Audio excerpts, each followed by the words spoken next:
Sid. Your new companion appears much more formidable than your uncle. Should I be worried? You haven't been introduced. Jill. Clive has told me much about you. All lies, I'm sure. Your Stolas said that Dalamil has a bandit problem. Indeed. Although, you're a little late. They left with our food and guild days ago. Any idea where they went? The desert's a big place. Your guess is as good as mine. But the fact is, I have more immediate concerns. What did you say to me? What did you say? As if by magic. Let's just say we've yet to reach a consensus about how to solve Dalamil's little problem. And at this rate, it won't be the actions of the bandits which prove to be our undoing. It will be our own. Now, I've tried reasoning with the dissenting parties, but even the Desert Hare has limits. Perhaps we could talk to them. What makes you think they'll listen to us? What makes you think they won't? She makes a fair point, Sid. And you won't have wasted much of your precious time if you fail. They're just across the courtyard.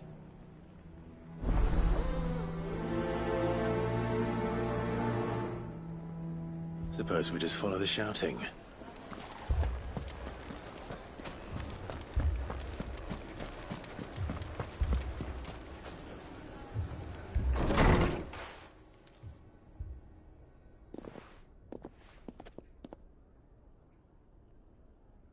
You wouldn't talk like that if it had been your men whose throats were slit. Blood for blood, it's the only way. We hire mercenaries and have them mount the bandits' heads on our walls as a lesson to the rest. And what happens when those mercenaries are slaughtered like your men? Are you going to hire more? We're better off using that coin to buy food and supplies. If we hire mercenaries, the only thing we're buying is the bandit's ire. And you cannot fill empty bellies with that. Do you hear me? But what happens when they come back? Maybe it'll be your throat that's slit. That's enough. Both of you. Any more of this and I'll throw you out myself. Come back when you're ready to talk like adults.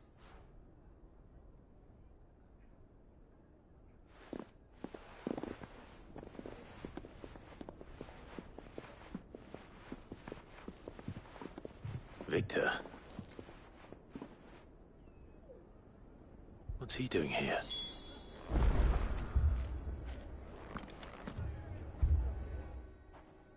Sid.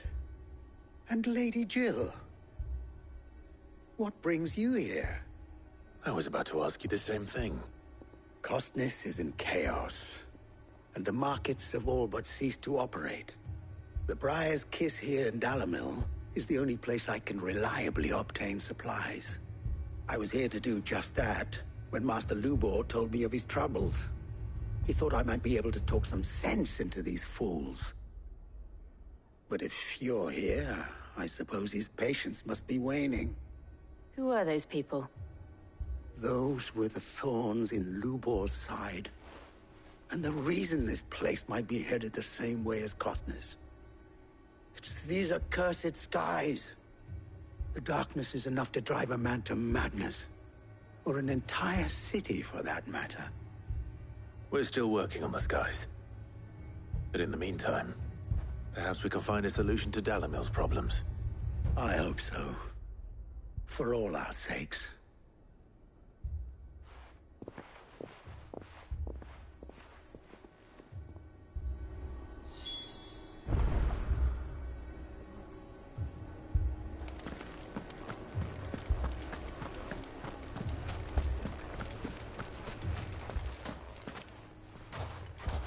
So, you see my predicament? What I saw was a room full of people who were angry and afraid. And with good reason by the sound of it. But if left to smolder, that anger and fear could set the entire town alight. My thoughts exactly. What to do? Both sides wish to protect their homes and livelihoods, if only they could agree on how. But as long as they are divided, we are vulnerable. And if there's one thing bandits like, it's an easy target. What would Sid the Outlaw suggest? Well, if it were my namesake, he'd let them choose for themselves, and be on hand to pick up the pieces when it all went wrong. That sounds like a recipe for disaster. A recipe for disaster is precisely what it is. But perhaps that realization would be enough to make them question the ingredients. While it's plain neither Conrad nor Natalie will countenance the other's proposal, it may still be possible to make them doubt their own. Before presenting them with a third option. And that would be? To pool our resources and save the city ourselves. Why fight each other? When all that fear and anger can be directed at the bandits. It appears we have a plan of action. Victor, pay Conrad a visit. See if you can't convince him of his folly. I'll speak with Natalie. As you wish. Your faces are not well known in this town. That may prove useful. Don't worry, Victor and I will do most of the talking. You need only play along. Play along. What he means to say is yes.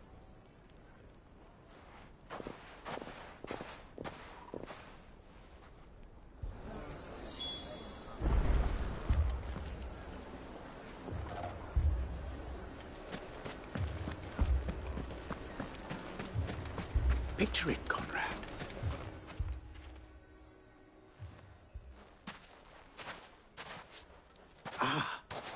Here she is. The Lady of the Spear herself.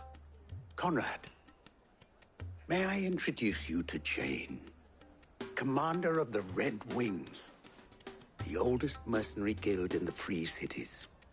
A pleasure, my lady. The pleasure is all mine. As I told you, I summoned the commander here from Canver to inquire about a contract. Victor says you told him no. That there aren't any men left to hire. Is that true?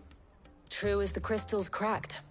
Nobles came and claimed every last one worth his salt. And not just from us Red Wings. You know of the 7 high houses. There must be 2 swords assigned each one. Granted, we have a few boys left. If it's boys you're looking for. Well, Conrad, are you saying that Dalamil's finest cannot defend this town better than a gaggle of unblooded striplings? That a band of beardless youths could better avenge the deaths of your brave men than you yourselves? Absolutely not. We'll show those bastards who they're dealing with.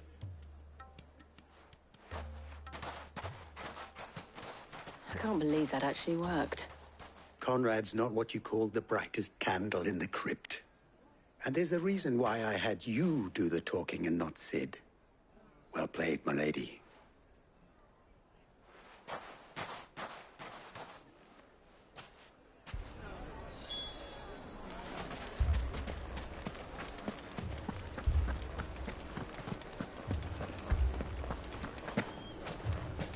My shop. If I had my pickaxe, I would... I mean, it may still be possible to buy something.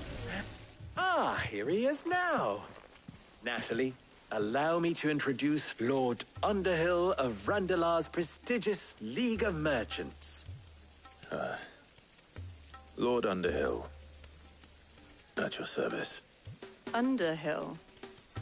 I was just telling the good lady of our conversation, my lord, and how you were lamenting the state of the capital's stores.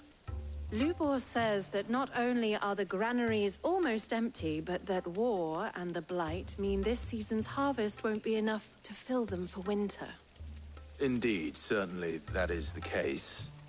The nobles in the capital are buying up the city's stocks of barley and wine, driving the prices higher than most commoners can afford.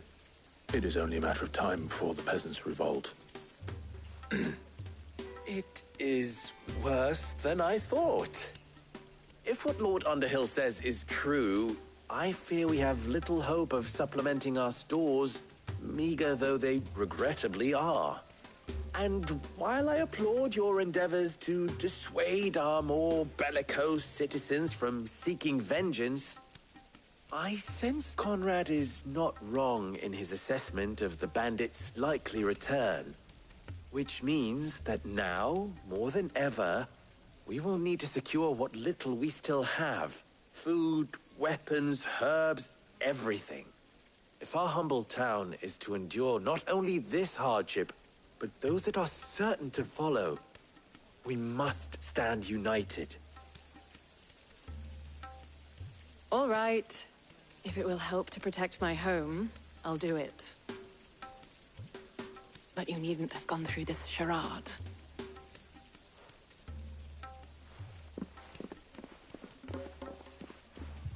Thank you, Clive. Your performance was nothing if not workmanlike. She saw right through it. I didn't say it was good, merely that it produced the desired effect. Now, my scouts should be returning shortly. Meet me back at the Briar's Kiss, and we shall see what we face.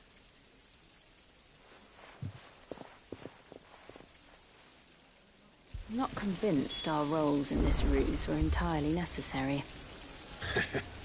I don't know. Conrad seemed quite taken with you. It appears I have no choice but to do what little I can to defend what little we have. Mummy, I'm scared. Oh, I'm ruined.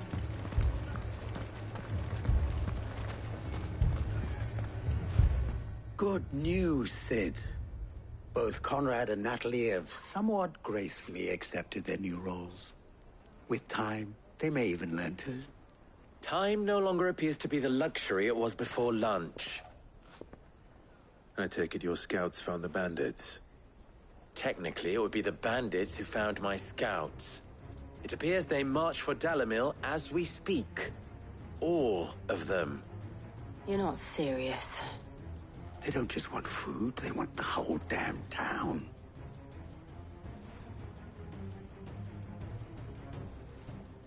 I have a favor to ask.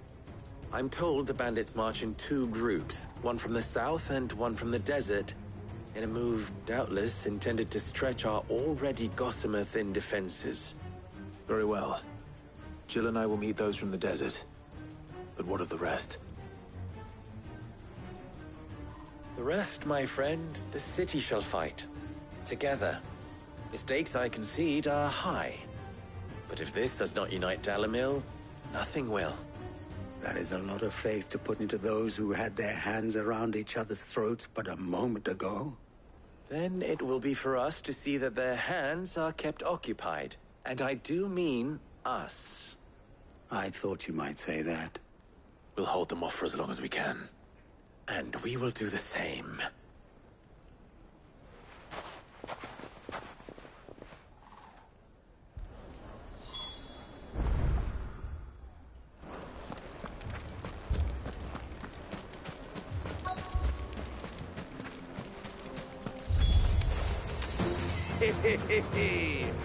The women folk have come to welcome us. I'll take that one.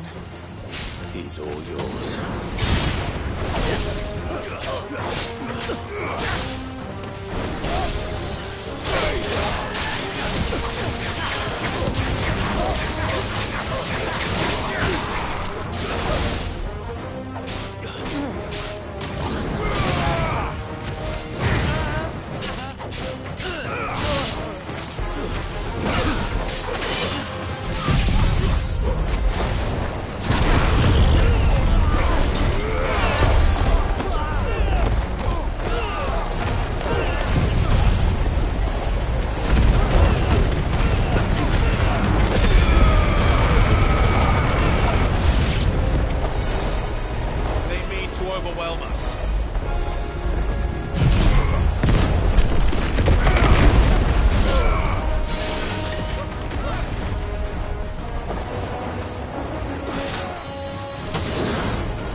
The townspeople. Could they have held out? I don't hear any fighting. What do you think? That we should hurry.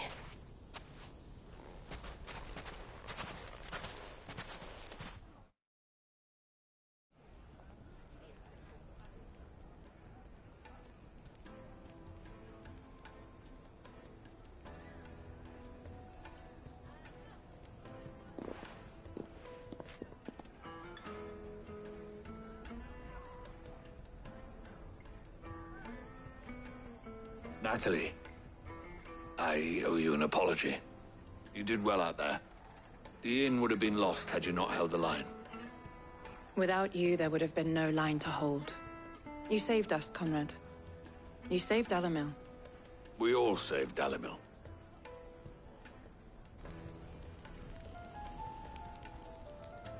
Conrad seems to have had a change of heart. I'd say they both have. I take it from your presence that our visitors from the desert won't be joining us either. Pity.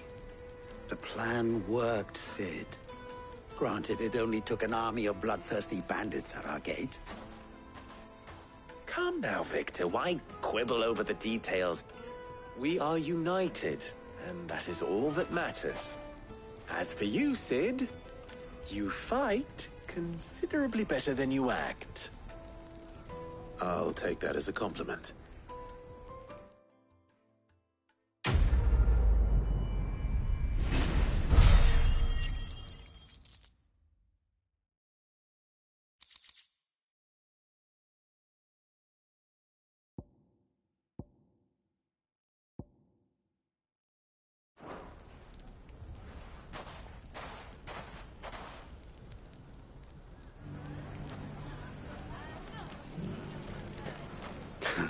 Now, if I could only convince the people of Costness to work together. Dalimil will forever be in your debt. But don't go trying to take advantage of that.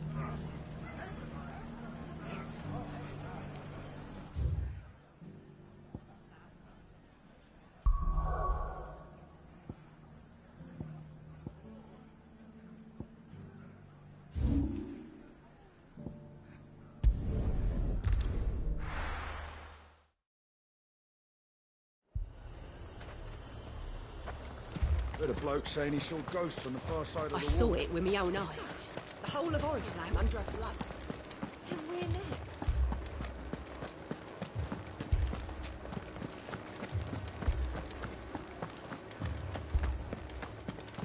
I can't do it.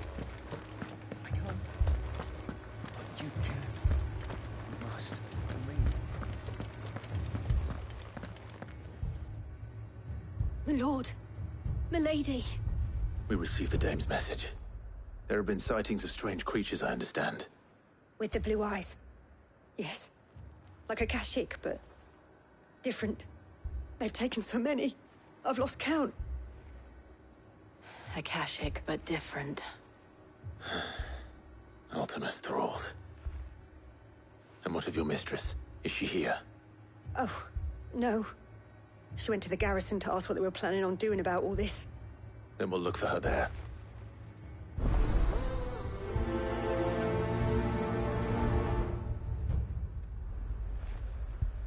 We've seen little and less of the soldiers of late.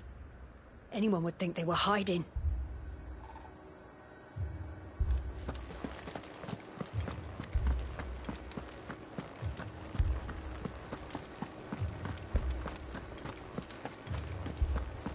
We could leave. The two soldiers were carrying another. He didn't have any legs.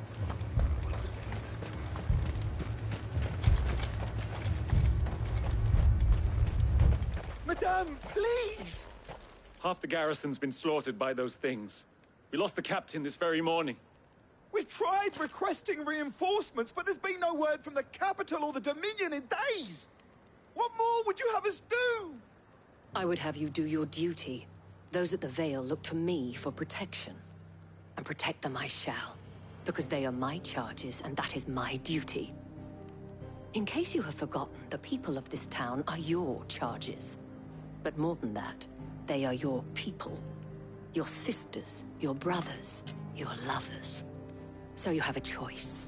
Lay down your sword and watch as they are slaughtered, or take it up and do what is right. She speaks the truth, you know. This here, it's all we have. It's all that's left. What we have left is our lives! Do you really want us to lose them as well? Not if we don't have to. Look, there's a cask under the captain's bunk. Let's talk about this over a drink, eh? I'm listening. I'll have a word with him.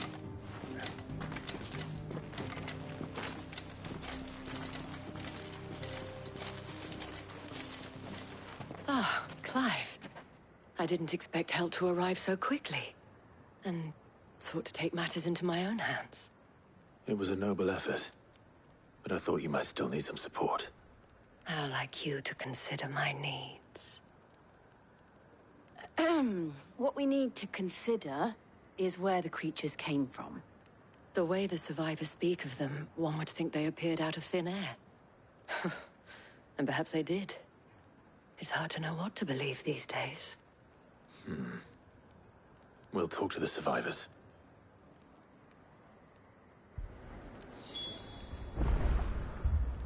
I can't entirely blame the men of the garrison for losing heart. And they have provided a place for the injured.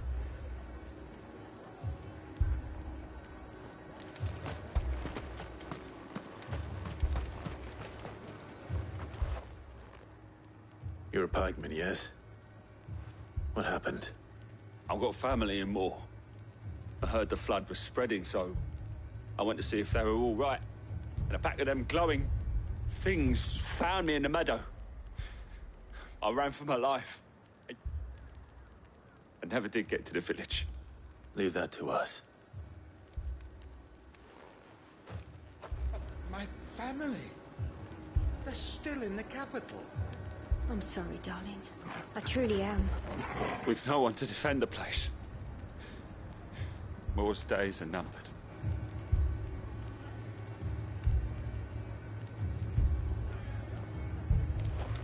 Don't leave me. It's all right. Give me your arm.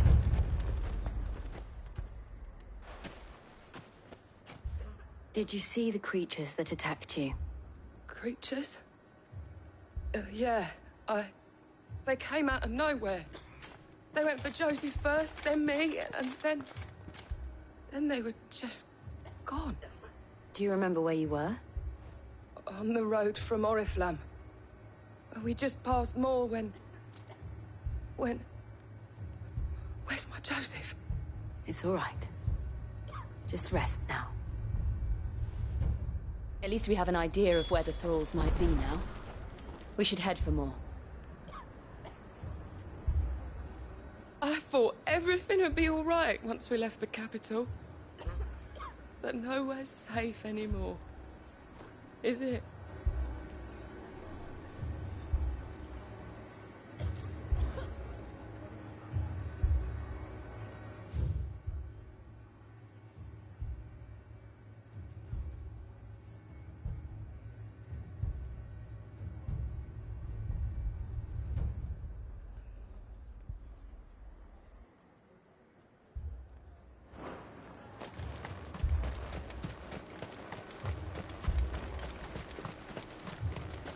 I assume you have a plan?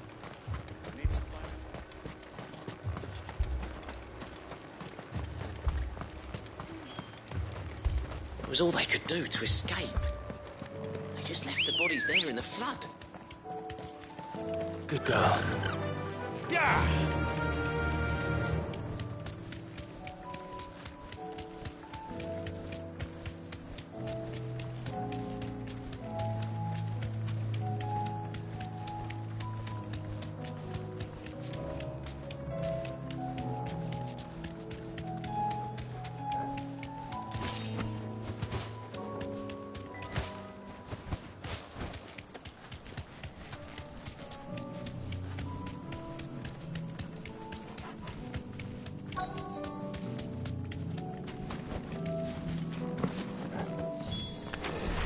outside. Look. I see them. With me!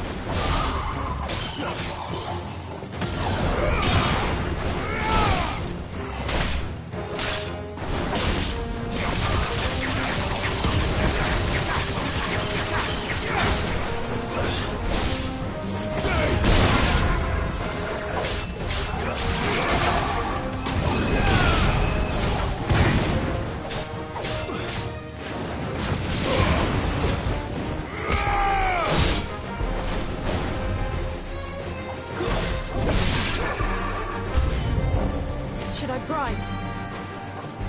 No. Save your strength.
Do you think there are more? There are always more. But I'd say we've done what we can for the time being. Then we should let Isabel know.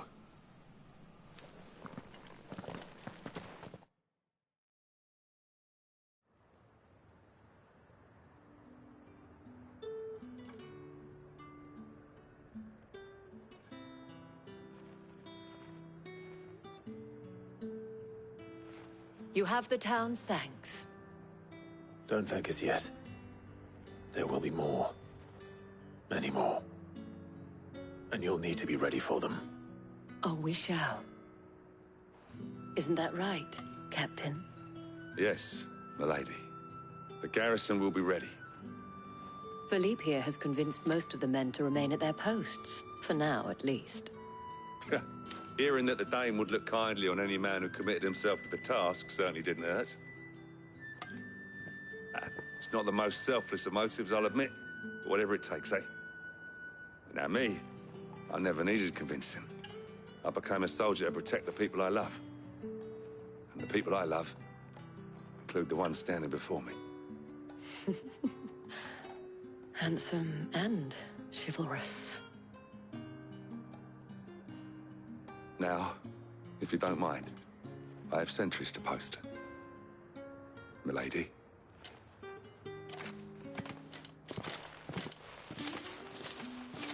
Lest you wonder, I'm not foolish enough to believe that this has solved all of my problems. But it has solved one, and that's one fewer than I had this morning. Thank you again, Clive.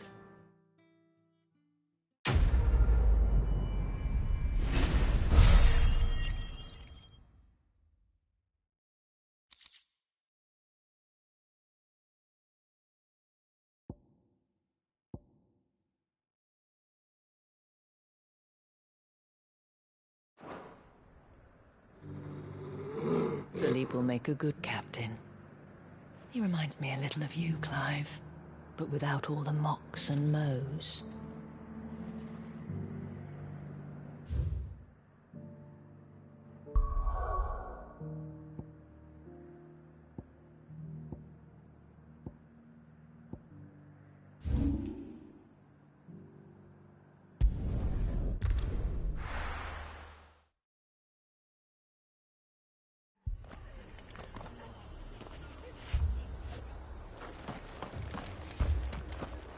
This man's gonna die if we don't get him to a healer. But all our beds are taken.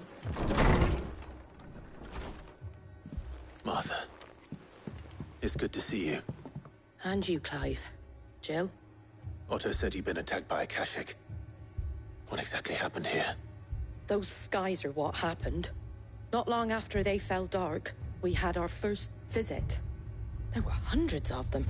Tried to storm the hill. Only a handful made it up here, but that was more than enough. The rest are still down there now. And while we have a few willing fighters holding them back, they're sorely outnumbered. What do you think, Clive? That we join the fight? I thought you'd never offer. Now, where I need you is the Fallen Gate. That's where the fighting is fiercest. Let the men know you've come to help. Something tells me they'll be pleased to see you. We're on our way.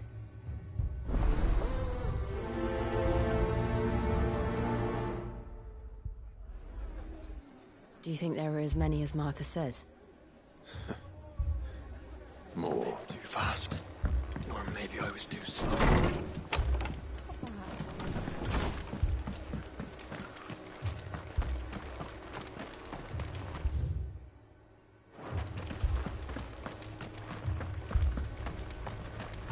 You don't think they've abandoned us, do you?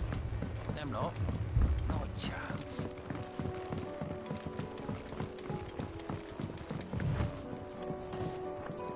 The barricades we've set up around the town won't hold the Akashic back for long. Might buy us a few moments to say our last farewells, though.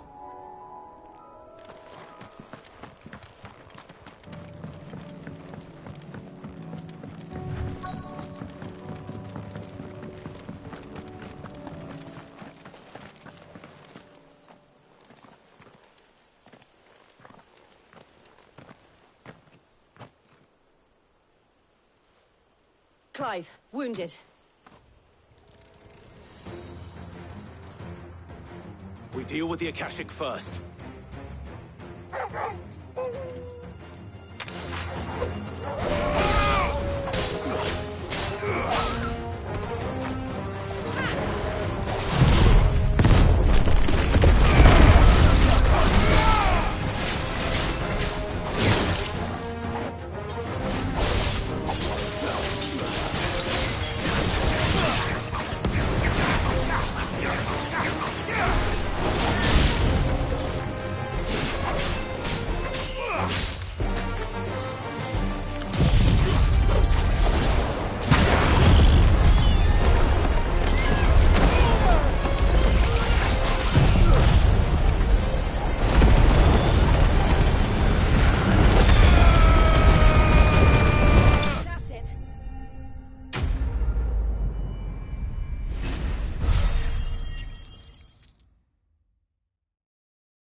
These men don't have the look of hired swords.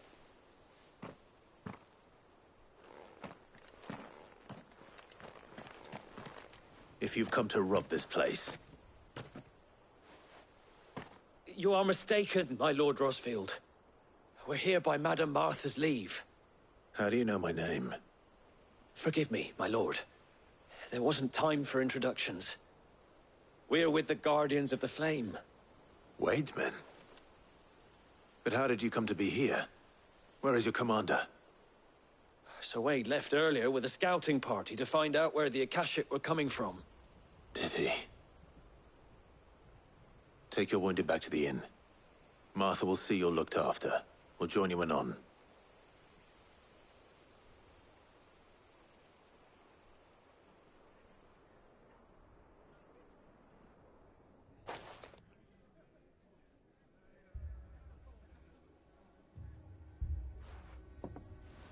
And to think you took them for thieves. A fine reward for holding off the horde, that is. When did Wade and his men arrive? Not long after Rosalith fell. The Guardians asked me to shelter some of them that had lost their homes. They were making ready to leave just as the skies turned, and we agreed it was best we stuck together. Martha! Trouble! The scouting party's almost at the lift, but they got a pack of Akashic snapping at their heels! And they've got wounded with them! They're not gonna make it! Damn it all.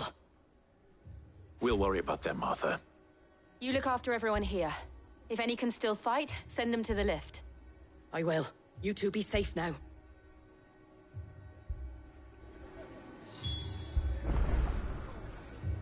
The lift can only carry a few at a time.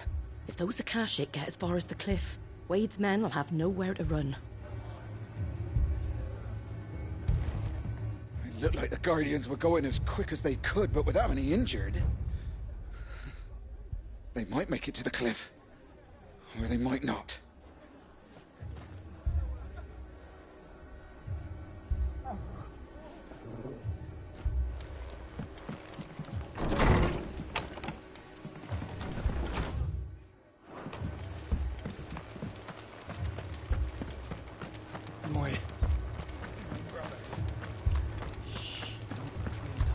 Mad dogs. The lot of them.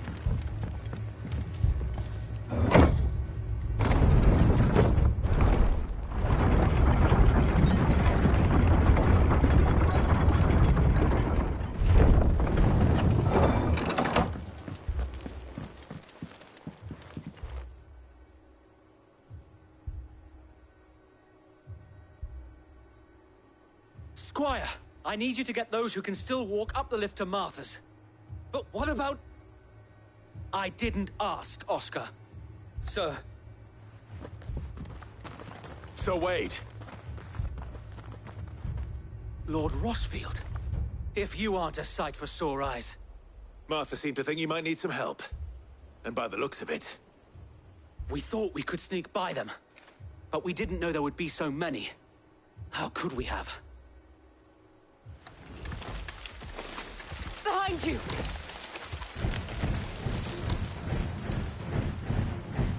Damn it! We need to get the injured to safety. Do you think we can hold them off? We can certainly try. Are you with us, Sir Wade? Always. Then let's do our duty.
Is anyone hurt?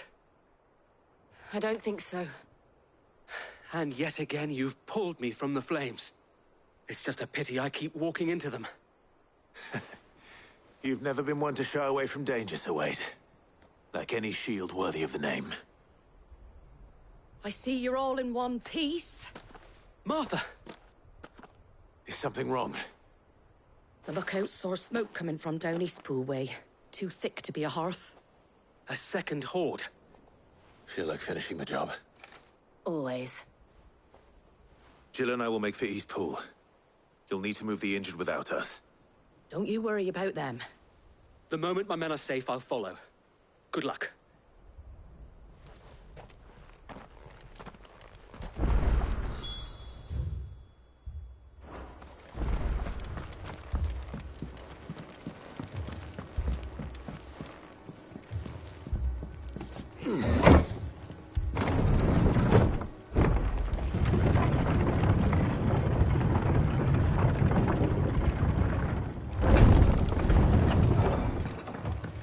Mad dogs.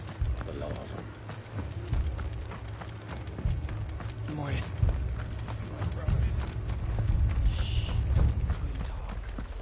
This man's gonna die if we don't get him to a healer.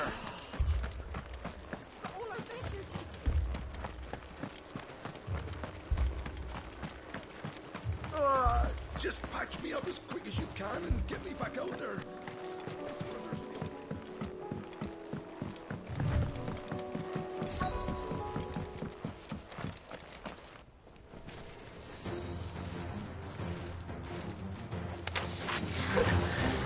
They're headed for the rest. We have to slow this down. Martha and the others won't be ready.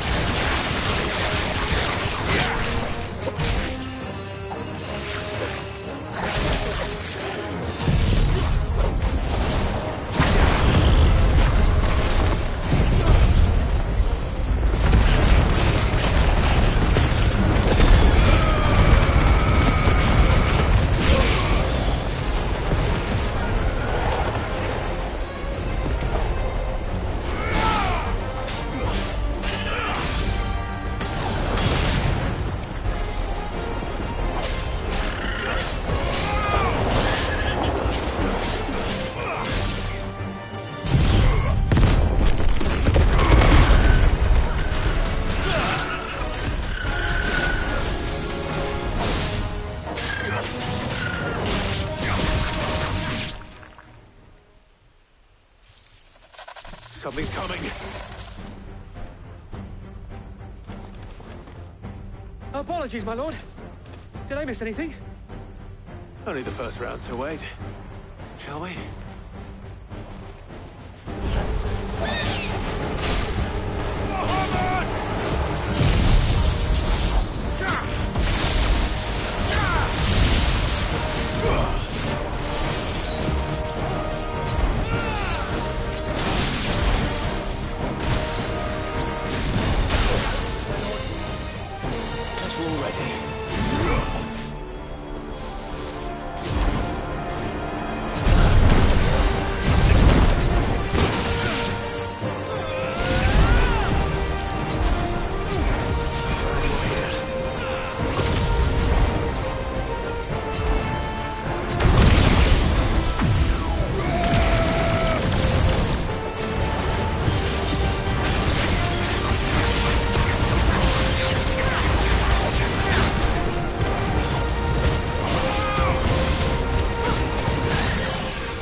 Do you see any more? No. I think that was the last of them. But it won't be long before the next lot arrive. Then we make for Martha's while we can.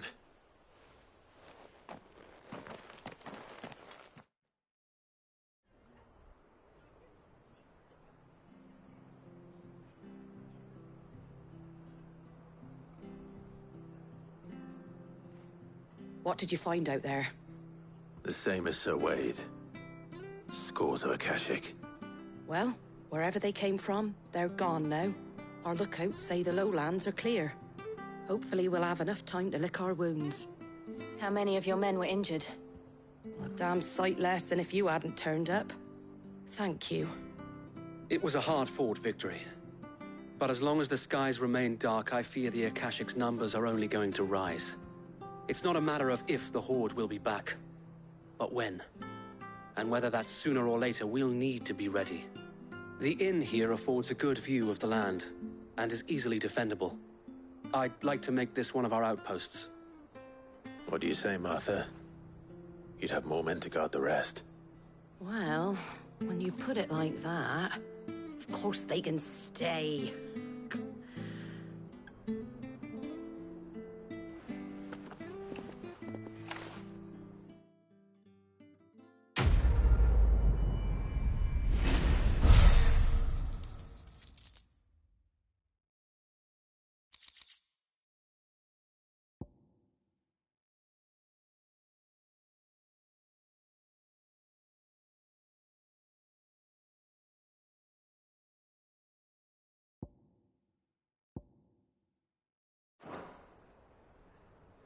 My lord, there's someone I'd like you to meet. Oscar, over here.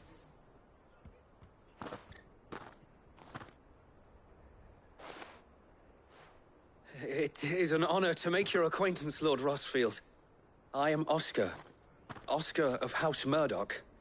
Murdoch? I wasn't aware the Lord Commander had children. Oh, he didn't. But his brother, my father, did. I am Sir Rodney's nephew.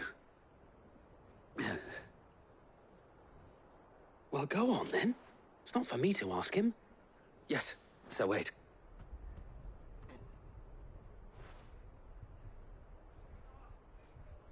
If it please you, my Lord Marquis, might you take me as your squire? I would learn the duties of a shield from the finest. I'm sorry to disappoint you, Oscar. But I am a shield no longer. Nor was I ever the finest. And spending time in the company of an outlaw hardly seems a fitting education for one aspiring to take his oaths. My Aunt Hannah once told me that a man is not defined by his title, but what he does in its name. You have accomplished much since taking on the mantle of Cid, winning no little honor in so doing. And I would sooner serve under an honorable outlaw than an unworthy shield. Not that Sir Wade and the other Guardians are... I mean to say that, they're... It's all right. We know what you mean. There is only so much the boy can learn from me, my lord. But a squire... Would that really be so bad? You were a squire once. And I'm certain Sir Rodney would approve.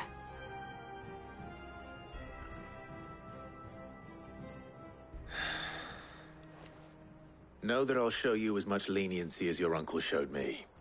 I would not have it any other way. Our friends seem to have things under control. For now, at least. Let's go and put Otto's mind at rest. We shall be staying here for the time being, and not just for the ale. I'll have one of my men escort Oscar to Benimir once he's said his farewells. I will not let you down, Lord Rossfield. You, or my uncle.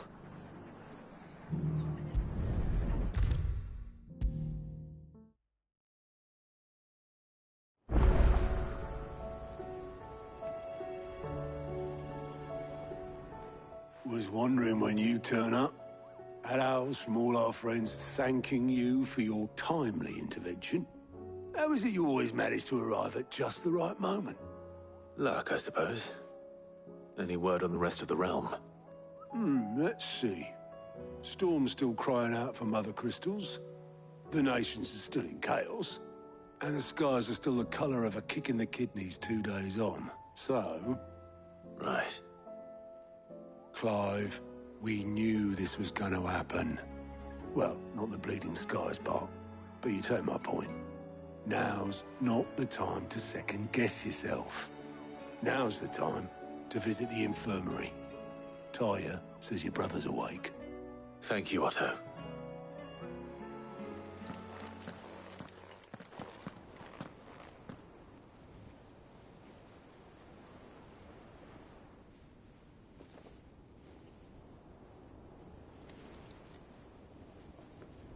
So it was not Sylvester, but Olivier who served as Ultima's puppet. And when Dion learned of this, he sought to slay the fiend.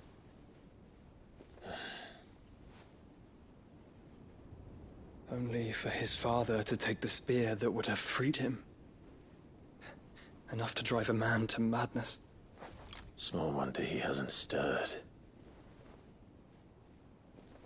I would be afraid to wake. Had I but reached out to him sooner, warned him of the threat Ultima posed. But now, both an empire and her prince lie broken. Joshua, what do you know of Ultima?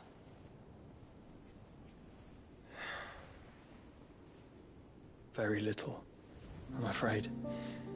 Despite my best efforts. 18 years ago, as I lay buried beneath the rubble of Phoenix Gate, 'twas not death who came for me, but another.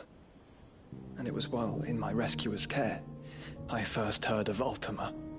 I've been chasing his shadow ever since. Ultima is driven by some deep, dark purpose, and for whatever reason, it would seem you are crucial to his designs. He will stop at nothing to have you, even if that means toppling an empire. But why me? What possible use could I be to such a creature? That is one of many answers that have eluded me. Yet, I am certain of this. It is not mere chance. You were chosen for a reason. All dominants carry within them the might of an icon. Nigh limitless power that is at once acutely limited. I wield fire, and only fire. And I only ice. 8 wardens for 8 elements. But you, Clive. You are different. You're special. Your abilities begin with the flames of Ifrit. But they do not end there. The fact Ifrit can even exist goes against everything we thought we knew of dominance. Perhaps Ultima has been waiting for one such as you, whose potential is truly limitless. I've encountered that thing several times now. If it or he, as you say, needs me, why hasn't he claimed me as he did the boy? Were I to hazard a guess, I'd say the two of you are somehow incompatible. His mind not properly attuned to your body. His mind?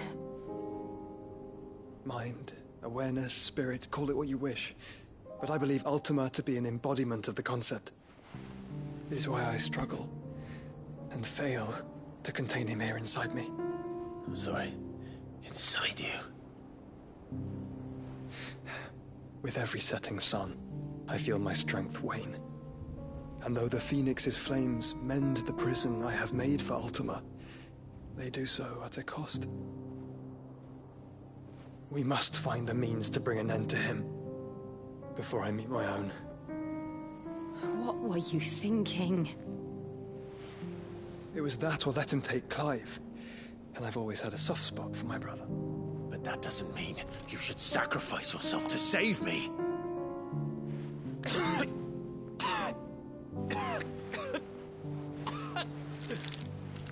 Joshua! Clive! It's Gav! There's an army of Akashic at the gates of Canver.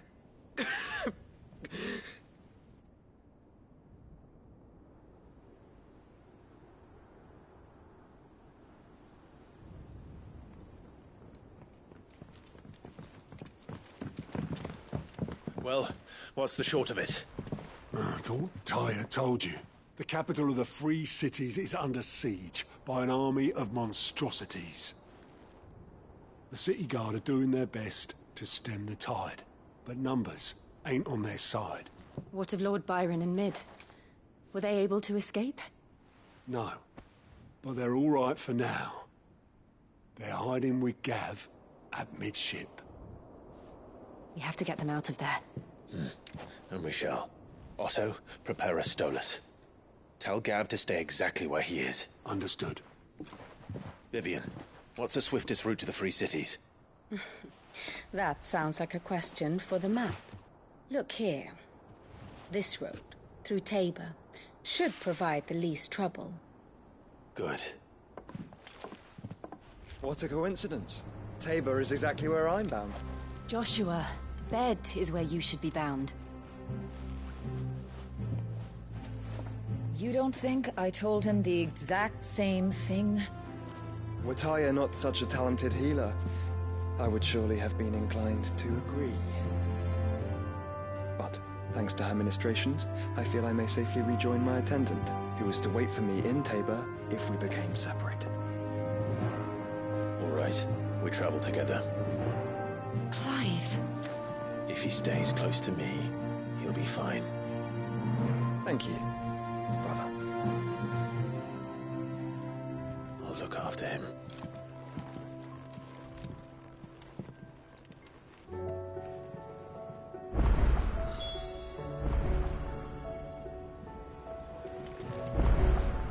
Clive. How may I help you today? Here you are.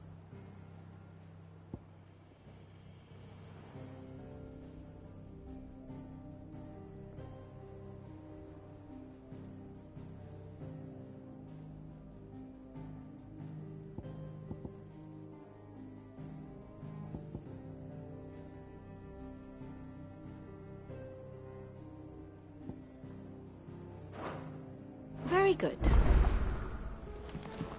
You know how I feel about this, but your brother's stubbornness knows no bounds. I'm starting to think it runs in the family.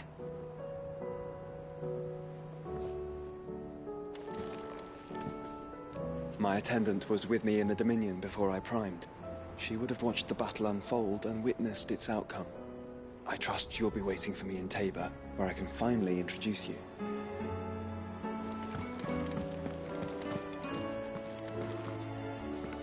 Do you like being struck by thunderbolts from on high? Then don't let anything happen to Mid. Yeah?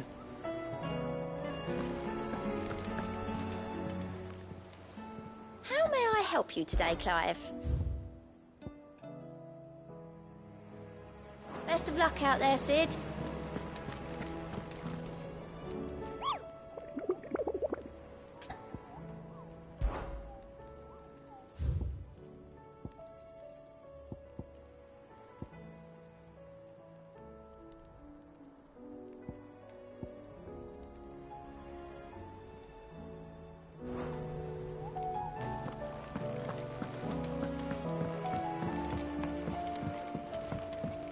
Did you see that?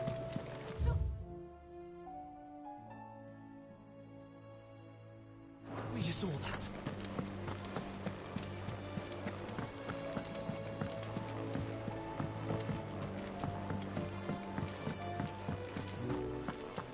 It seems the hideaway has lost its Blasted appetite. book.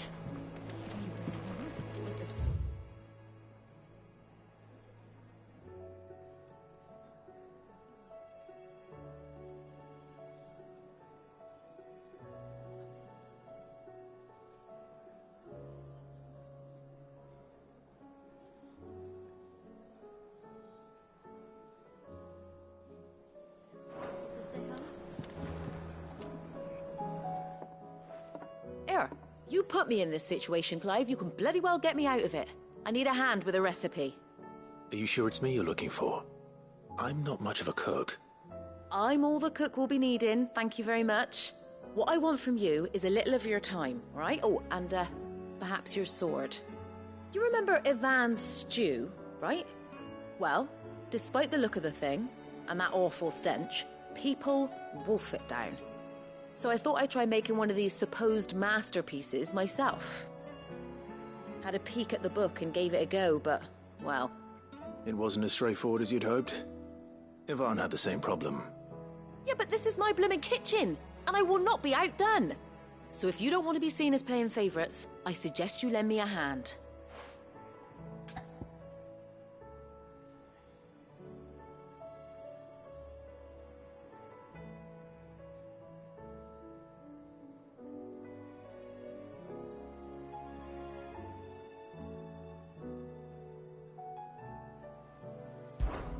I've never been one to play favourites, Molly. And I would be only too happy to lend you a hand. So, what's on the menu this time? A fried mortress of skyworm. That's one heck of a name, innit? Recipe seemed easy enough to an old hand like myself. Thought I'd followed it to a T. Only, turns out skyworm livers and drake's mint are not what I thought they were. At least I hope they're not, given the rancid mess they made. Ivan said the recipes in the culinary pilgrimage date back centuries. Who's to say the ingredients even exist anymore? Wow. That's a question for a scholar, wouldn't you say? Perhaps you know of one? Kindly old fella who haunts the shelves, maybe? Fine. I'll go and speak to Harpocrates. Perhaps he'll know something. And if he does, I'll see if I can find your ingredients for you. You do that. Lest we forget, you've got a reputation to uphold.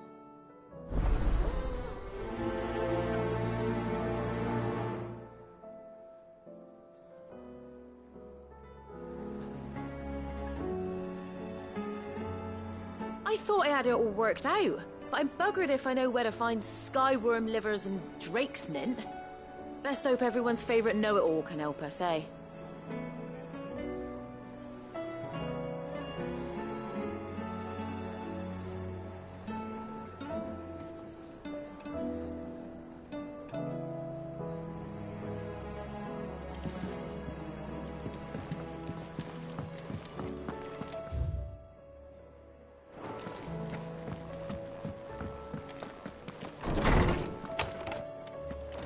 Is a storm coming, Sid? Will there be thunder? Sid, perhaps you can help me solve a mystery. I can certainly try. Who's gone missing this time? It's not who, but what. Mid's scales, the ones she made for her workshop. I borrowed them to teach the little ones about weight, and shortly after the lesson, well, they vanished. My first thought was that they'd taken them off somewhere to play, but when I asked, they swore they had nothing to do with their having disappeared. Which almost certainly means they had everything to do with it.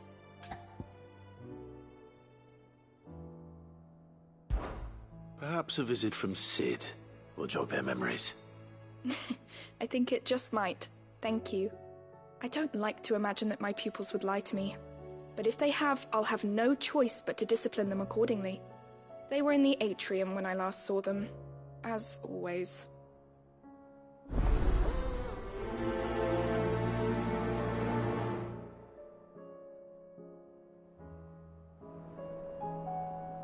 My biggest worry is that the children have somehow damaged the scales, but are wary of asking for help because they think they'll be punished.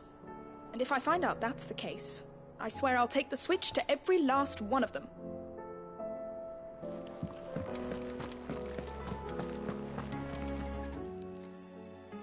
Lawsman Harpocrates, I've come to pick your brain if you don't mind.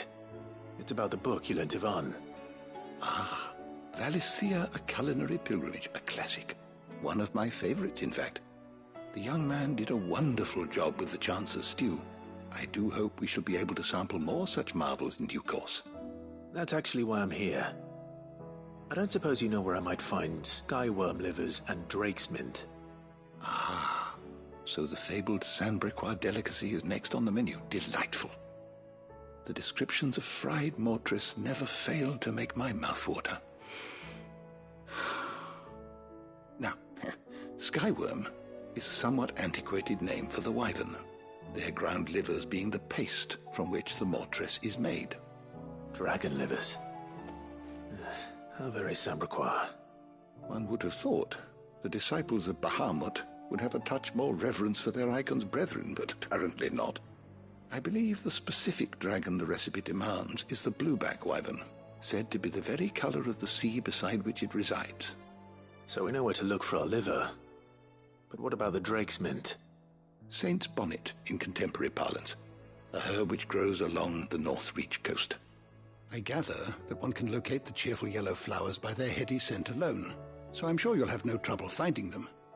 I may add that people once believed game was best served with the flora that sustained it in life, in which regard fried mortress of Skyworm is undoubtedly a typical dish of the time. Meaning that if I find one, I find the other. To Northreach, then. Best of luck, Clive. And do save me a bite once the dish is complete.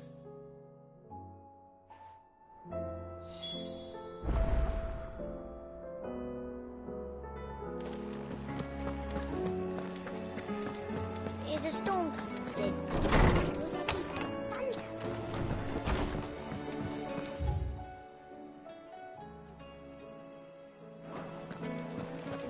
It seems the hideaway's lost its appetite. Still alive, are you? Go on, then.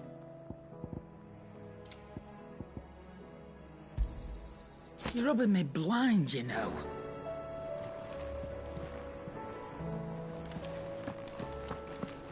Did you see the pair that got hauled into tires?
Rutherford. Wasn't that the name of my uncle's manservant? Why would he be at Martha's Rest?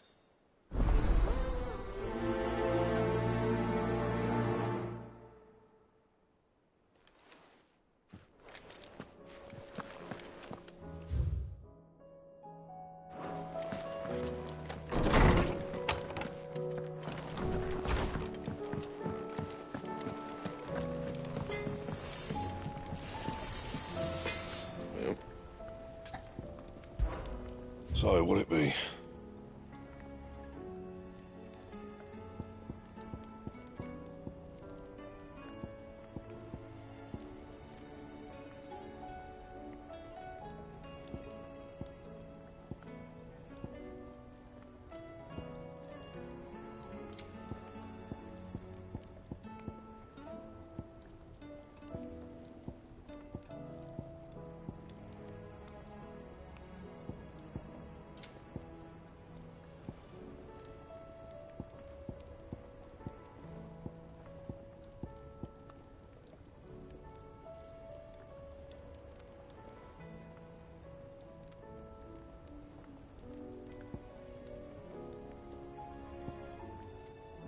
That it?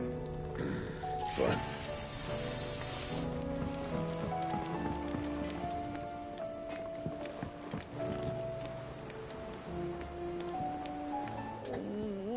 What am I gonna do?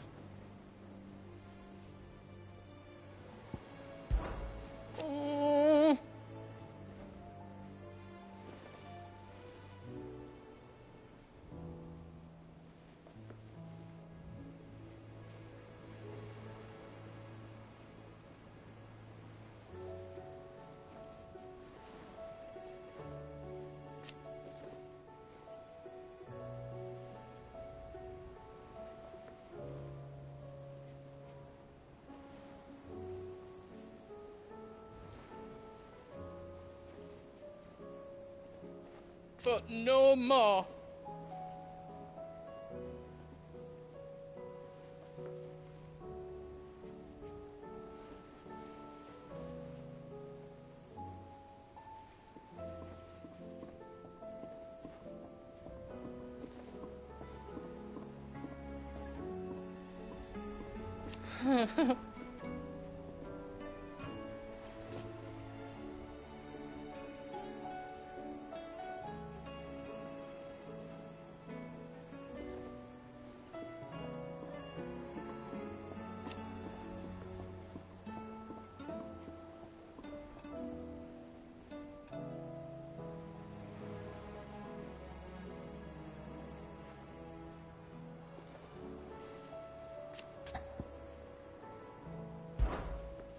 Is everything all right, Goots?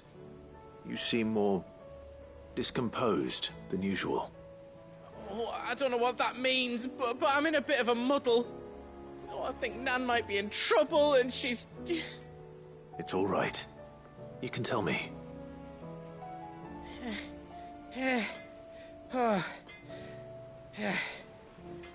There was a trader came by. One of our usuals, like... Said he'd heard some rotten rumours about her down Dallymill Way. Folk are saying she's been selling to bandits and cutthroats and that. I mean, she's fond of a chance to make a coin or two, aye, but she'd never do business with baddies. Especially not the kind who go hurting people who haven't done out. I wanted to ask her about it myself, but I'm scared she'll give us a tongue lashing. She'd never give your tongue a lashing, though, would she?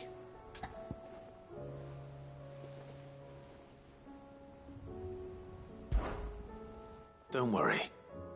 I'll speak to her. Oh, thanks, Clive. You'll let me know what she says, won't you? Of course. I'm sure it's all just a misunderstanding.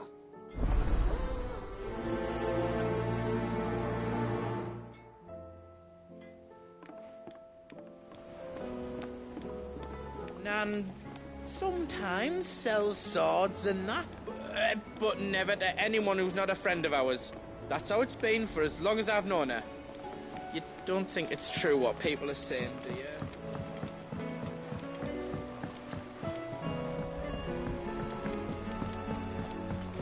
I heard the Emperor was impaled on his own son's spear.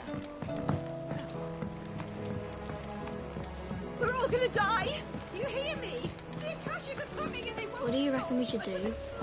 I say we should just tell Miss Shirley. You'll get us all straight. I'm telling you, I can fix them. Never seen one of the blue bastards.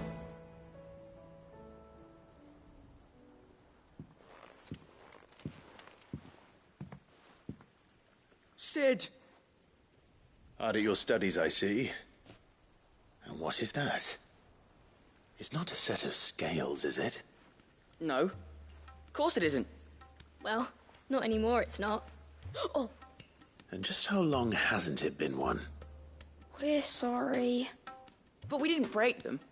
We dismembered them. Just like Miss Mididol showed us. Miss Mididol? And why would she have you dismembering her creations? Because that's the only way to become a ninja-near. Miss Mididol said, the best way to see how something works is to take it apart and put it back together again. Well then, your work is already half done. Carry on. About that. The taking apart was easy enough, but it's the putting back we can't work out. Speak for yourself. The heavy thing goes at the bottom. Then...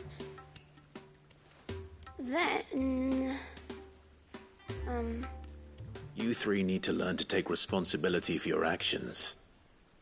So let's have a look at these parts with fresh eyes, shall we?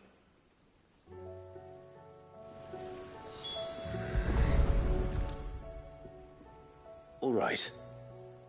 Everything here was once part of Miss Mididol's scales. Every piece has its own role to play, and each is just as important as the others. If even one of them is missing, the scales won't work. So let's think about what those roles might be. You already know one of the pieces. The body. Its role is to support everything else. But what of the others?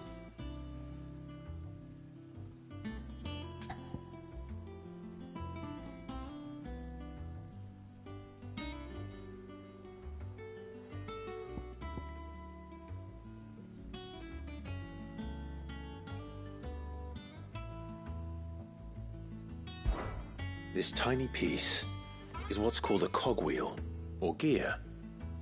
Have you ever seen one before? I have. Miss Mididol's dungeon is full of them. Most are on the floor. She puts them in all her inventions. They spin round and round and round and round and... That's right. They're very useful when you want to make things move. Do you remember if there was anything on the scales that moved? I remember the arm moved when I tried weighing an apple. And then somebody ate it. It's not my fault. You shouldn't have tried weighing it before lunch. You know what part's supposed to move and how it's supposed to move. So, let's put the pieces together first, see what doesn't move, and then stick the cogwheel to that. Not a bad idea. You see? It's not so difficult.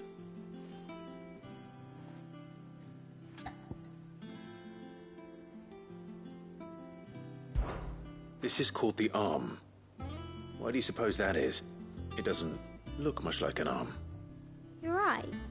It looks more like a wing. Like a chocobo wing! You've ridden a chocobo before, haven't you, Sid? Will you teach me to ride one day? I'll think about it. Now, what do arms do? Hold things.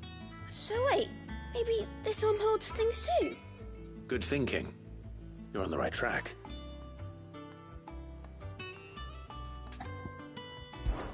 These round parts are called the pans.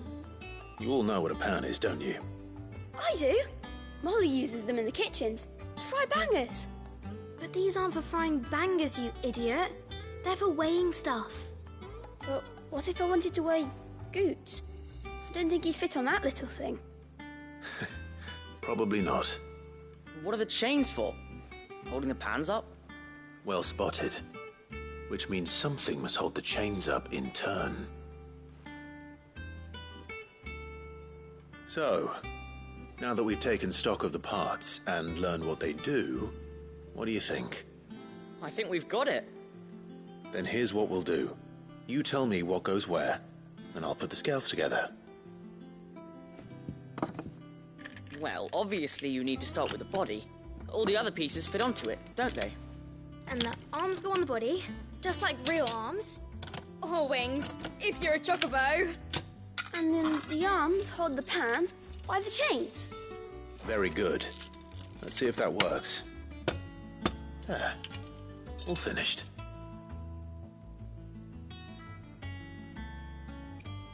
Yes! We did it! Well, with Sid's help. Oh, I just put the pieces together. It was you three engineers who showed me how. That's right.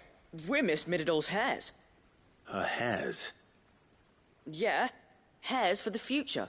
She's showing us her secrets now, so we can help out the hideaway when we're older. What do you think, Sid? Are we almost ready? With a little more help from Miss Mididol and Miss Shirley, I'd say it won't be long at all. You hear that? It won't be long. Until then, though, do try to be honest with Miss Shirley.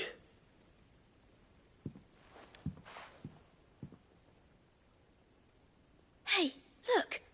We never used the cogwheel.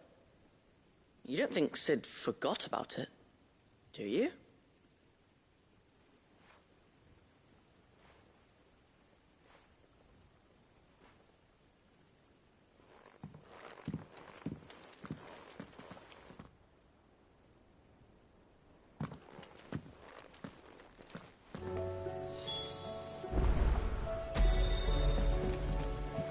Didn't happen to forget anything, did you, Sid?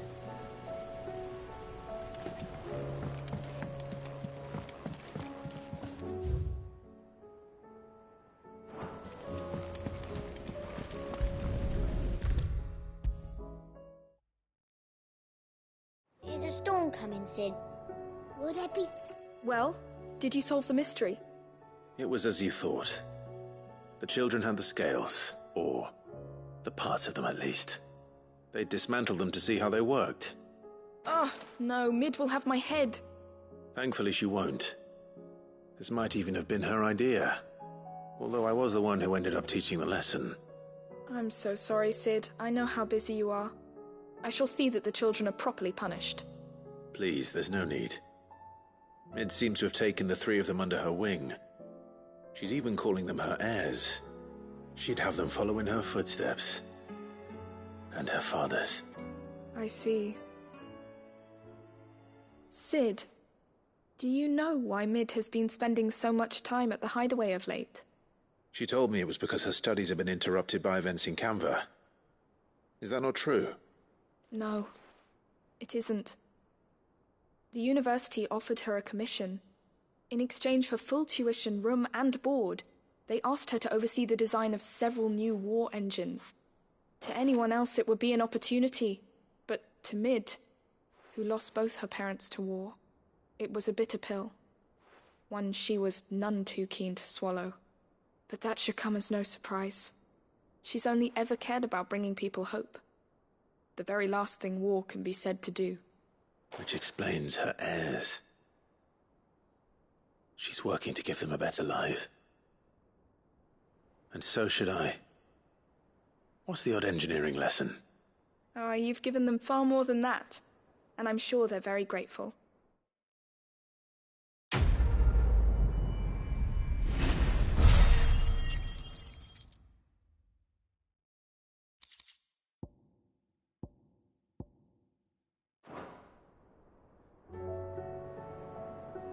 If Mid is teaching my pupils her secrets, I suppose I should brush up on some of them myself.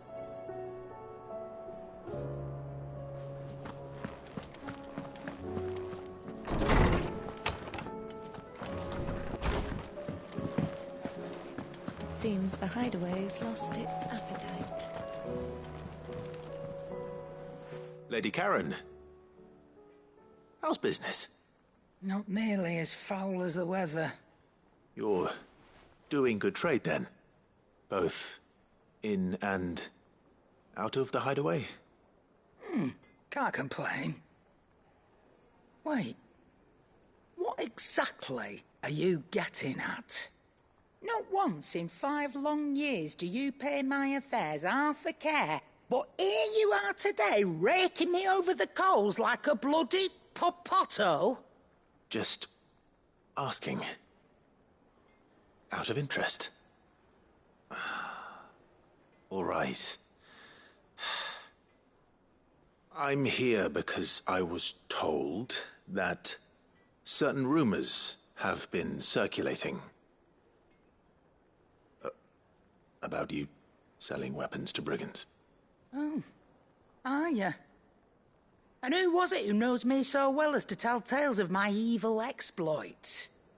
I didn't exactly hear firsthand. All I know is that someone in Dalimil has been spreading word to that effect. And what? You believe it? You think I'm profiting off the blood of innocents, do you? Look, I've done things I'm not proud of. Might be there were a time when I turned a blind eye to the wretchedness of the world so I could line my pocket. But that woman is no more. And you'd know that if you'd ever paid the slightest bit of notice. You're right, Lady Karen. I apologize. It was wrong of me to doubt you. No, it was. No. I reckon you've got better things to do than pointing your do-gooding finger at a poor old woman. Of course. Good day.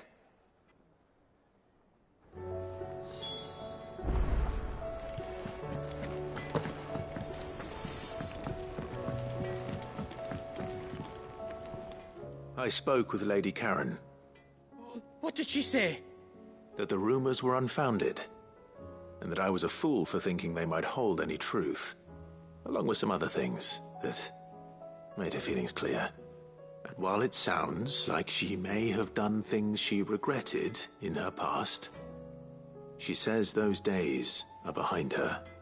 Oh, well, that's good. I knew Nan wasn't caught up in out bad. But why would people say she was? What did she ever do to them? It's not right.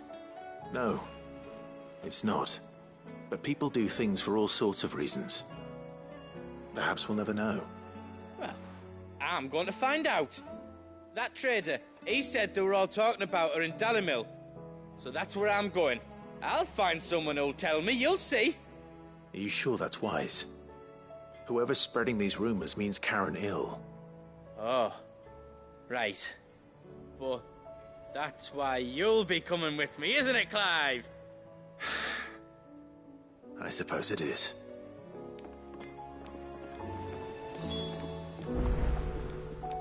I'll find out who's been making up lies about poor Nan, and when I do, I don't know what I'll do, but it won't be pretty.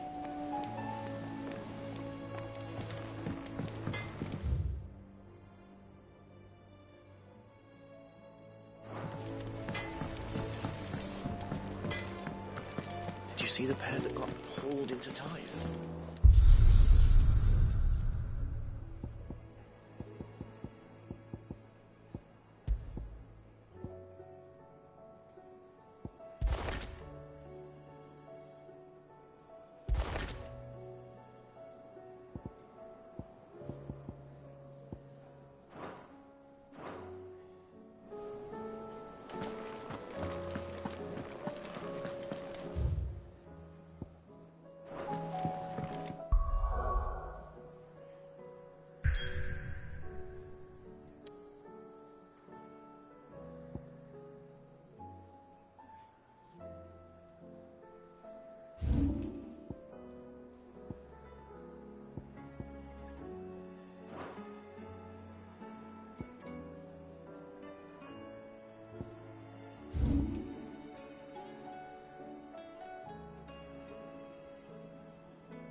It's like a dream. The four of us out walking like we used to. Enjoying this, are you? Gav and the others could be in danger as we speak. You're right. I'm sorry. Yota is a fine scout. If Candle was attacked, she will already have begun running. Tables are far. We should pick up the pace.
We can use the ruins to cross the ravine.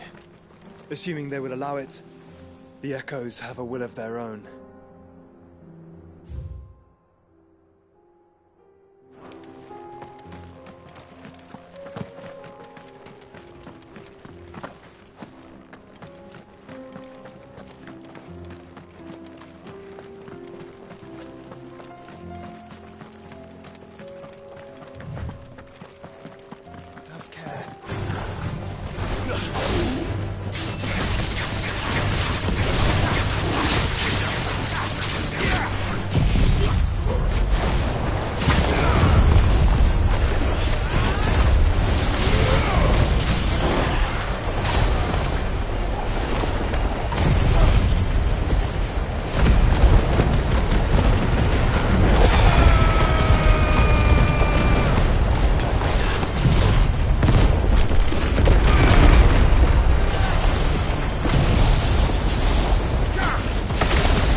time to fight.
Tell us about Yote, Joshua. She's strong-willed, loyal, and deadly with a blade. Much like Clive, but with better manners.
I do.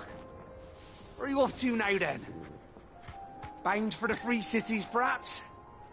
Oh, no need to say if you'd rather not. We all have our reasons. Ain't exactly feeling like sharing with strangers myself at the mo. Truth be told, I could do with a bit of inspiration. Don't know which way to turn no more. Was doing a roaring trade back in Oriflamme. Right up until the poor Drake lost her noggin. So, thought I'd try me luck in the desert. Then the Fang went the same way. And don't get me started on the mess in the bloomin' Dominion. Suppose I could try Canberra next. But knowing my luck, the old place be crawling with the works before I'd even sat out me stall. As I always say, where there's crisis, there's opportunity. The opportunity to mint Gil, that is. So, where to next? Is there any money to be made in Ash?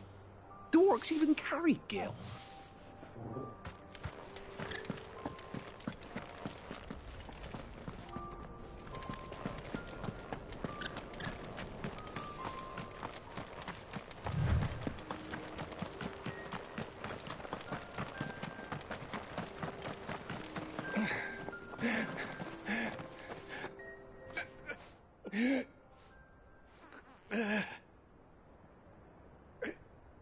You're injured. What happened here? Where are your comrades? The ether flood up ahead. It swallowed our camp while we slept. My own men did this. Turned every last one of them. There's a village not far from here. Tabor. The people were kind to us. It's only a matter of time before they won't stand a chance. We can't let those monsters reach the...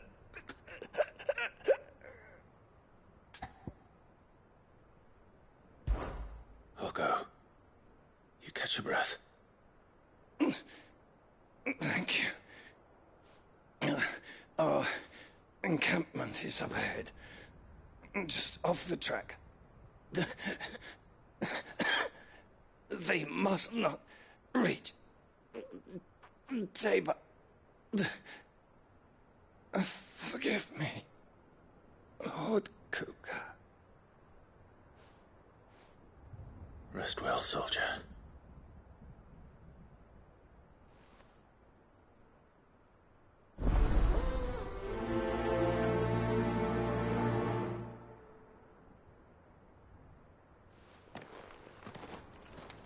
You said the encampment was close.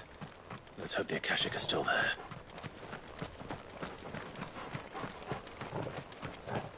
Another ether flood. They're everywhere now.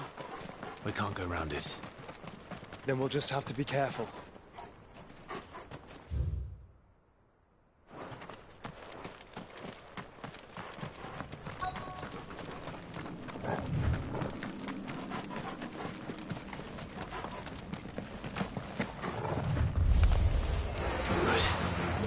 got here in time.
Is someone there? Please, I can't move my leg. That doesn't sound like an Akashic.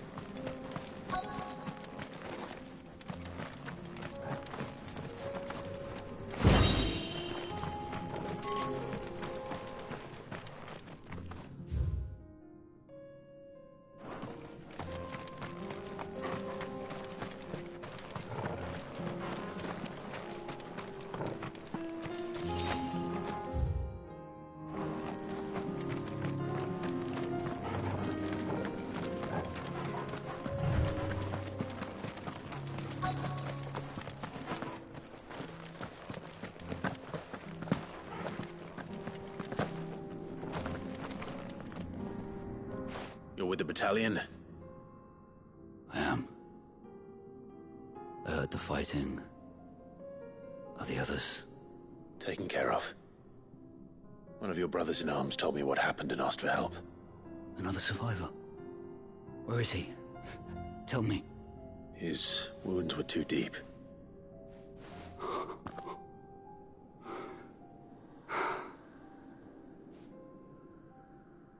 He was right to send you. Those things you slew are no longer my brothers. Tabor is safe thanks to you. Here, you've earned it.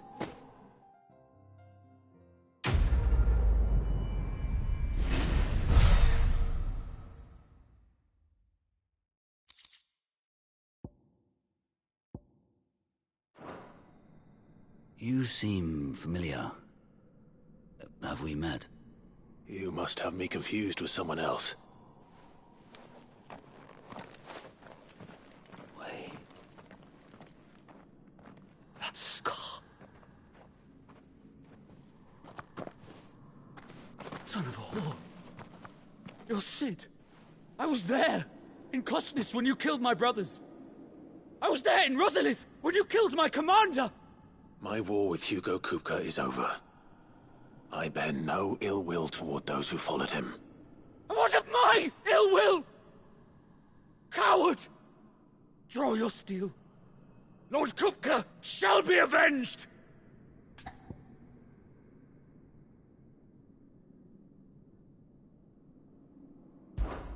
When your wounds have healed and your head has cooled, come and find me if you must. Though I hazard your life would be better spent in service of those who need it. Or have you forgotten your oath to the Republic? My oath?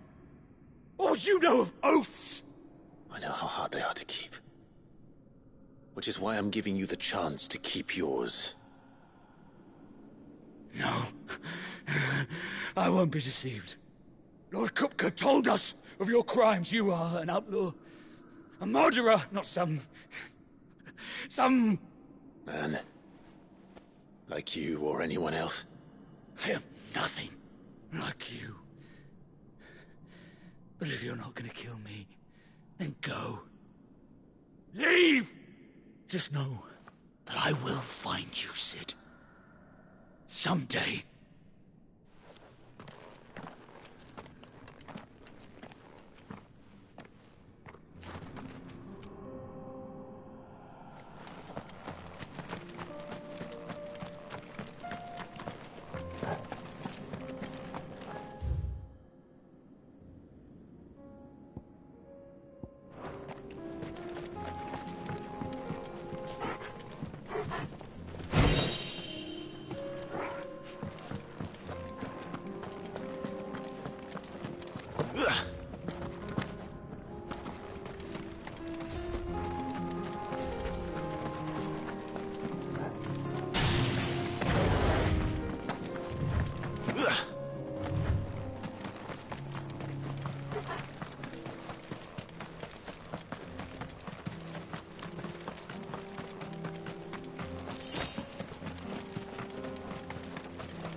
We're nearly there.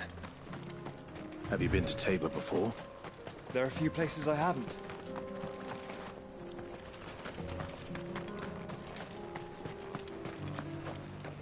Welcome, travelers.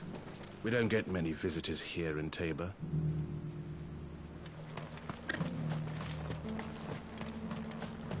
Where now, Joshua? There is a residence just inside the city gates. She awaits us within.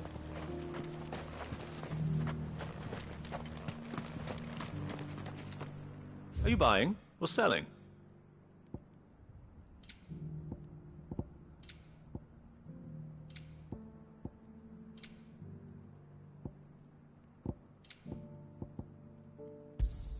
A fine choice.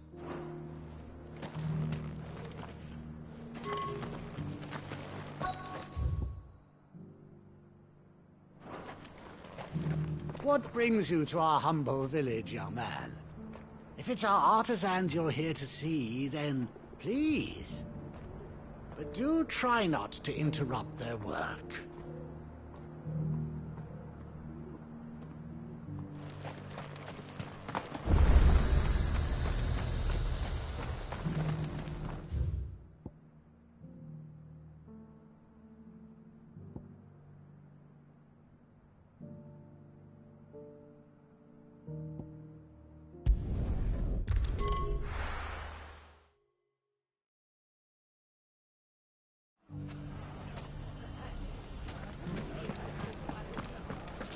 The bandits may be no more, but look what they've left us with. What a hard time. It shouldn't be too hard to find goods. Are the bad men going to come back? The gentlemen of the town guard are strapping from.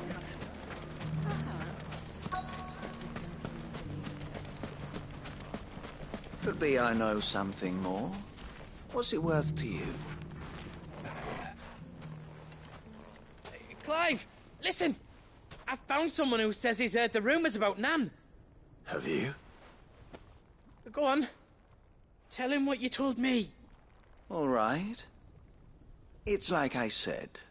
A wizened old crone by the name of Karen's been selling steel to whoever will pay her price, be they knight or knave. Says the more swords and spears she puts in people's hands, the more war they'll wage. And the more war being waged, the more call for swords and spears. And who will they all turn to keep them in steel? Why, the good Reaper herself. And you've seen this Reaper at work? Aye, it just so happens I have. You'll find her right here plying her trade most days. Here in Dalimil? Where exactly? She has a stall here in the market, but if you're not the patient type, you can probably find her at her storehouse on the edge of town. But it'd be a bolder man than me that braved that particular nest of vipers. Feeling bold, traveler? I hope so, for your sake. Now, if that's all, I have places to be. Sorry to have kept you.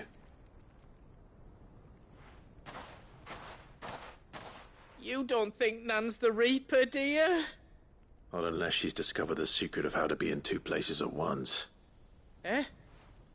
What do you mean? Lady Karen hasn't left the hideaway in weeks.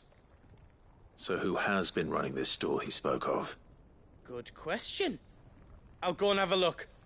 And I'll visit this storehouse on the edge of town. All right, but be careful, Clive. You too, Goods.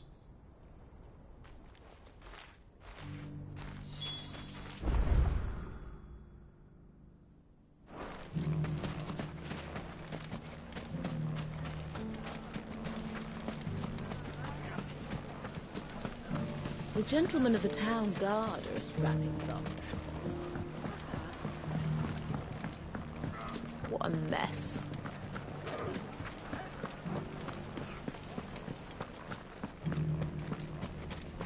You fought very bravely. The safety of the town is in our hands.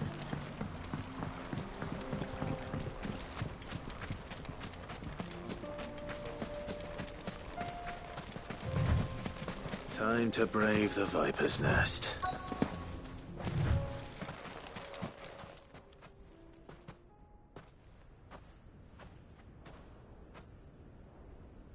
Just you, is it? Thought I might have laid it on a bit thick. It was a fairly unconvincing tale. So, what now? That's up to you.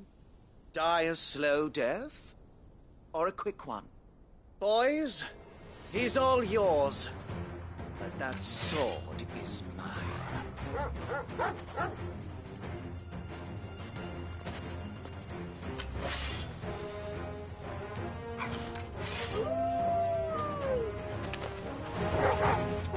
Leave now and we can pretend this didn't happen.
Oh, you've done it now. Go on. Tell me what I've done. When the Borgwyn finds out you've killed his men, he'll have your head. He only wanted that bull of a manservant, the dim one always clinging to Karen's skirts. You weren't even supposed to be here. Who the hell are you, anyway? What were you going to do to him? The Borgwyn wanted him to get to Karen. I was only supposed to point the lamp in the right direction once he arrived in Dalamil. But then you turned up. Well, go on then. If you're going to end me, end me. You're not worth the effort. Now be gone, before I change my mind. Fucking coward! I need to find Goods. Right now.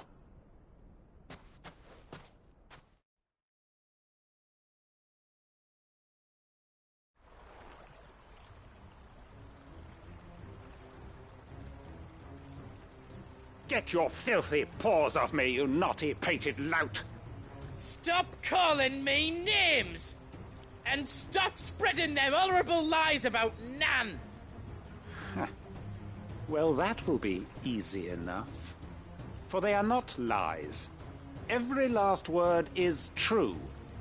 And she must pay for her crimes in blood. Blood? Goose, are you all right?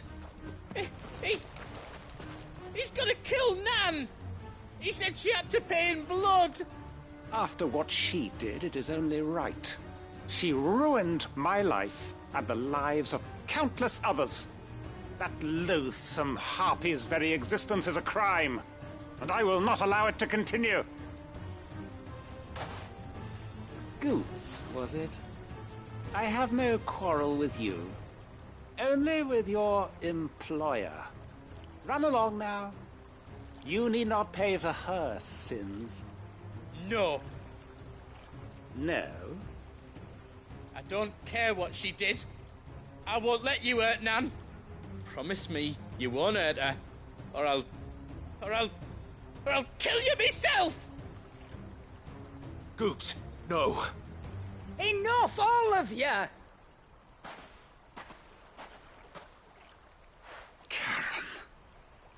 But how did you? You're a sight less clever than you think you are, the pair of you. Did you think I wouldn't notice the two of you slinking off together? Well, the whole thing got me thinking, who in Dalimil might bear me a grudge? And a certain snivelling shit I ran afoul of in my fairy years came to mind. Though it was just Bogan back then, wasn't it? I thought the years might have taught you some sense, but I see you're the same pants-pissing craven you've always been. What was it we called you? Wet legs? You bitch! Everything that happened, it was all your fault! And now you'll finally pay for what you did to me!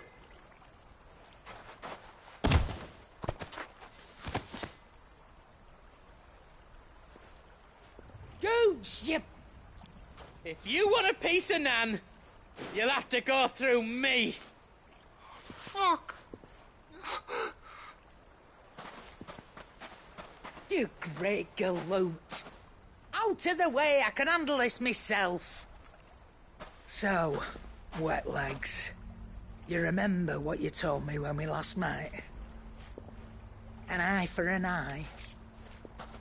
Wise words, Sam. Wise words. And now, it's time to collect.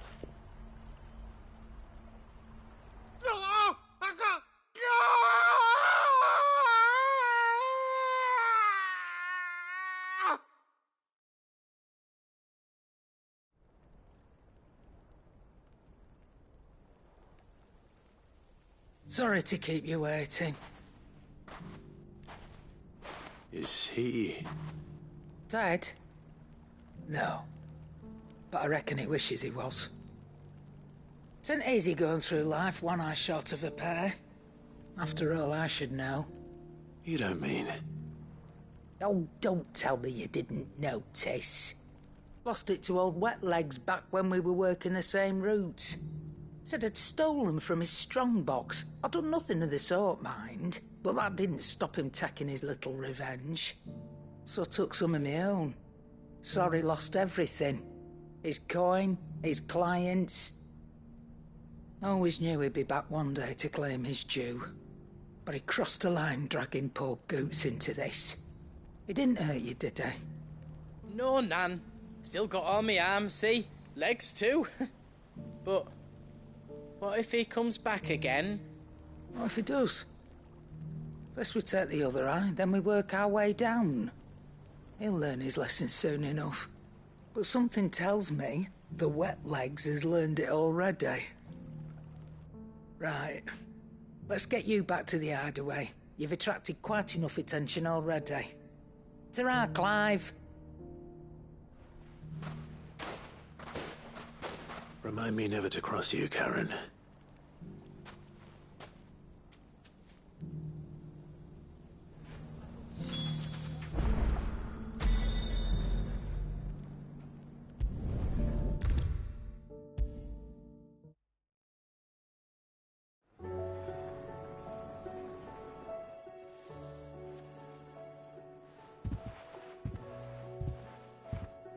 Nothing like a dish of cold vengeance to foul the gut. I'm sorry, Nan. I didn't mean to make things worse. I just thought I had to protect you. Like you've protected me. Aye, well, someone had to. Your parents certainly didn't give a whit for your well-being. Reckon the both of us would be worse off if I'd not taken you on. You've always been me right eye, Goots. And I'd have you stay that way. So don't you dare go looking for trouble again. Well, I will. If you ever need help, I'll do it again and again, and you can't stop me. Why, you big lump.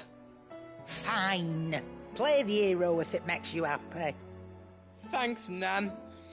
I won't let you down. There's nothing he wouldn't do for you. That's as maybe.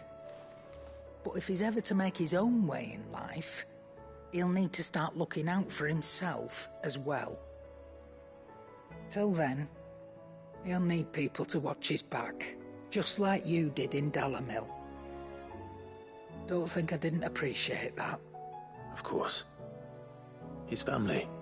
Stop it. You make me one good eye, mister. I don't go thinking that'll do you any favours. A potion today'll cost you the same as it did yesterday.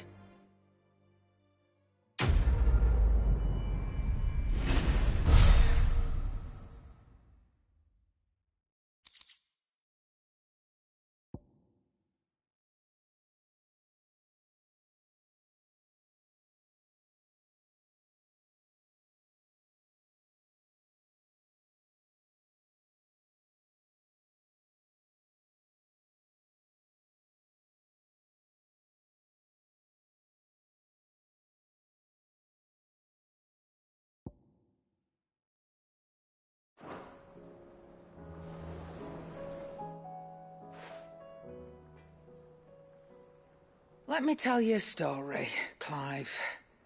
All right. Them rumours Wetlegs were spreading. Might be they weren't just tales plucked out of thin air. You see, there were a time when I weren't too particular about who I sold steel to, so long as they paid me the right price. Some women lust after blood, others after flesh, but me, I were always one for gold.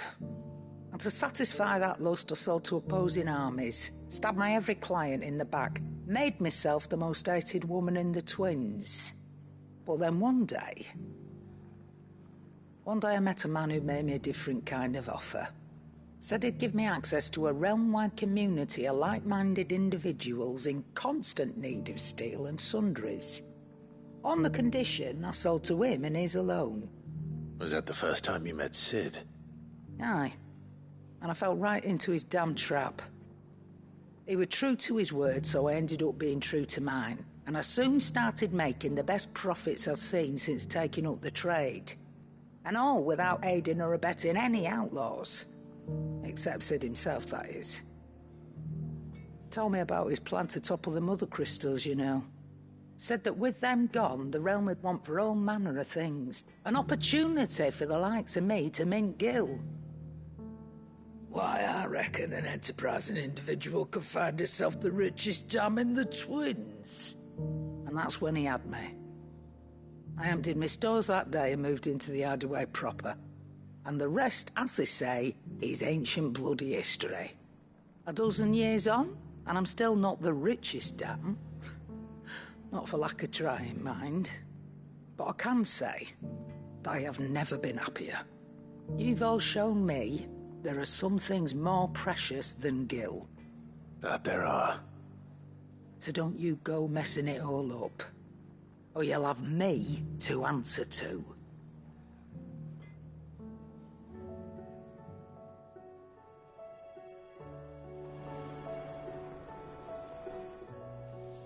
Still alive, are you? That great lump.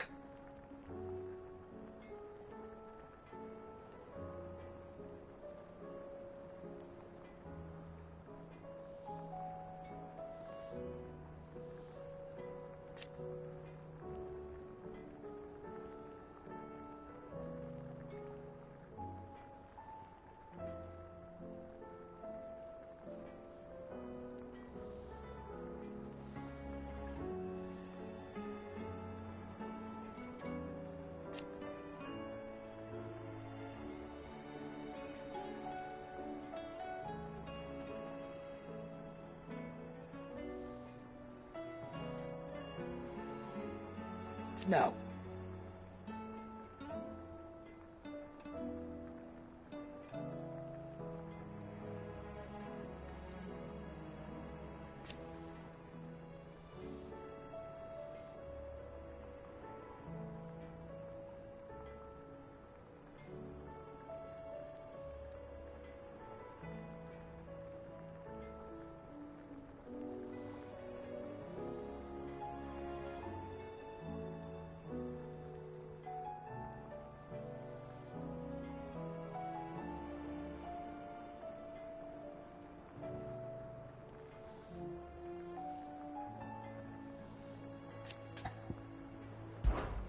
If you're gonna buy some, be quick about it.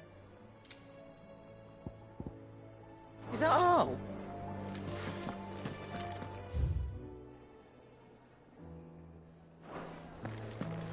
Did you see the pair that got hauled into tires?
Did you see that? Tell me you saw that.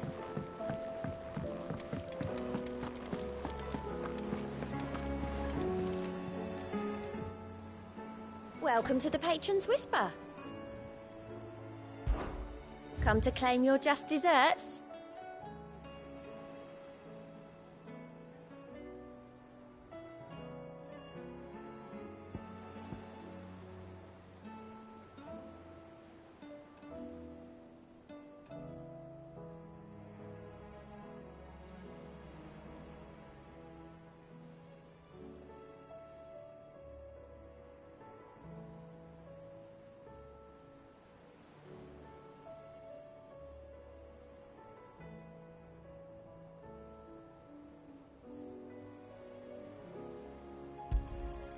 Here you are. Best of luck out there, Sid.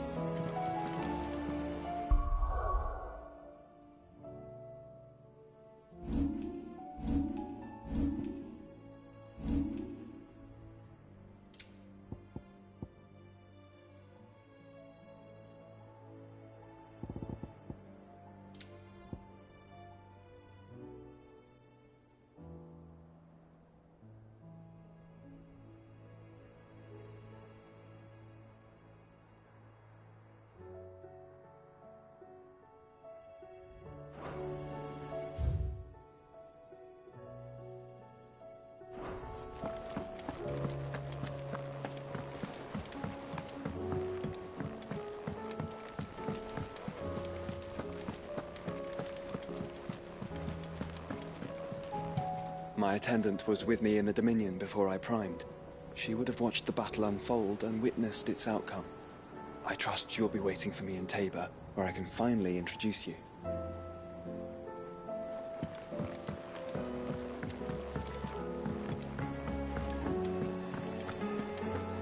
It seems the hideaway's lost its appetite.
known for making this town a welcoming place.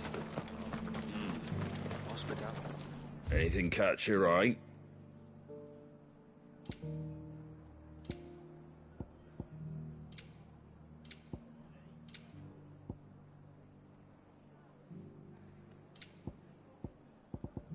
Take care out there, eh?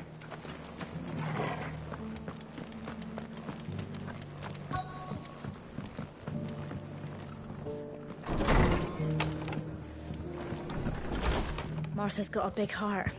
It's a pity there's so many who are happy to take advantage of it.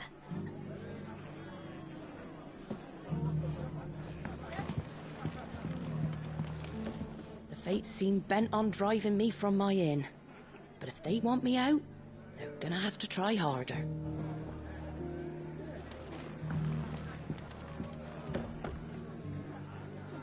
Sorry, but if you're looking for a bed, there's none to be had right now.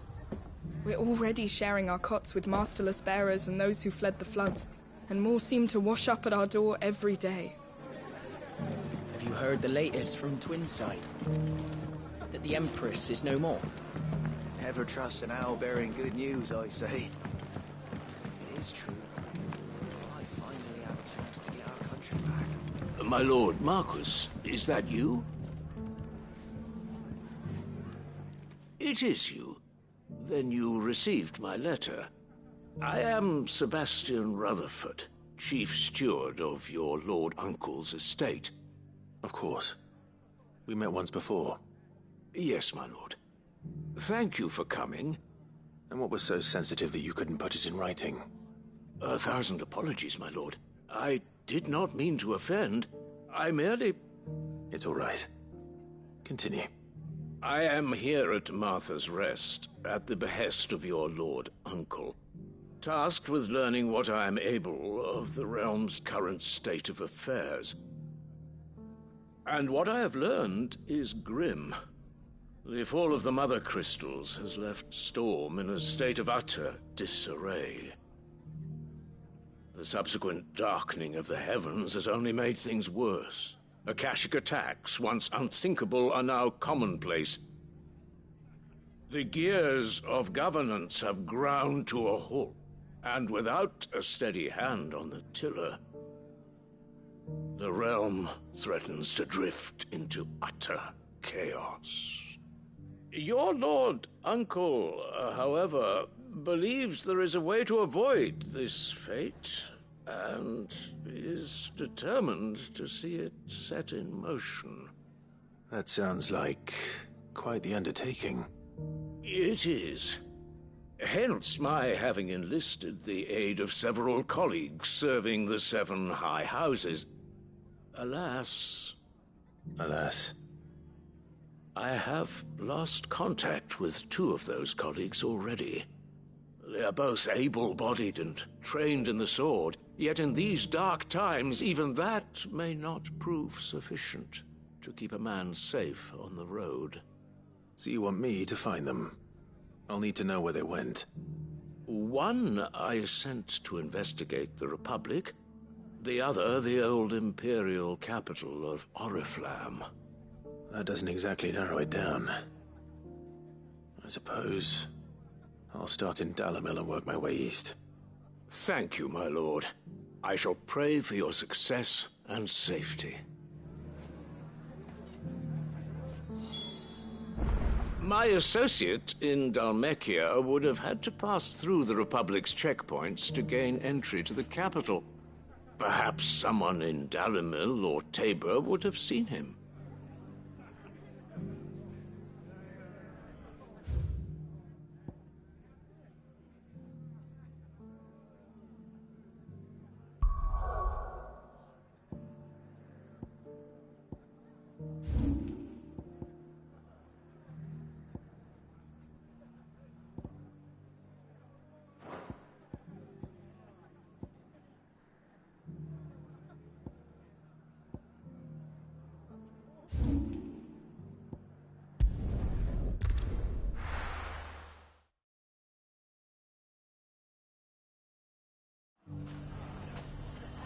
It's not going to be easy finding one man in an entire republic. Let's hope someone here's seen something. Mummy, are the bad men going to come back? The gentleman of the town guard was dragging the bunch.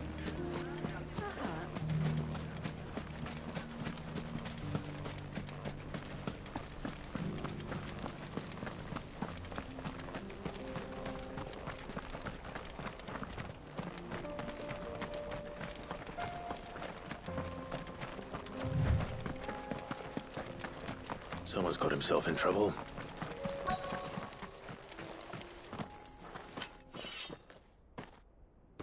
I don't see your master here, so you can start by giving us all the coppers in your purse.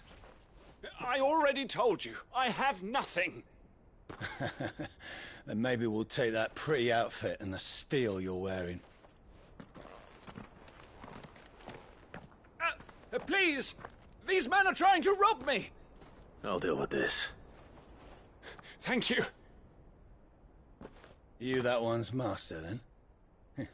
If you'd kindly pay the coin he owes us, we can pretend you didn't draw your blade on Republican soldiers. Or you can go back to your garrison and I won't report you to your captain.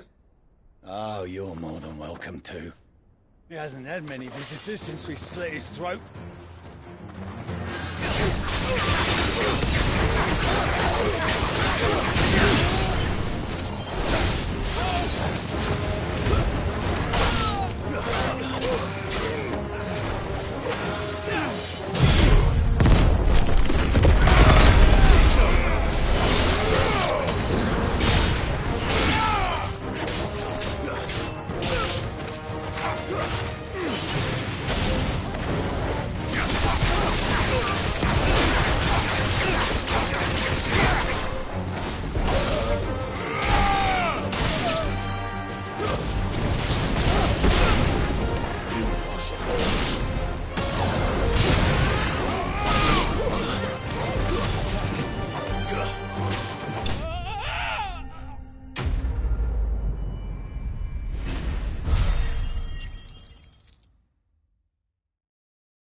I'd expect as much from Hugo's faithful, but these were men of the fist.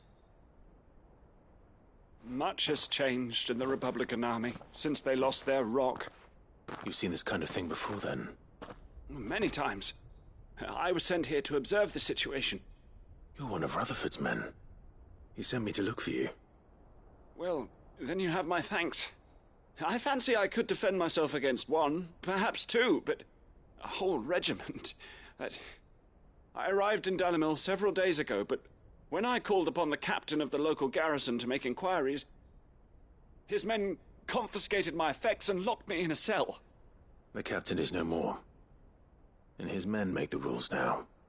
Fortunately, I was able to bribe my way free, only to be stopped again by those soldiers you so kindly dispatched. What of the Fist's Central Command? Surely they wouldn't allow such lawlessness amongst their ranks. I would imagine they are unaware of it.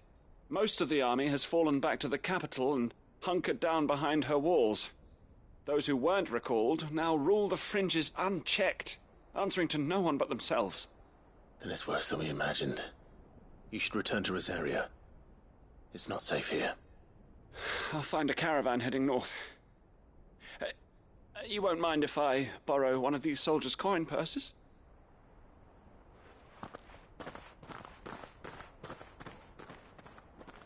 Not at all. Now, to find this second associate of Rutherford's. If he was bound for Oriflamme, I'll start at Northreach and see if I can pick up his trail.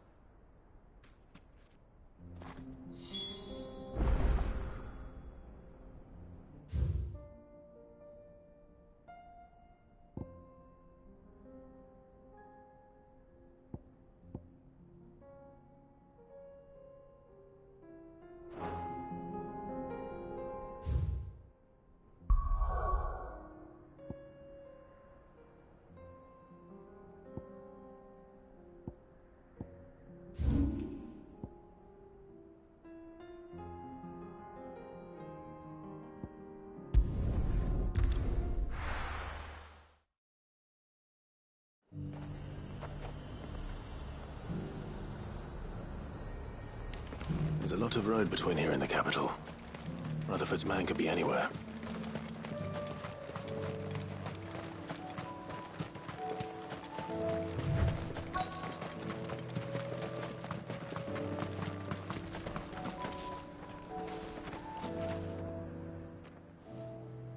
What happened here? If you're with the others, they've already relieved me of my belongings. I'm not. I'm looking for someone who was sent here by a man named Rutherford. And then you found him. I am Alistair Rockford, attendant to the Lady Ariane of House Wellesley. Of the 7 high houses of Rosaria. It's been a long time since last I saw my great-aunt. Is she well? My Lord Marquis? Yes. Yes, she is. The Lady Dowager has granted me leave to assist your Uncle Stuart. I was on my way back from the old capital when I saw some villagers being robbed on the road here. Bandits?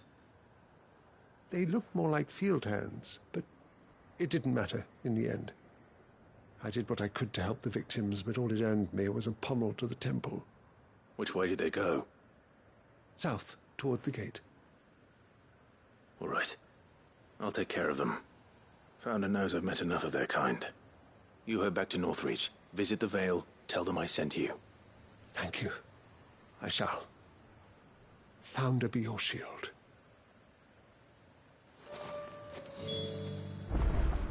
It was only a short while ago that I was assaulted. If you hurry south, you may find those who did this.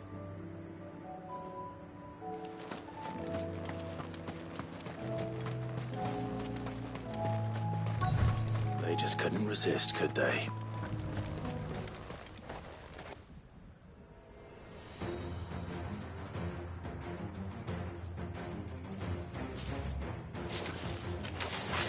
This one's ours, pretty boy.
Make for the town while you can. There may be more bandits nearby. You don't need to tell me twice. Many thanks, traveler. This looks to be all of them. I thought I told you to make for the Vale. And stand by as ill might befall the heir to the ducal throne. It's just Clive, and I'm fine. Which is more than can be said for you. I will survive. Strange that the garrison wouldn't intervene in such a brazen attack so close to their gates. The garrison have their hands full inside the city. Some days they don't even send out patrols. There are few hands left to work the fields, and even fewer to transport the grain. The market stalls are nearly bare, and the price for what remains is exorbitant. It's not uncommon to see a fight break out over a crust of bread. When I said the ones who attacked me didn't have the look of bandits, I meant it. They were probably just desperate. Rockford, listen to me. If you are to continue your investigation, you first need to seek the attention of a healer. Of course. I shall return to Northreach right away. But allow me to thank you first. Had you not happened along, Don't thank me. Thank Rutherford. It was he who sent me. I suppose he'll be wondering where I've got to. I shall send a Bastolus as soon as I'm able. Good day.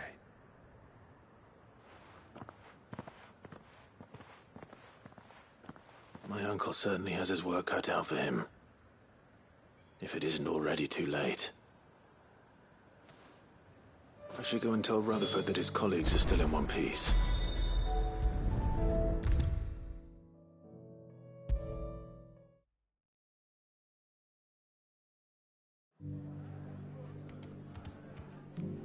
I see you're still here.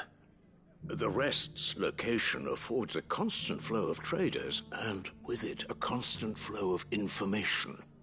Speaking of which, I received word from both my associates. They have resumed their investigations, thanks to you. I only happened to be in the right place at the right time. They both seem to think the realm's prospects rather grim. I am afraid that grim would be putting it lightly. Storm is in crisis, and if we are to free her, we must work quickly. And we must work together. Such is your Lord Uncle's wish. As it is mine.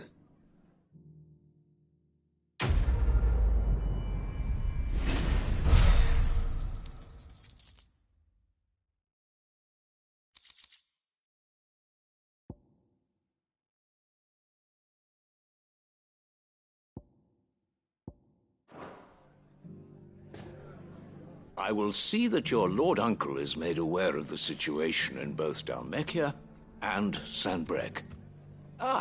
And inform him of your timely assistance, of course.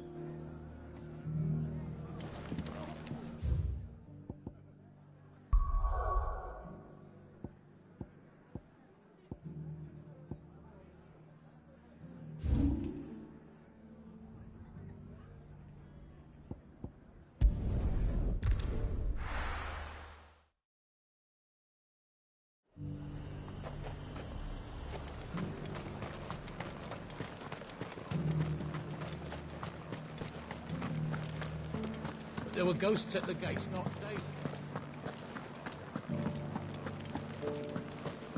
You needn't fret. The creatures have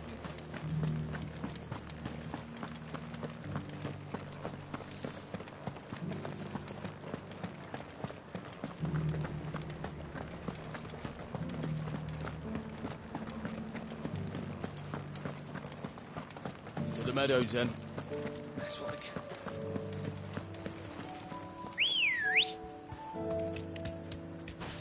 Good girl.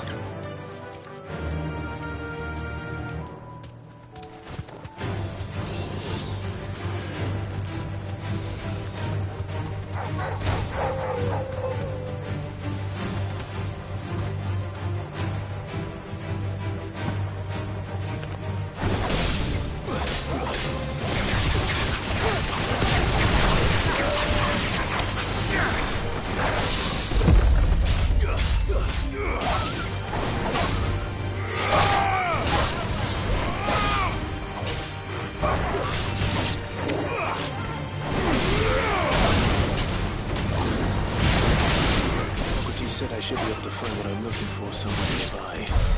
Bright blue dragons and bright yellow flowers. Should be easy enough to spot.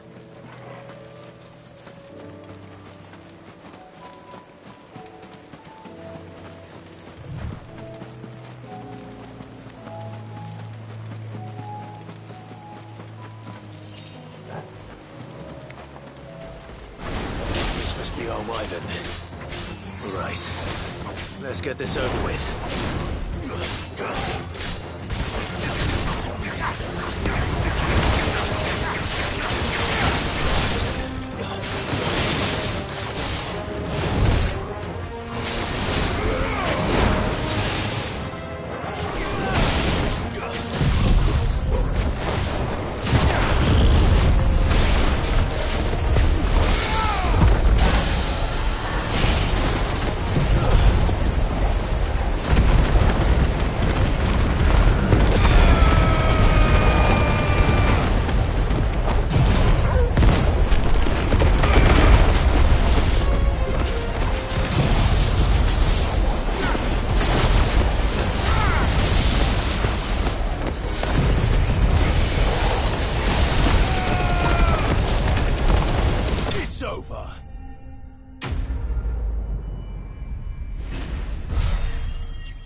That's the wyvern's liver.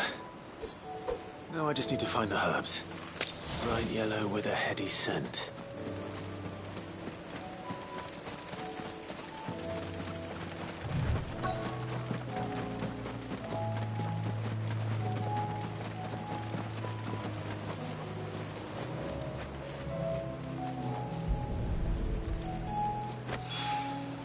I think that's everything Molly needs to resurrect her recipe. Better head back.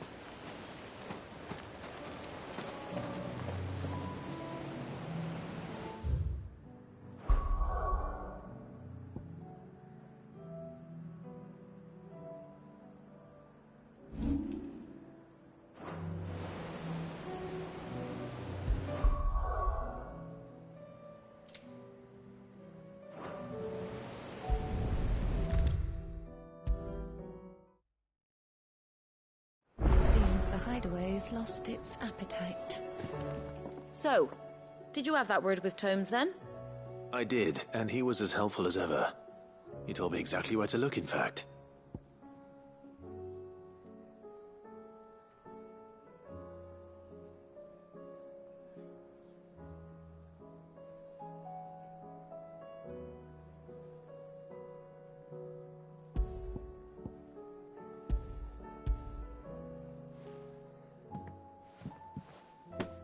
And what precisely will I be cooking up?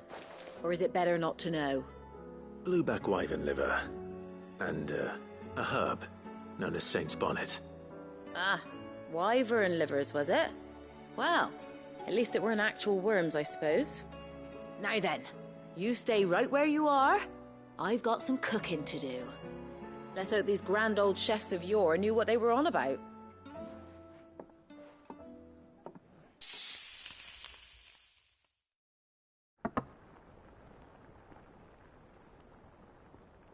And here we have it.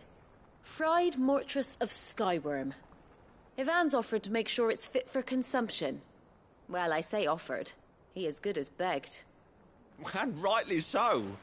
Is there any higher honour than partaking in a slice of culinary history?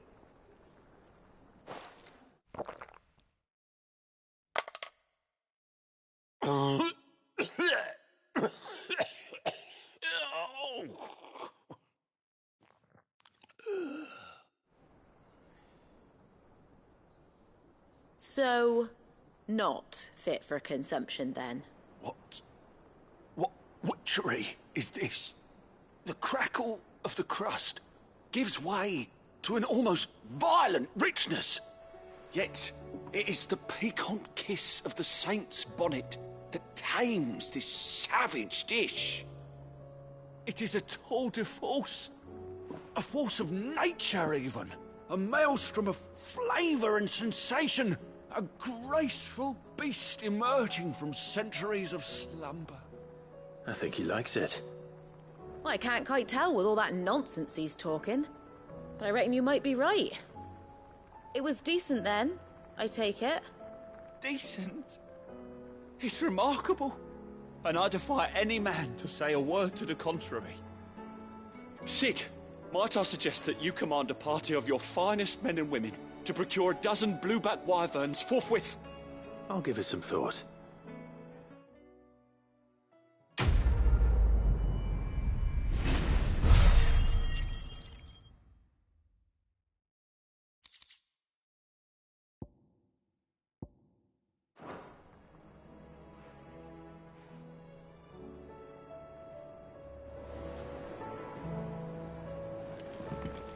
That book may be a veritable treasure trove, but the recipes are hardly what I'd call honest fare. Oh, who needs honesty when they can have majesty? Our companions deserve only the very best.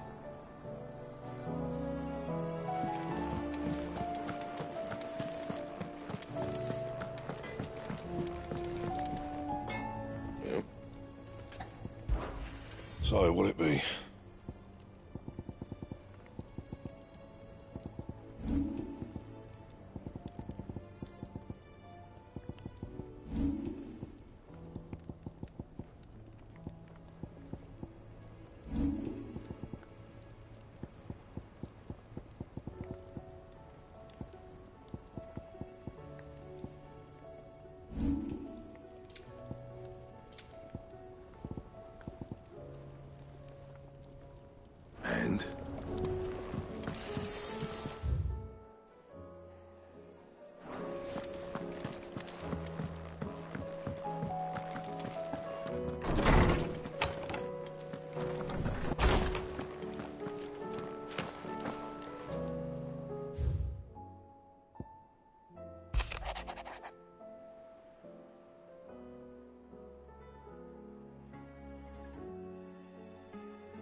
My Lord Marquis, it is an honor. I am Yote, Knight of the Undying, charged with the protection of His Grace Joshua Rosfield, Keeper of the Flame of the Phoenix. Of course. It all makes sense now. Would you care to elaborate? The Undying are loyal servants to the ducal throne. Or more specifically, to its heir. They have served our family for generations, albeit from the shadows. Since their inception, they have been tasked with the preservation and enactment of the rites of ancestral communion. After the events at Phoenix Gate, it was the Undying who delivered me to safety. And since the day I left Rosaria, Yote has been my constant companion and protector. Without her sword, I would not have survived my journey across the realm. Rise, Lady Yote.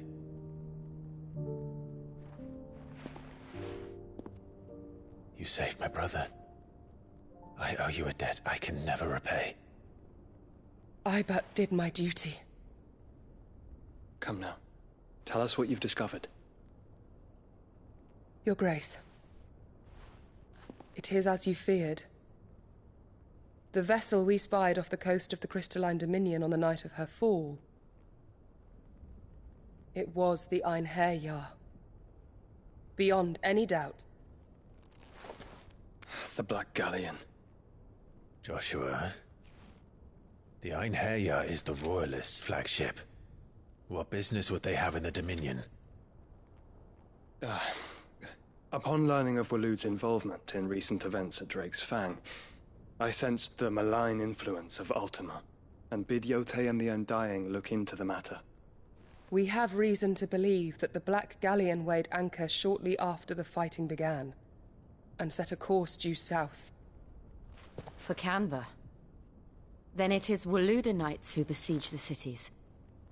What is left of them, yes. And the Black Galleon sails at but one man's behest. Barnabas Tharm.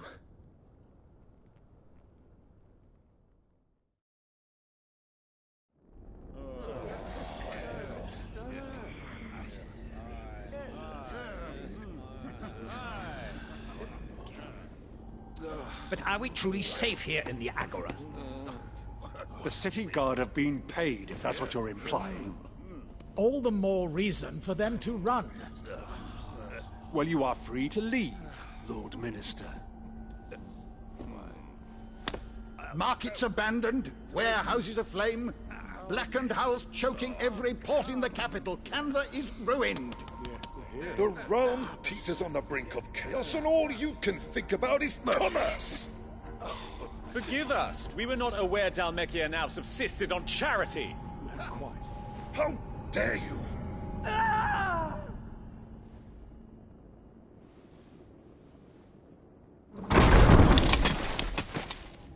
Distinguished members of the Council, you must forgive His Majesty this intrusion. What is the meaning of this? A trifle crowded, but I fear it will have to serve, my liege. Very well. My colleagues, do you not see? The king He has come to save us from the Akashic.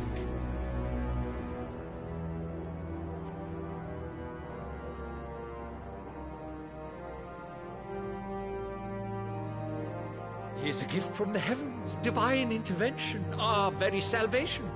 And of course, if it is compensation he requires, we would be most willing to negotiate a fair price for services rendered. Fools. Your ignorance unbecomes you. Your Majesty, correct me if I'm wrong, but I would swear that the fiends washing the cobbles of Canva with the blood of her citizens wear the colors of Waloed. Ha! So you do not deny it. Guards, fetter them, and see our guests to the dungeons!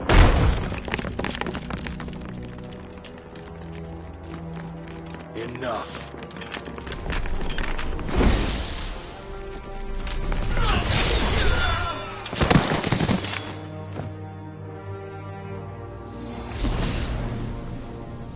Pathetic creatures.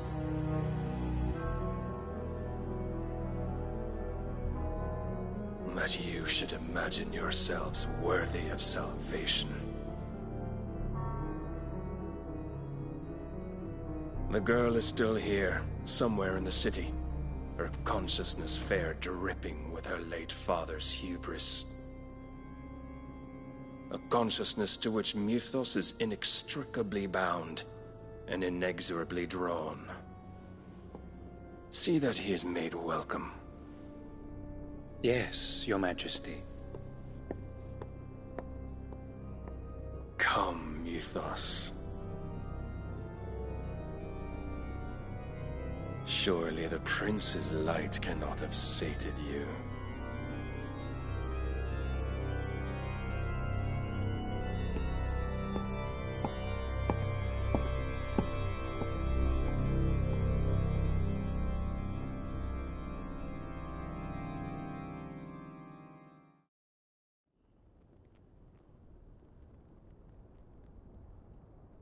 So then, how long has Waloed been under Ultima's control? How long indeed? Based on what we know of Barnabas's actions, I would guess some few years, mayhap more.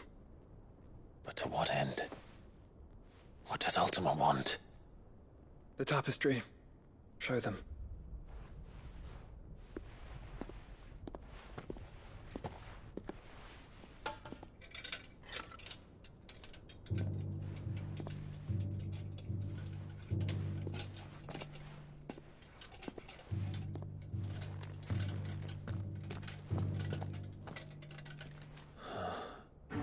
By the flames. Phoenix Gate, Drake's Breath, and now here. But what is it? It is old, ancient, even. Naught remains of the faith it represents, save what can be gleaned from the image itself. None could tell me what the one in the apothecary meant, even the Undying. But I believe it may be the key to discerning Ultima's purpose. That figure in the center, the one beneath whom the icons congregate, that I believe to be Ultima. He is a god, or at least godlike. His very existence beyond our ken. The icons, and by extension their dominance, are meant to be his subjects, and while some, like Barnabas, have accepted this role, others have rejected it, like you, Clive, which is rather inconvenient, as it appears he needs you most of all. And gods don't like to be disobeyed. No, I don't suppose they do. Clive, may I tell Yote of the lake? By all means. Yote, I will be accompanying my brother to the Free Cities.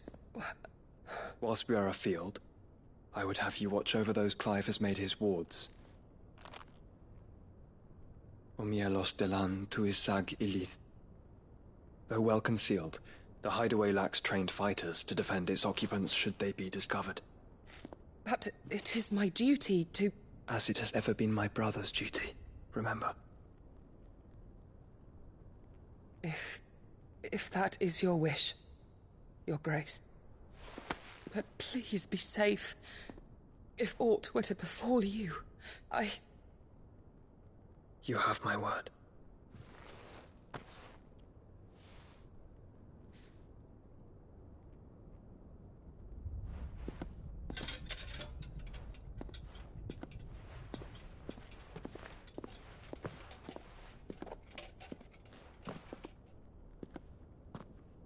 Farewell, my lord, my lady. We are in your debt, Yode.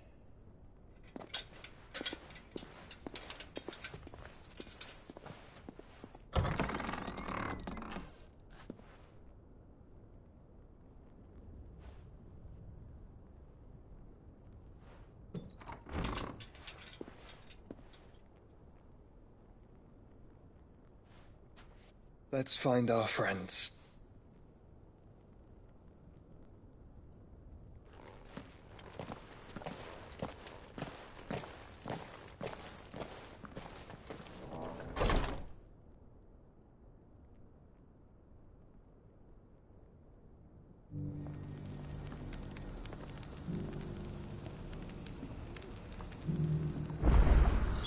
It's plain she cares for you very deeply. And I her, which is why I had to let her go.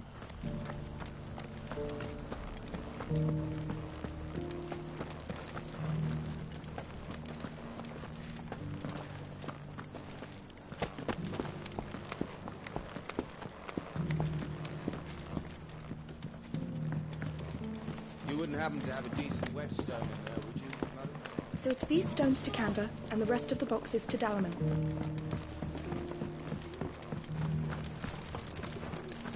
Why won't the sky go back to how it was? I don't like it. Nor do I, dearie. In all my long years,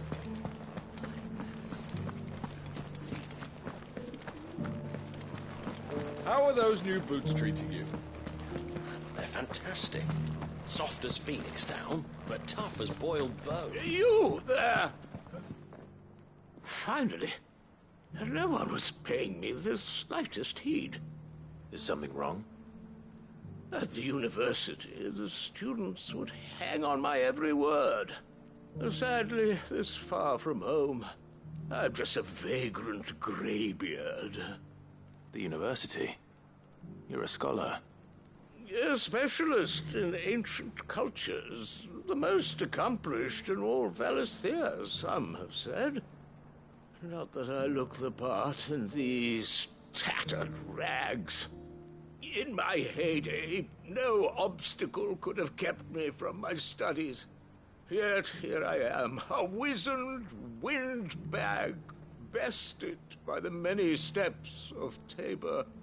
The answers I seek lying just beyond my enfeebled reach. Would you do an old man a kindness and brave the stairs in my stead? You'll be amply rewarded, of course. Climb the stairs and... And memorize a few inscriptions for me. Assuming you know your letters, that is. Some courteous soul is rumored to have carved clues to Tabor's rich history into stones dotted about the village. 3 of them, to be precise. 1 each to the north, south, and east. I'm here in the hope that those carvings might shed light on a riddle I've been pondering for some time. Namely, the otherwise undocumented origins of Tabor's unique people. People quite unlike those of neighboring lands. I can't promise I'll remember everything perfectly. Remember what you can. I'll piece together the rest. Make for the domed pavilions, and you'll have no trouble finding the stones.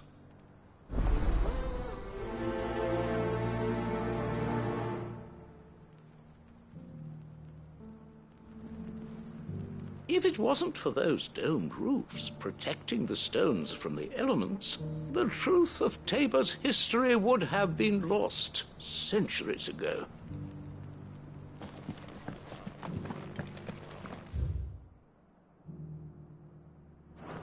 How are those new boots treating you? They're fantastic. Soft as phoenix down, but tough as boiled pearl.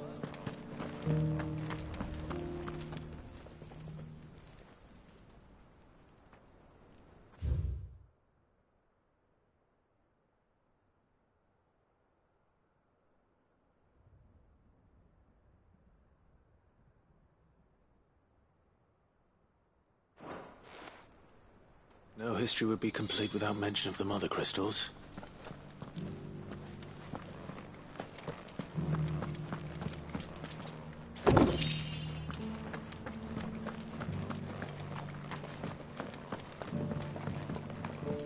So it's these stones to Canva, and the rest of the boxes to Dalamo.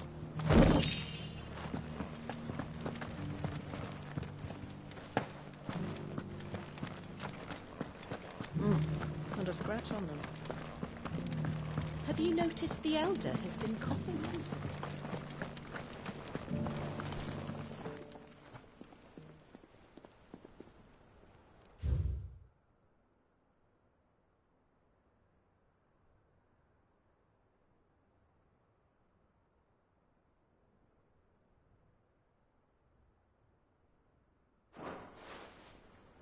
What golden plains might the wanderers have called home, I wonder?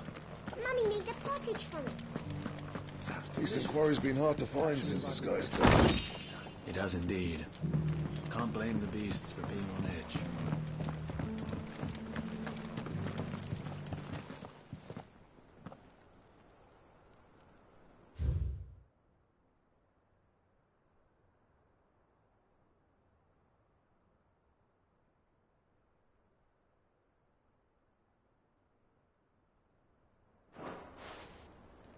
Farmers must have settled here in Tabor. I should speak to the old scholar before I forget everything I've read.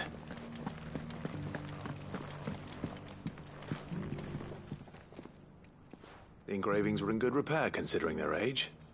Oh, would that I could have seen for myself. Oh, come, don't tease me now. What did you learn of this place and its people?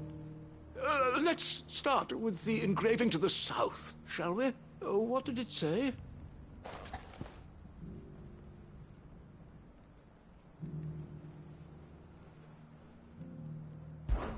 Guardians of the Crystal, the first stones of Tabor, sacred hold thy noble blood, till ends the mother's labor.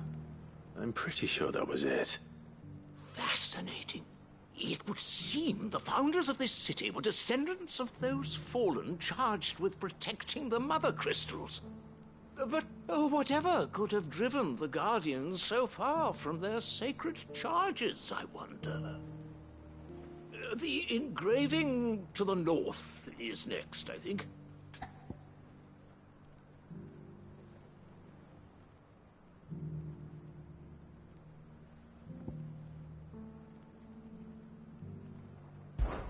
Wanderers of the Golden Plains, lay your roots in stone.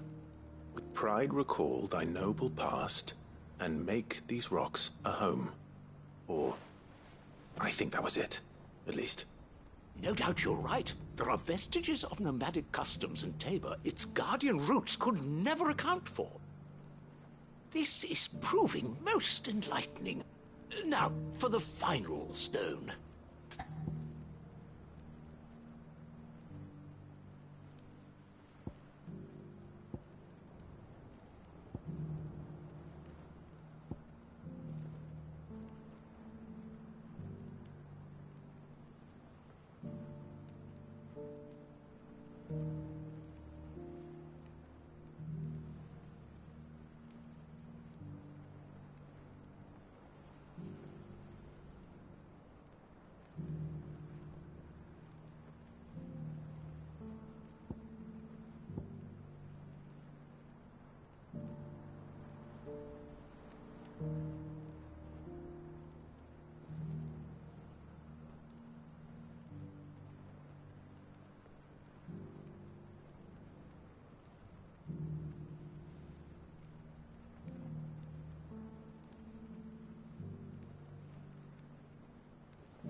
Children of the hunters, now tillers of the land, reap her promised blessing and give praise her gracious hand. That's all three. And so, we add primitive farmers to Tabor's founding peoples, the final piece of the puzzle. 3 engravings, 1 for each of the 3 peoples to have settled Tabor in ancient times.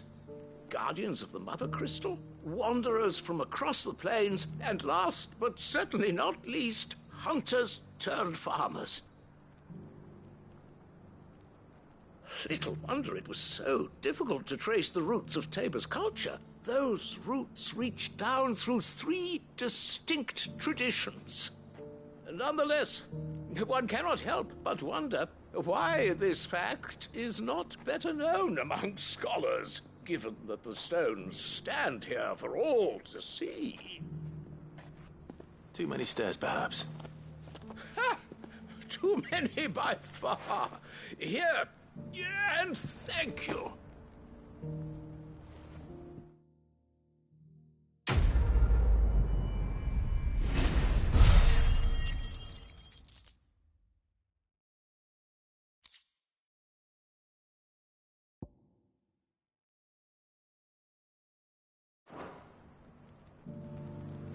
For years, I have pondered the mysteries of Tabor's founding. Would that I had made the journey as a younger man, when stairs held none of their terror.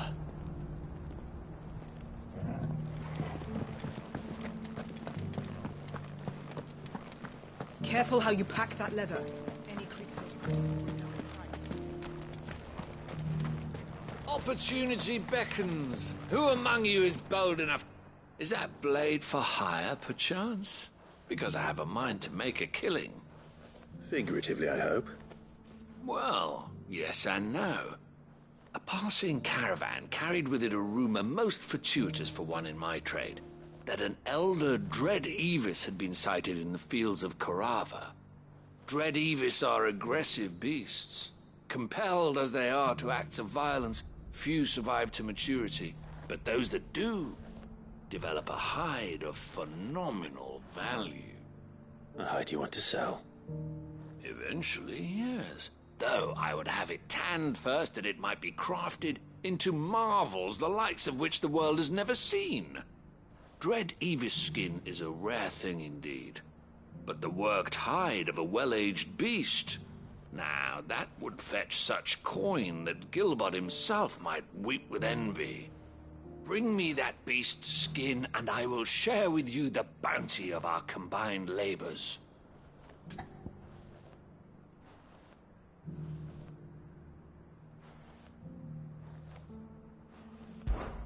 All right.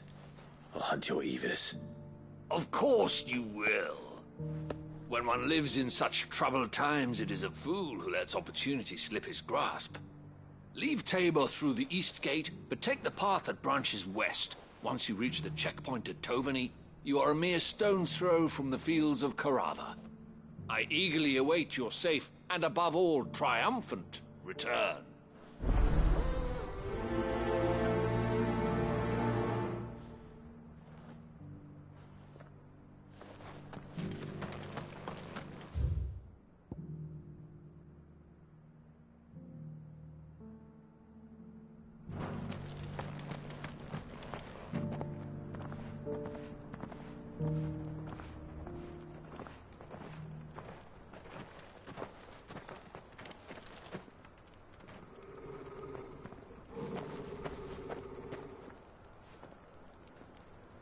Cyril.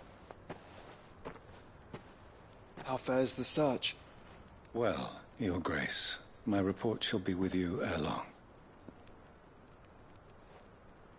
Ah, yes. Yotei is otherwise engaged, at my behest.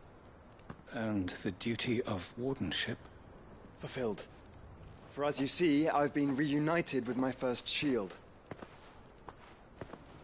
I am Cyril, Knight of the Undying and bearer of the Burning Quill, charged with chronicling the mortal deeds of His Grace, Joshua Rosfield, Keeper of the Flame of the Phoenix, and rightful Archduke of Rosaria.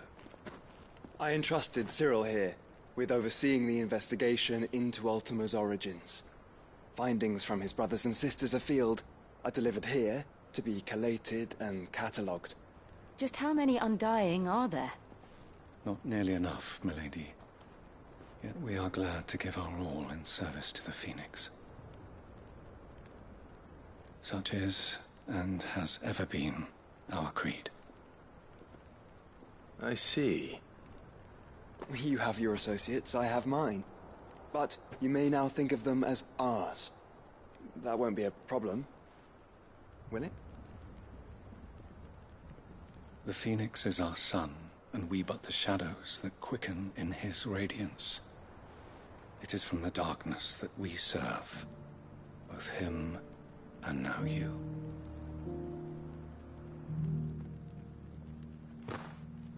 Pray accept this token.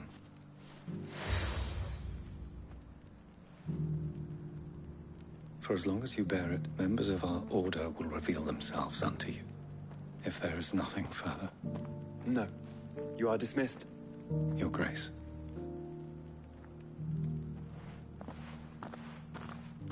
To Canva, then.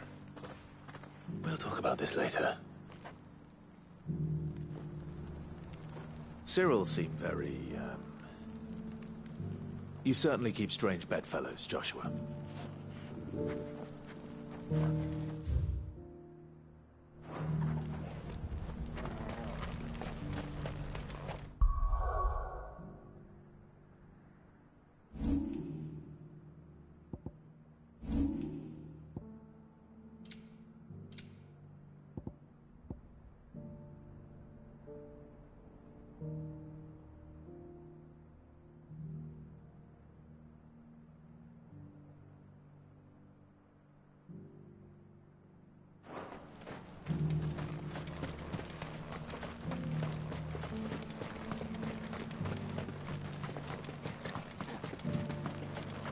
Ah, Lord Rosfield.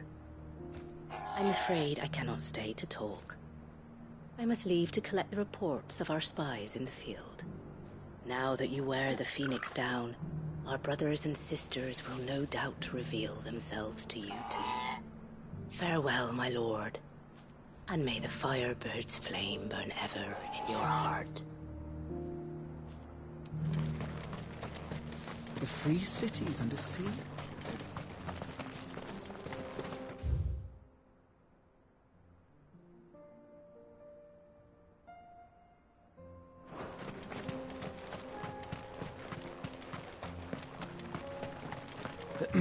Are you sure this is the right way, brother?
Shouldn't have messed with the leader of the pack, eh, boy?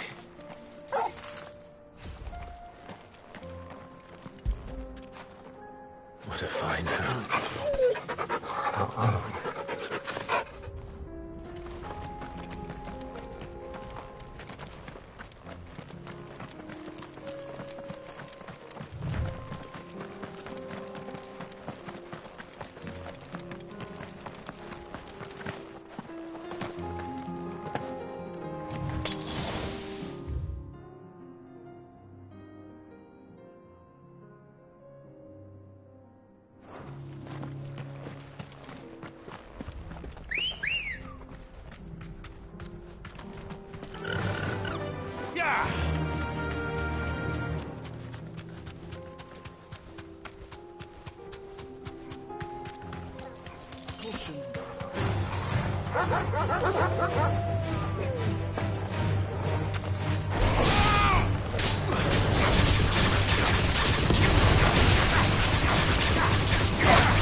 That's better.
Have care.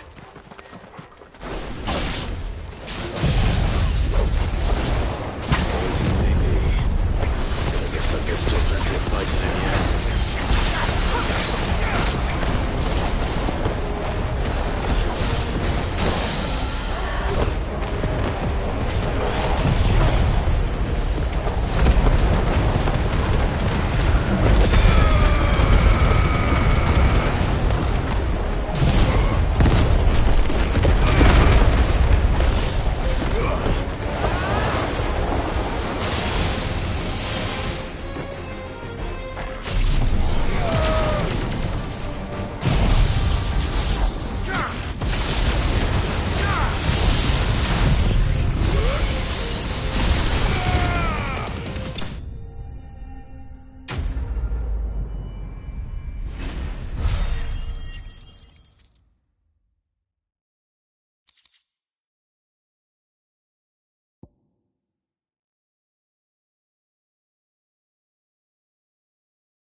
sooner it's off my hands, the better.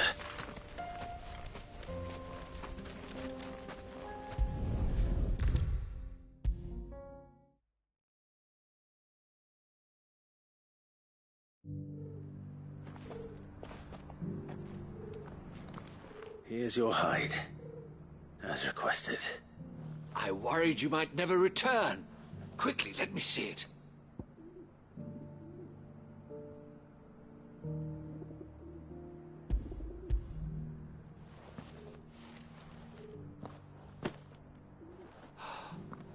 Oh, as supple as a maiden's cheek, yet as adamant as her virtue. This is everything I had hoped for, and more. Clearly, my trust in you was not misplaced. You must be a hunter of considerable talent to have bested the beast with nary a scratch. Join me as my honored partner. With my means and your might, we shall be as wealthy as the merchant kings of Zemeckis. I don't plan on making a habit of this. I'm busy enough as it is. Very well. Though I believe fate had a hand in our meeting, it would be unbecoming of me to beg. Do not allow me to keep you from being about your business. Here, for the hide.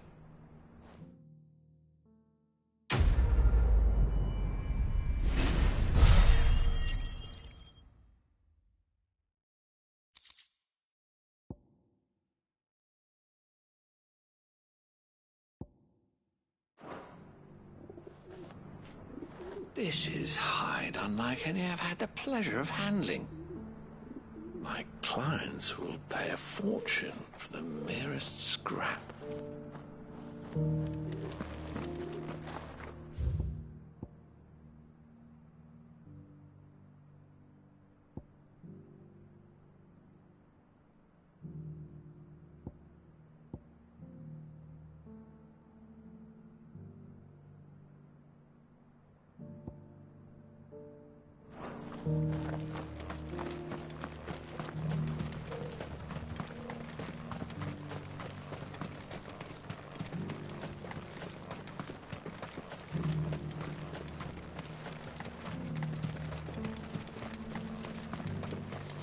Free cities under sea?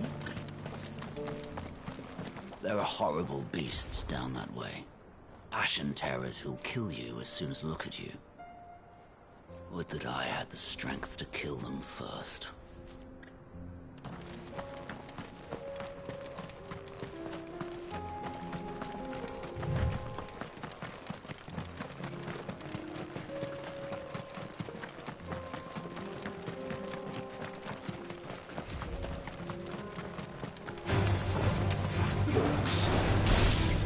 Then let us be rid of them. To me, Blades!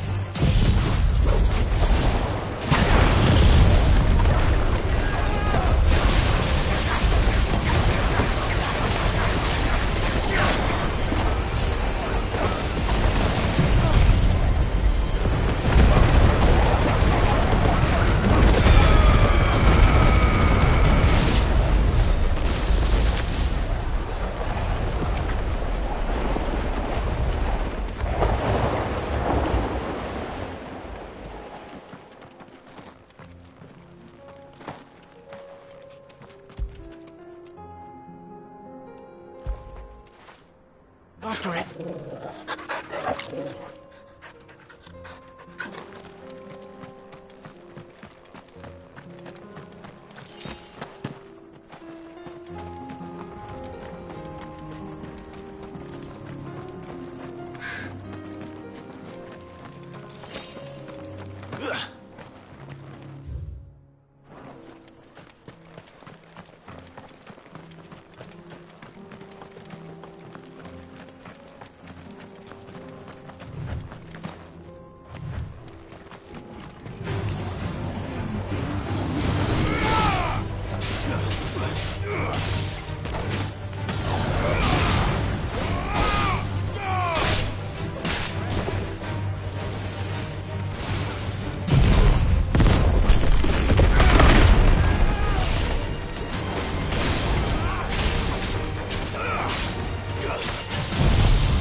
Clive.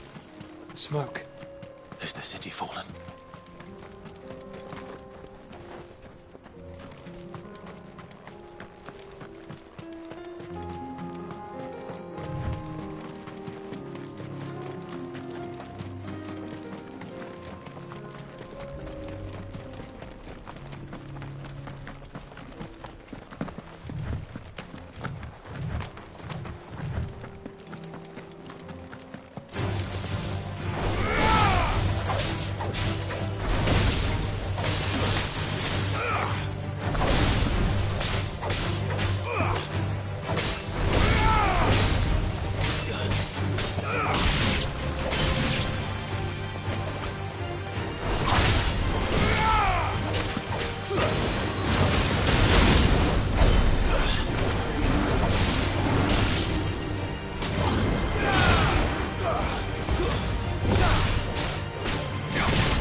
The free men are still holding their own, then.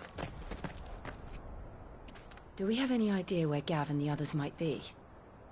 There's a warehouse near the docks where we agreed to meet if there was any trouble. We should hurry.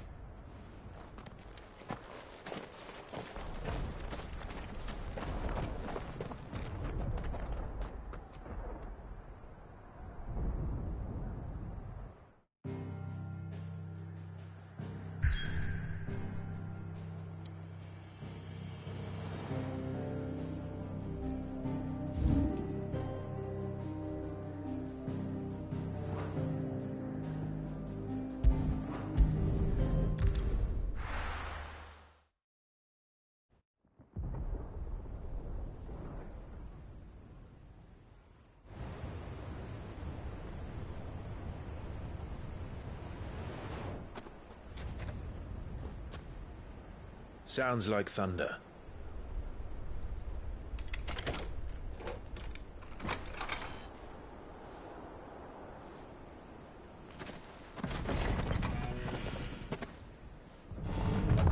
You're late. We're starting to think you'd stumbled off a cliff. I seem to recall that was you, Gav. Good to see you. Any trouble on the road? Nothing we couldn't handle.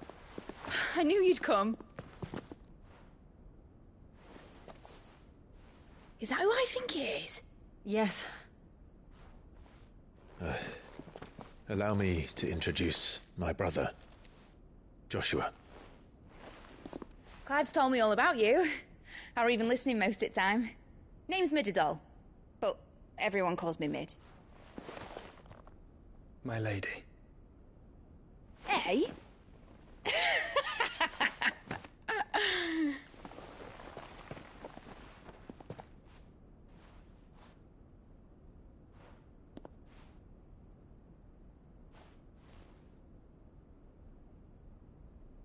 My boy. Uncle Byron. It's really you. I never thought I'd see the day.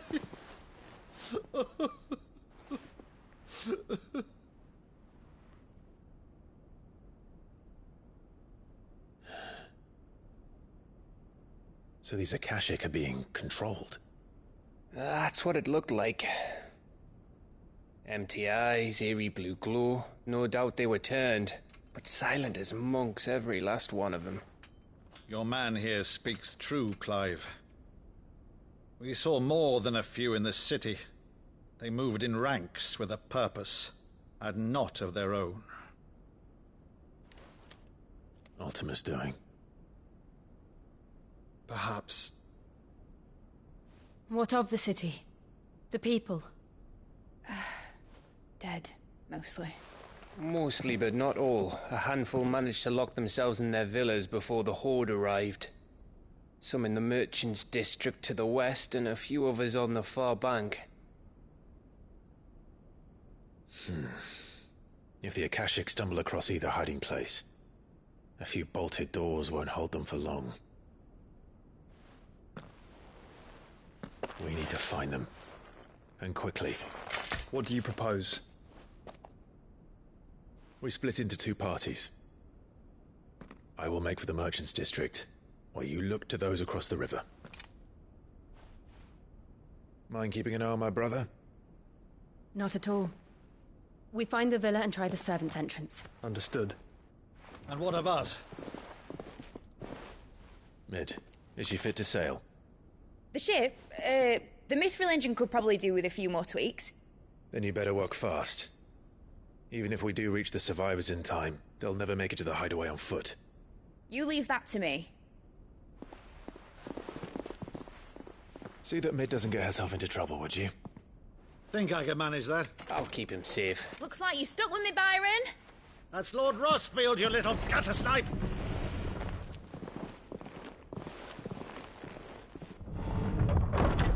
Shall we then? And you keep Clive safe. Be careful. Both of you. You too.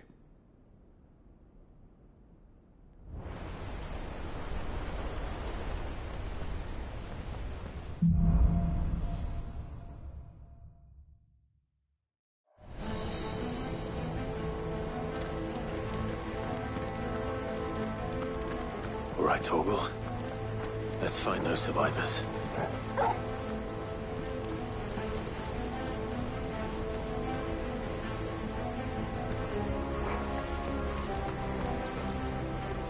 They don't stand a chance against those things.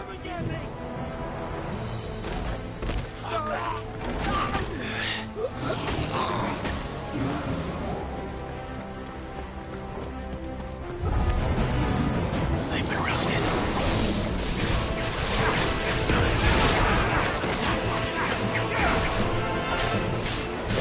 One more down.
what happened to the Royal Army.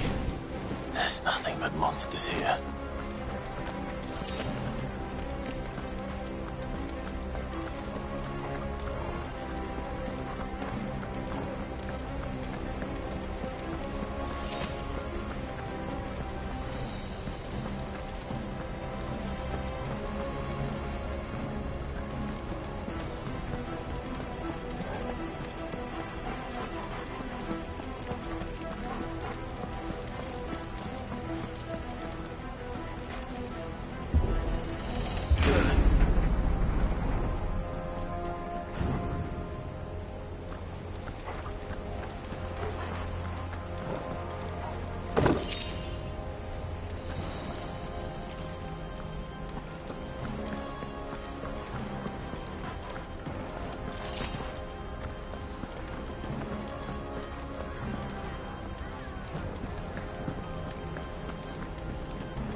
This might take a while.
its leaders gather, there may still be survivors inside.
You've caused quite the commotion.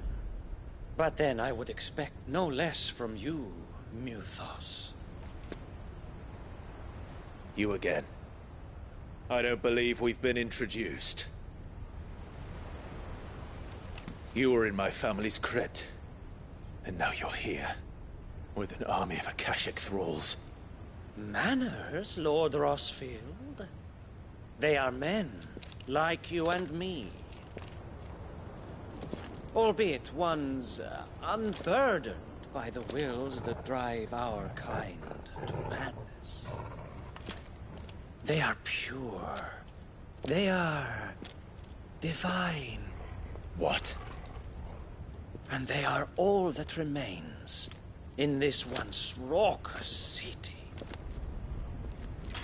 You'll pay for what you've done. As you wish.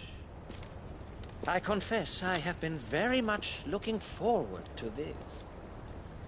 Pardon me this indulgence, Your Majesty. The vessel shall not be spoiled.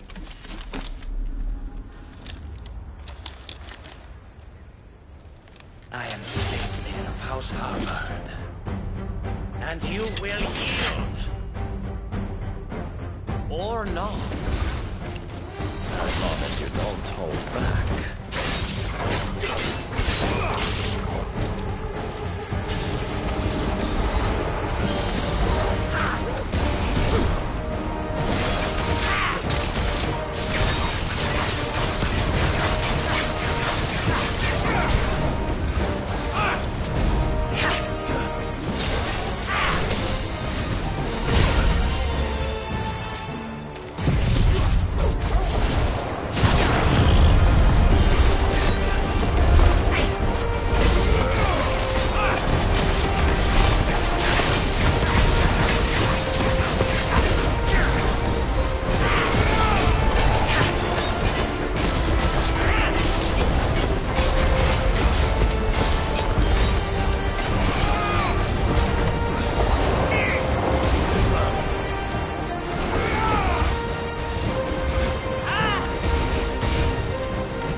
Forgive me if my performance seems uninspired.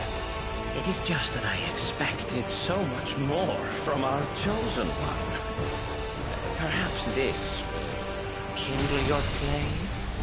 What now? A gift from my liege lord's armory. Gungnir. Watch closely, Mythos.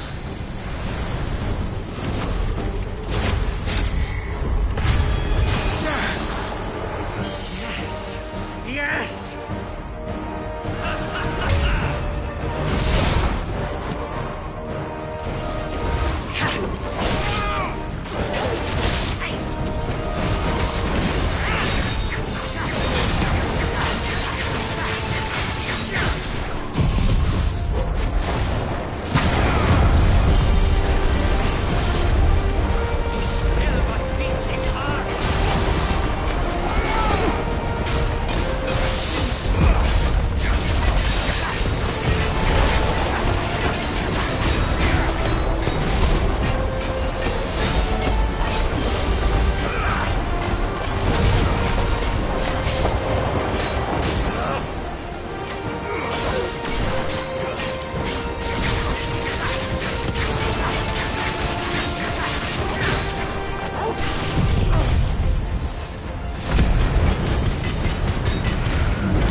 Actually, I wouldn't.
The vessel is strong.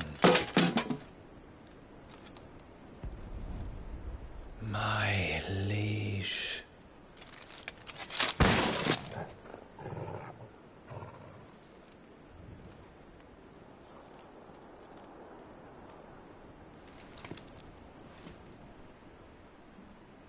Clive! You're all right. As are you, I see. We are, yes. I'm sorry, but we couldn't save them. It was over before we arrived. Well, you did what you could. I fear we were all too late. What's wrong? Nothing. I hope.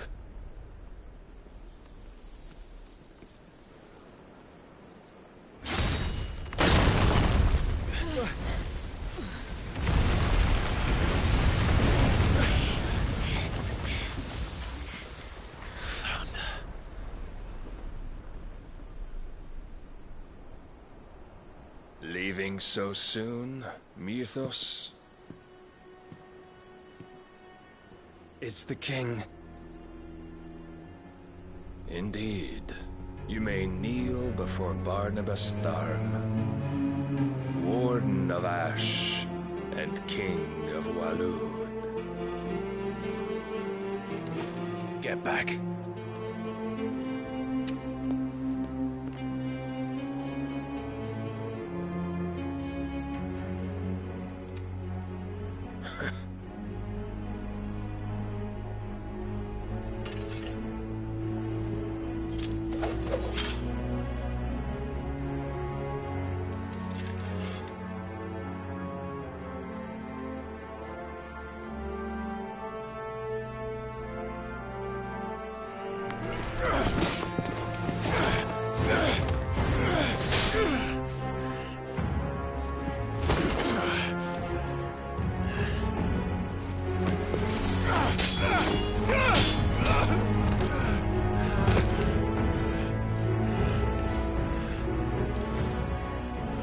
Wild and impetuous.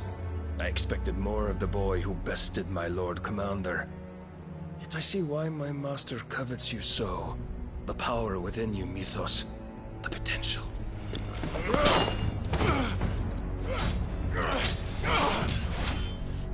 Stop calling me Mythos. But Mythos is everything. The cornerstone of all creation. The Lord's vessel. Your purpose. My purpose? To surrender my mind and body to that thing.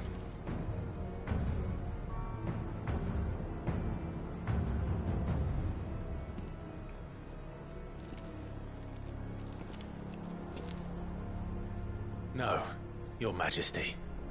My purpose is my own. I made a promise to my friends, to my people. And nothing is going to stand in my way. You would allow this delusion of free will to bar your path to greatness? Truly, your volition is a cancer. One that must be excised.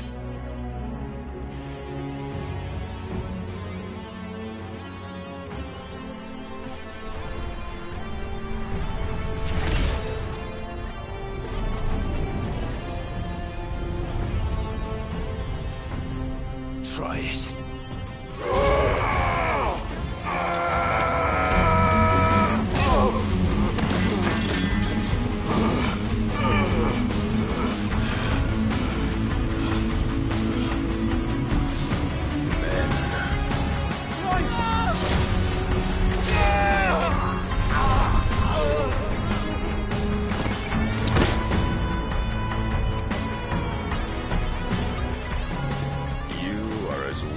All the rest. Joshua!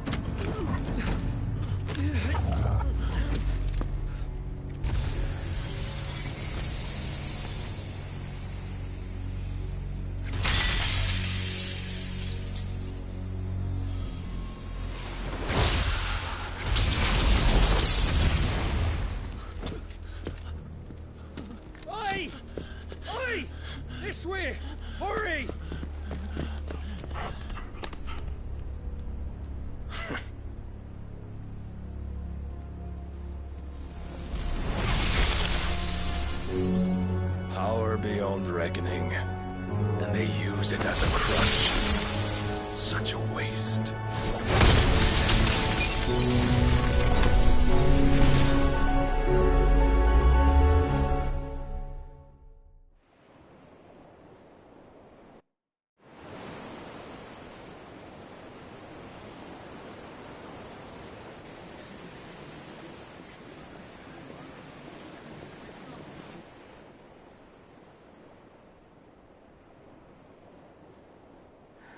Will he be all right?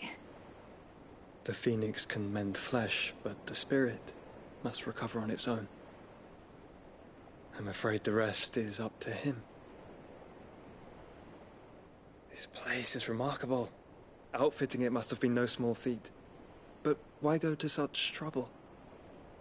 That beauty's belly's filled with wonders the world ain't ready for. If the guilds caught wind of what we were up to, they'd all want a piece. All right? And how is he? Do not blame yourself. He was barely breathing when you brought him here. We would have lost him if it were not for you. No. Barnabas may have severed nigh every sinew in my brother's body. But he made certain the wounds were not fatal. Nigh every sinew? Allow me, your lordship. Don't know what I was thinking, putting you to the trouble like that. 'Tis no trouble carrying comestibles to my ailing nephew. I know, but you've already done so much for us. Pouring your gil into the hideaway and now the ship.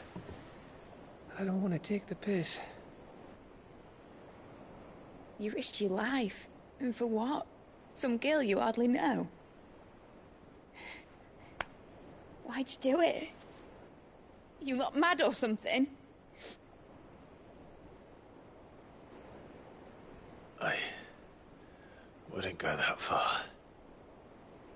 Clive! You're awake, my boy. Oh. All I want to do is help. And the world won't save itself. It was Sid. Your father, who taught me that. Sounds like him.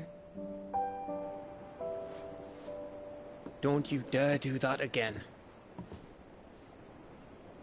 What of the Royalists? Fucked off, the lot of them, along with the galleon. With the king on board, no doubt. Behind here, I wouldn't sail without him. Clive. Jill didn't come back. What do you mean? She kept the king busy while the others dragged you out. It's all right, Mid. Jill is fine. The ether of her icon endures. And as long as it does, we can be certain she is alive.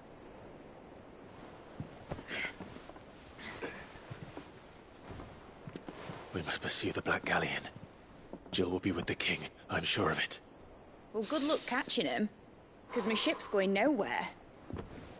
It's the Mithril engine. She's got a kick like a wild chocobo and a mind to tear the hull in half. But you have an idea. Well, of course I do. My dad'll have seen this coming a league off. If I had his old writings... If you had his old writings, you'd be sitting under a fuckload of rubble. The ones Otto didn't save anyway. I suppose he might still have a few pages in his stores. We'll have to hope it's enough. Do what you can to ready the ship. I'll speak with Otto. In your condition, you really are mad. Perhaps. But the world really won't save itself.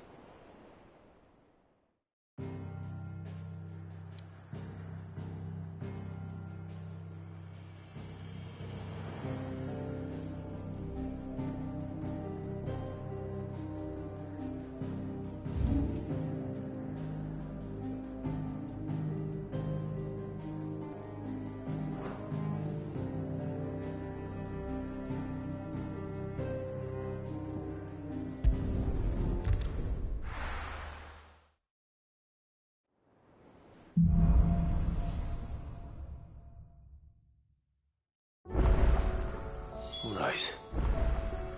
Gav said that Otto might know something.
If it's knowledge you seek, we've tomes aplenty to guide you. Still alive, are ya? If you're gonna buy some, be quick about it.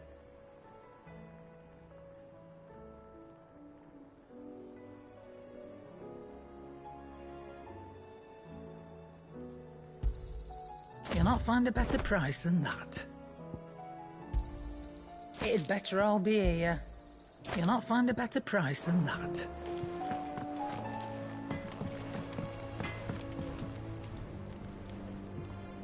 Trouble with your gear, or... What do you want?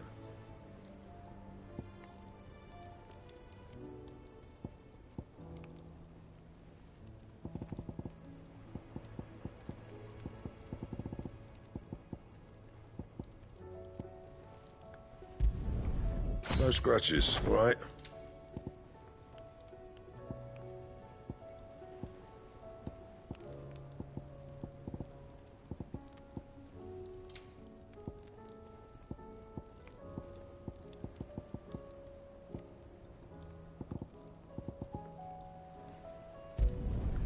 Not bad, if I do say so myself.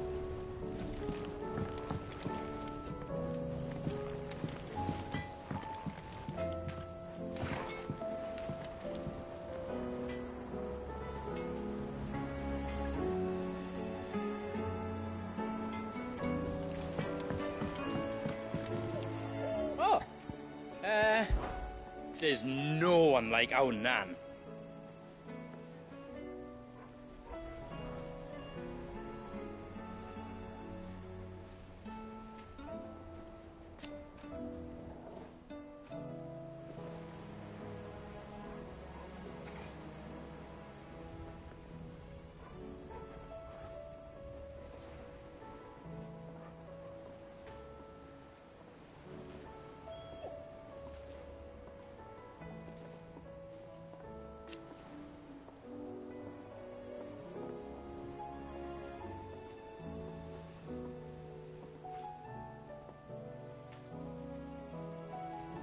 Your lad's worth double that.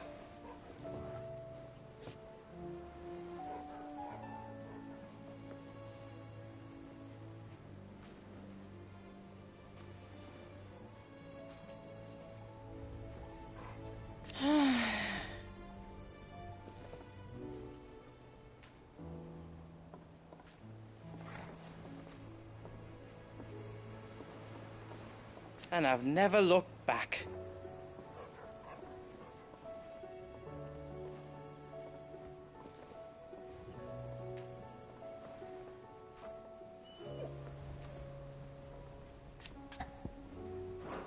Be seeing ya.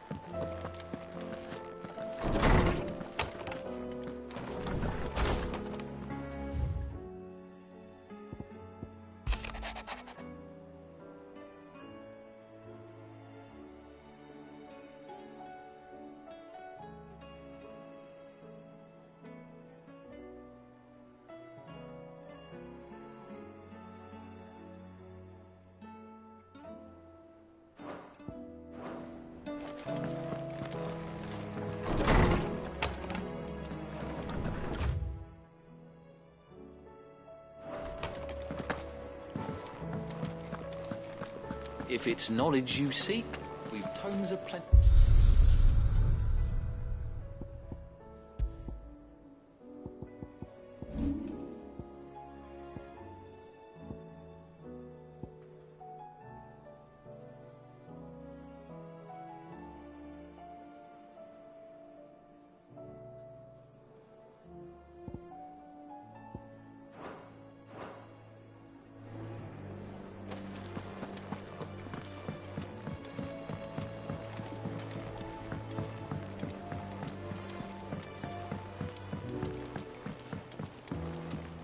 Cole said it was an army of Akashi. What will happen to Mid and the others? Back again? Allow me to educate you. Of course.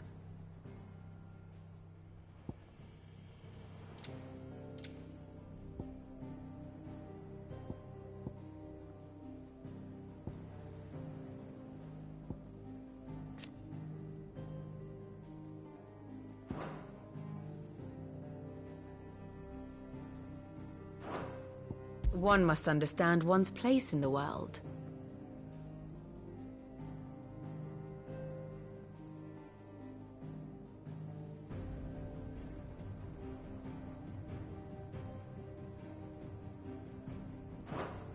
Thus ends today's lesson.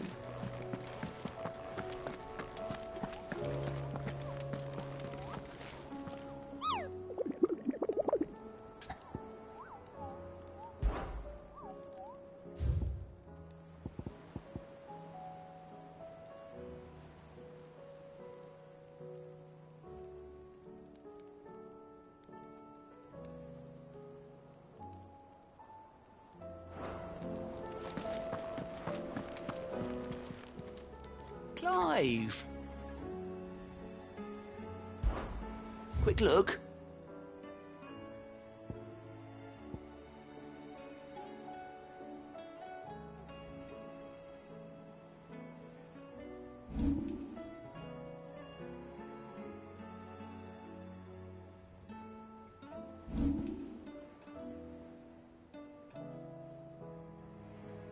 Think you can help?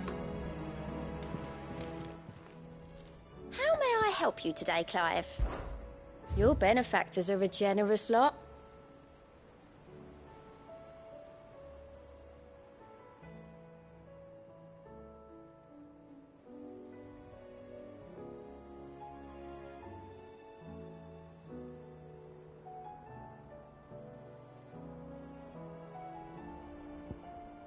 All done?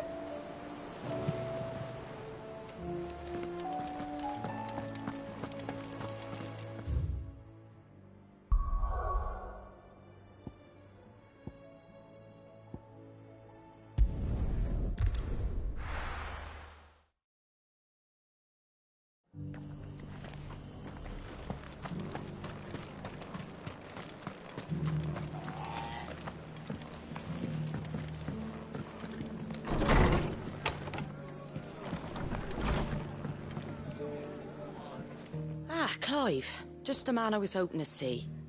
Oh? And why is that?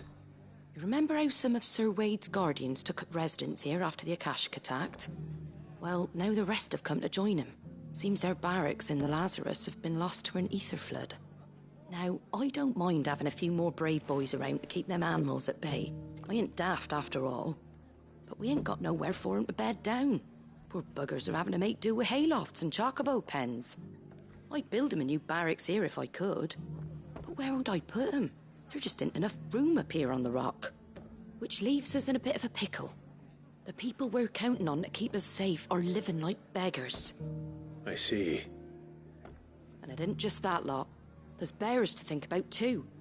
There's been more and more of them turning up lately, coming from all over looking for safe haven. But there's only so many we can shelter with the room we've got. We can't keep cramming more and more people into less and less space. What we need is a new home for our new arrivals. And that's what I was hoping you might help me with. If it ain't too much of a burden, of course. It's no burden. Thank you, Clive. So, where were you thinking of making this new home? Well, I reckon we could do a lot worse than Eastpool. Eastpool. It's been a long time since I thought about that place. It was a tragedy, what happened. And if any of us could have done anything to stop it, we would have. But what's done is done. And those who lived there wouldn't have wanted the village they loved to be left in ruins. I suppose you're right. The blight might be pressing in, but I reckon it's got a good few years left in it yet. There's just one problem. A band of cutthroats have made it their den, and they don't seem like they'll be moving on in a hurry. Nasty bastards they are too. I've lost some good men to their raids. Would have sent someone to clear 'em out sooner if my boys didn't already have their hands full fending off the Akashic. But now we've got a few more Guardians of the Flame to call on. I reckon it's time we made our move. What do you say? Fancy leading a raiding party? I do. Eastpool was once home to people I loved. I won't have bandits sully those memories. I'll gladly drive them out of there. And I know the men will gladly follow you. I've already shared a few thoughts with Sir Wade about how we might be able to win the place back. And I dare say he's got some ideas of his own too. Why don't you go and talk to him? Of course.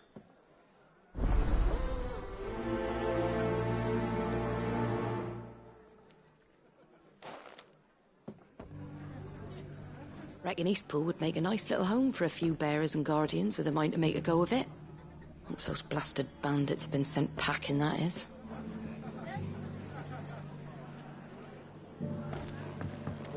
All right, Sir Wade.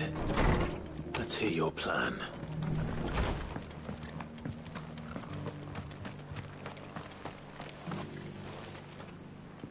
Sir Wade, it's good to see you well. And you, Lord Rossfield. And you. I spoke with Martha.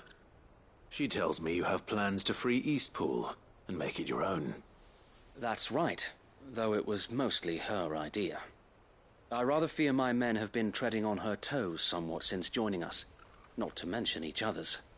And then there are the bearers, men and women who found the courage to flee their masters and sought refuge here. We need somewhere to settle them, and I can think of worse places than Eastpool. As can I. Which is why I agreed to help you win it back. That's very kind of you. I'd be most grateful if you would. With you beside us, we shall soon send that rabble of rogues running for the hills. So, what can you tell me? That thankfully there aren't too many of them. Fewer than a dozen at our last count. And rather less, thankfully, the road that leads there will more than likely still be crawling with Akashic. A small force would suffice to clear the village, but if the Akashic were to follow them in, that force could end up trapped between a rock and a very hard place indeed. I'll head into Eastpool and deal with the bandits. You and the Guardians can stay outside the village and fend off any Akashic who come too close. Make sure I'm not taken unawares. I can't ask you to bear all that risk yourself, my lord. The Akashic are the bigger risk. I can handle a few bandits. Well, if you're sure, I shall summon my men at once. Shall I wait for you here? No need, my lord. You go on ahead. We'll be with you before long. All right. I'll meet you at Eastpool then. We shall see you there. And may victory await our coming.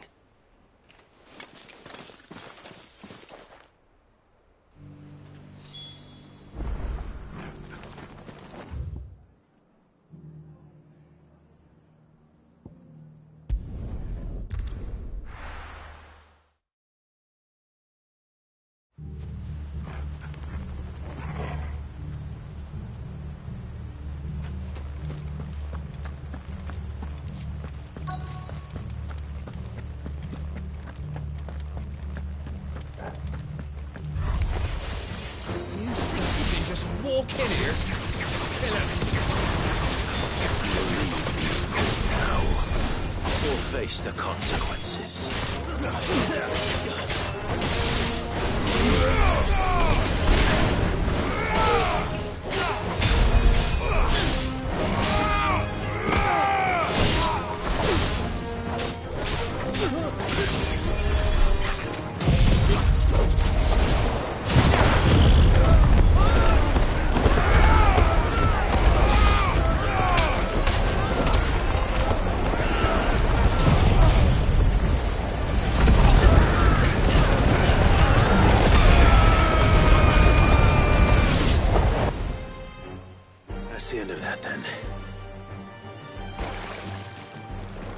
maybe not. What's that thing doing here? Doesn't matter. It goes to.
Any more surprises? I'll take that as a no. Bravo.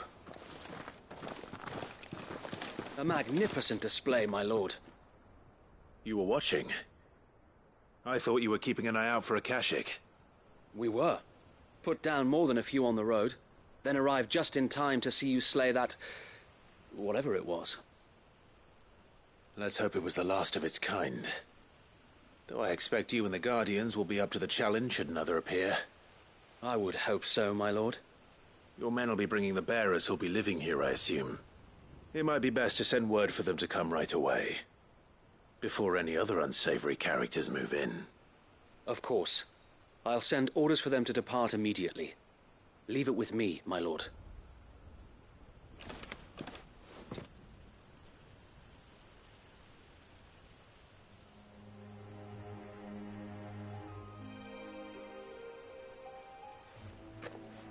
Home. Without masters. No. We're the masters now. Our lives are our own at last. That's all of them. And not a single Akashek in sight. Now to begin the important work of rebuilding the place. It won't be easy. Especially not after 5 years of beasts and blackguards having their wicked way with the place. The masonry might still be sturdy enough, but half the beams are rotted. Those that weren't lost in the fire or burned by the bandits, that is. It'll take a bit of elbow grease, but we'll see Eastpool rise again. Just you wait. So wait. Lady Hannah is buried here. If you don't mind, I'd like Oscar to join the rebuilding efforts. He should be a part of this. Of course. I couldn't agree more. I'll let Martha know that everyone arrived safely. If you need anything more, you have only to send a Stolas. And we will, my lord. Safe travels. Eastpool is in safe hands. Time to go and tell Martha the good news.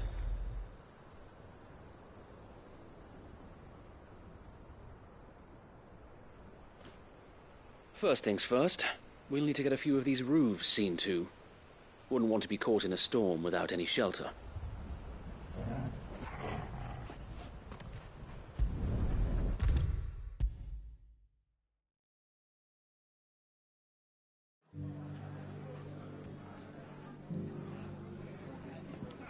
Ah, there you are.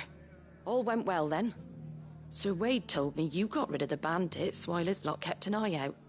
Nicely done. And what's all this about some shape-shifting nightmare showing up? On second thoughts, don't tell me. It'll only give me nightmares of me own. What matters is you did it. And now we can build our new village. I suppose it will be. What will you call it? What else? Eastpool. Sir Wade said it best. There's plenty bad happened to that place, but that don't undo the good that happened there. No need to throw the baby out with the bathwater. Did Wade say that? Well, something along those lines. Anyway, the poor souls might have made it to Eastpool, but their work ain't done yet. So the way I see it, neither is mine. If it's food or lumber or strong backs they need, the rest is ready to provide it. Thank you, Martha. No, thank you. You didn't have to help us. I wanted to.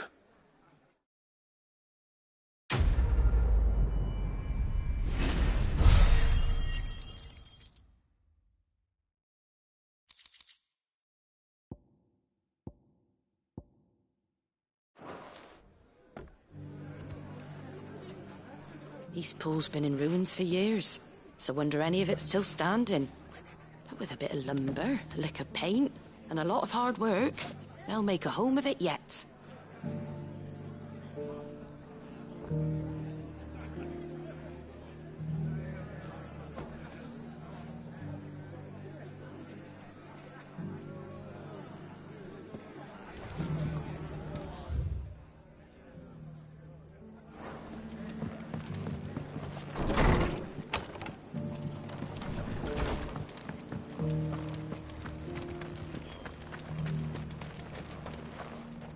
What are you after?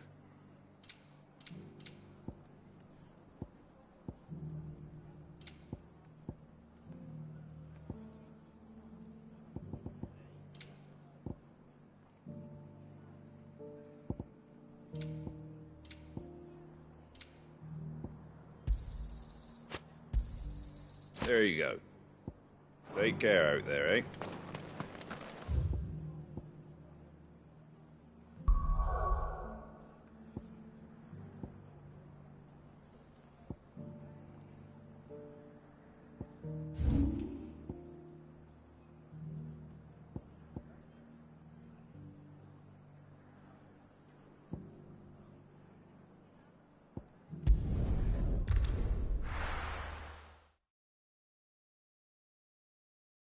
I'll be taking you all to a storehouse in the Bales. Leave anything you don't need behind.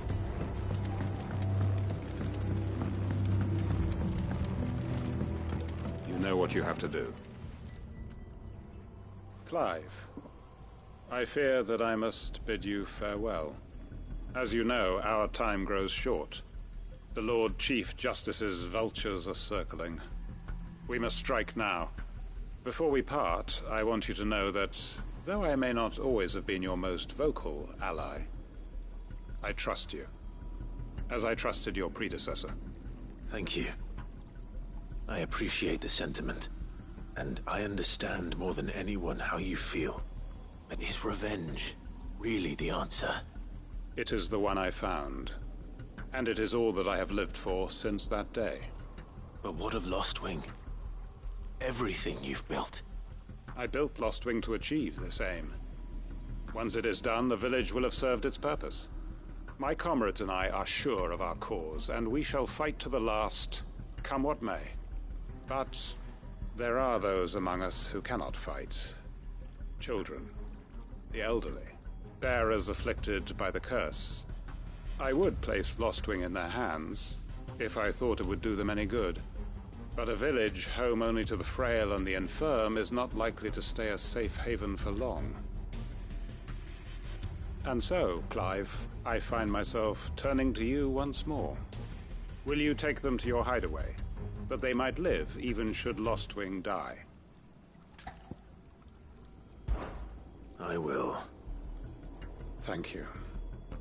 I will not have it said that I did not see to the well-being of those who rallied to my cause. The people I speak of have withdrawn to Gotan's Bales, away from danger in case the Black Shields strike. Understood. I'll make sure they get to the hideaway safely. Then the last of my preparations are complete. Fare you well, Clive. And may Griga guide us. All of us.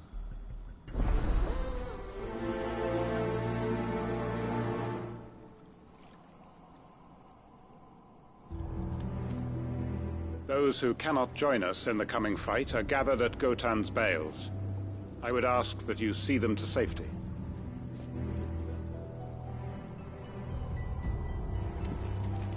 I'll search the village one last time for any stragglers. Then join Master Quinton and get some justice. To Gotan's bales then, and quickly, before anyone else finds them.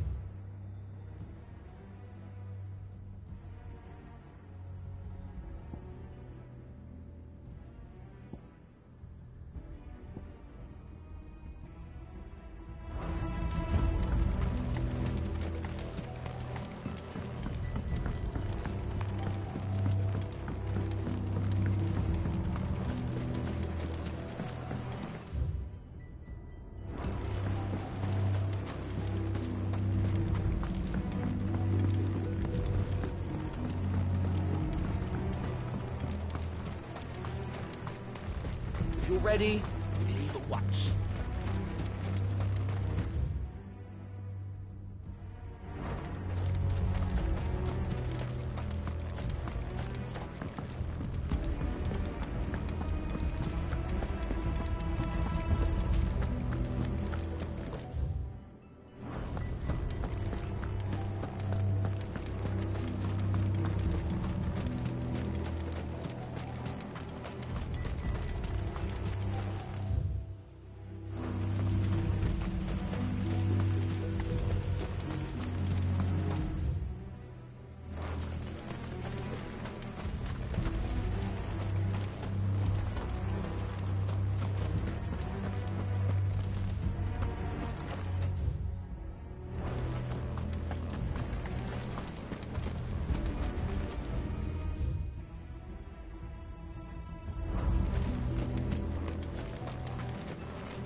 Everyone. Quinton has asked that you come with me. He can no longer guarantee your protection, but I can. There's a safe place I can take you to. Well, if that's what the Master thinks best. Sid, none of us would be standing here today if it weren't for Master Quinton. We owe him our lives. So we ain't about to start telling him what he should do with his. If he's saying we ain't safe in Lostwing no more, it's 'cause he ain't coming back. And if that's what has to happen, then so be it. I only hope he can see this through to the end. That we get to see justice done. I hope so too. Oi! You lot! Where's everyone else? They ain't already left, have they? They've gone with Master Quinton. Fuck! Fuck! Fuck! What's wrong? I've just come from the Justice's Manor. We have to get Quinton to call off the attack. It ain't just the Black Shields protecting the place. He's got a guard dog and all. A fucking monster. They don't stand a chance against that thing. If I don't get the message to them, they're all gonna fucking die. No. We can't let this happen. Sid! Don't worry about us. You've got to catch up with him. We can't let Quinton die before that bastard does. All right. I'll do what I can. Where is this manor? It's way over to the east, through the woods. Heavenhall, he calls it. Promise us, Sid. Promise us you'll do what you can.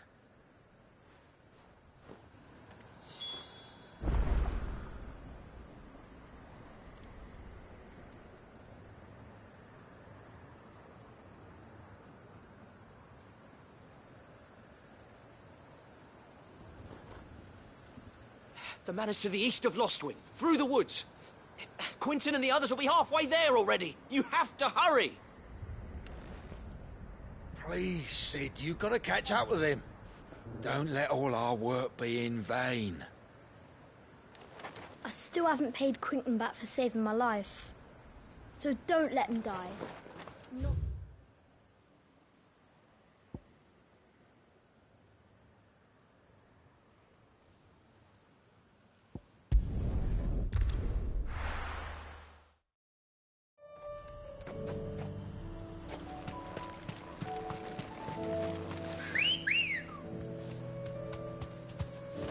Good girl.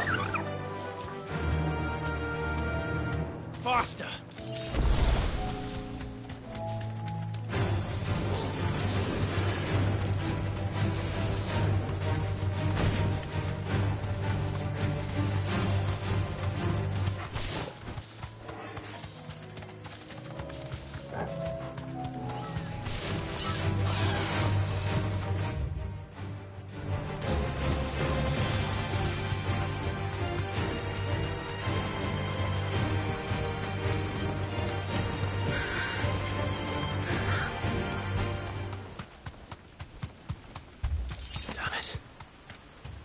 Don't tell me I'm too late.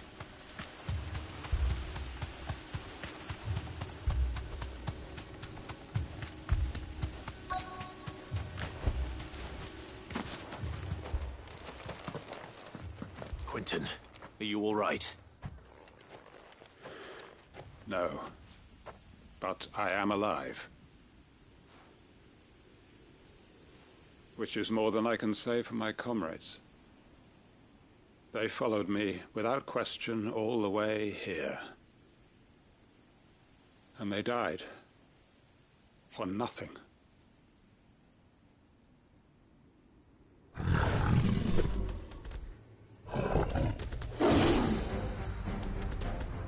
This must be the guard dog.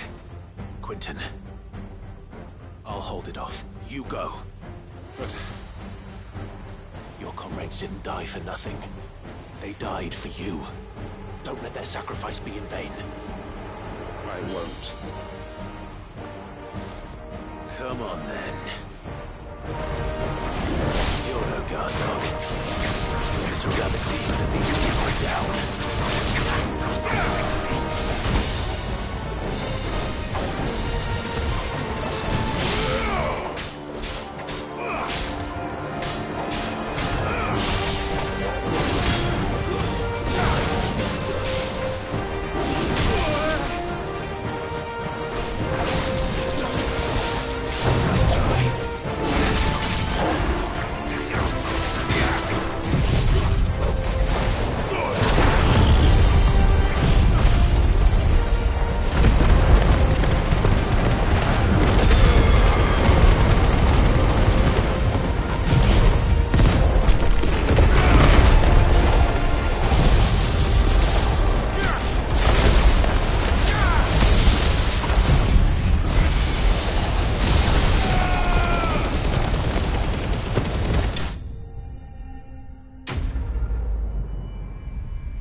If only we'd arrived earlier.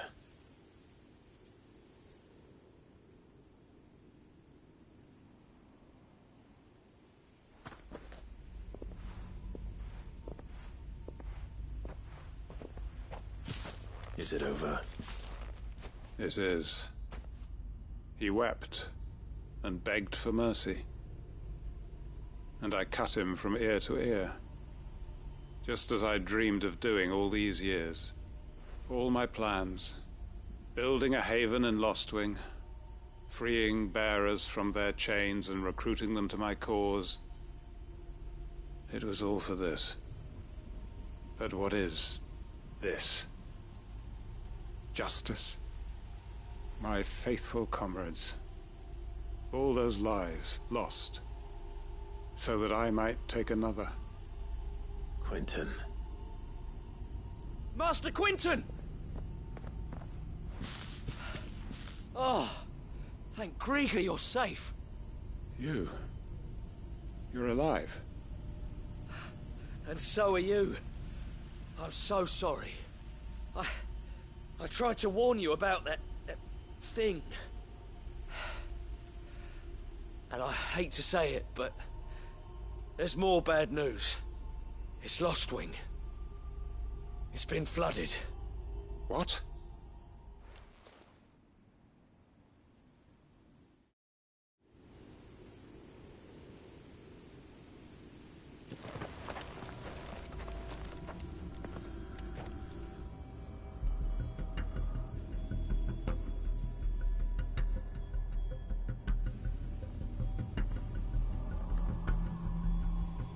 Lostwing.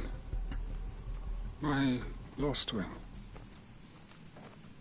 And look who's here. They must have stolen in after we left, just before the flood struck. What if there are still people in there? Don't be a fool!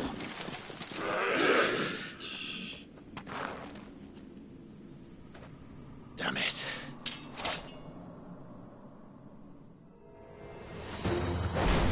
Quentin's not going to last long in there. Come on, Torgal. We need to make this quick.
I need to find Quentin.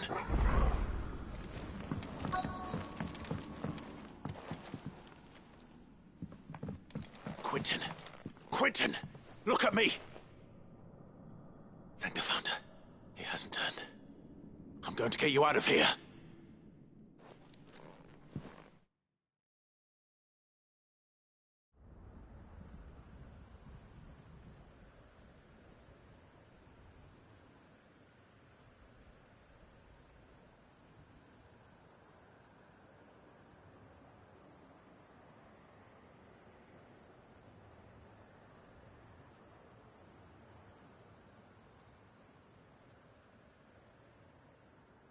Welcome back to the land of the living. Is Lostwing? The flood has filled the valley. I see. Then all is at an end. A strange way to achieve one's life's ambition. No, Master Quentin. Save your strength. Why?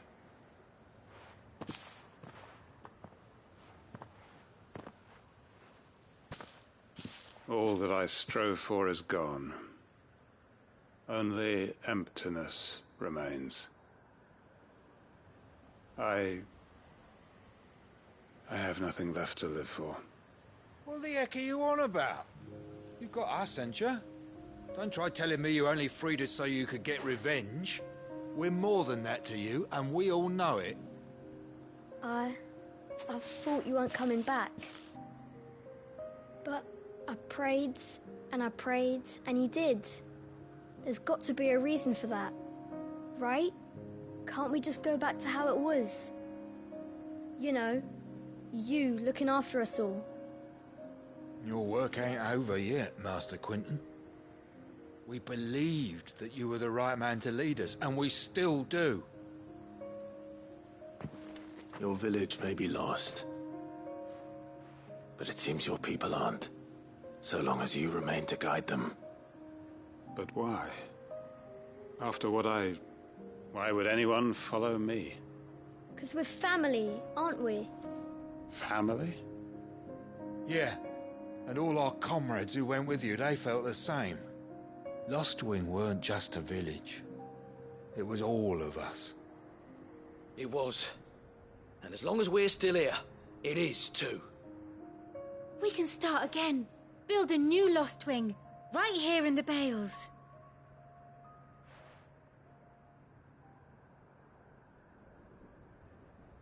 A fresh start. One life ends, and another begins. Why just a village? We could build towns. A nation, even. What's to stop us? That's the Master Quentin we know. Please. I am nobody's master. Quentin will suffice. After all, we are family.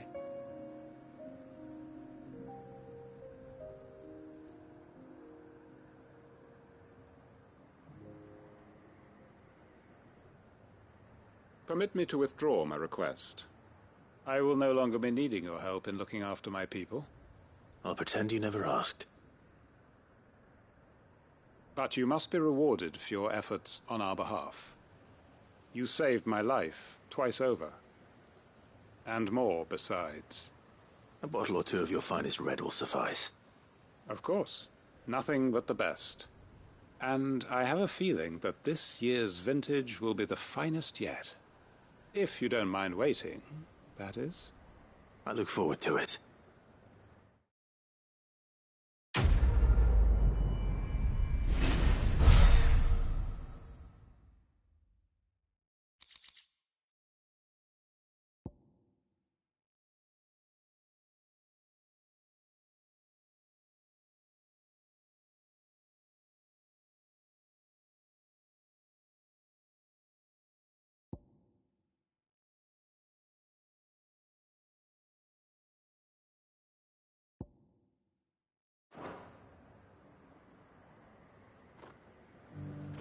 They are right, you know.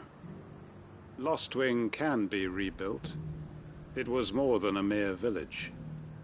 More than a staging ground for revenge. It was a vision of how life might be, of how we who have suffered can come to find family again.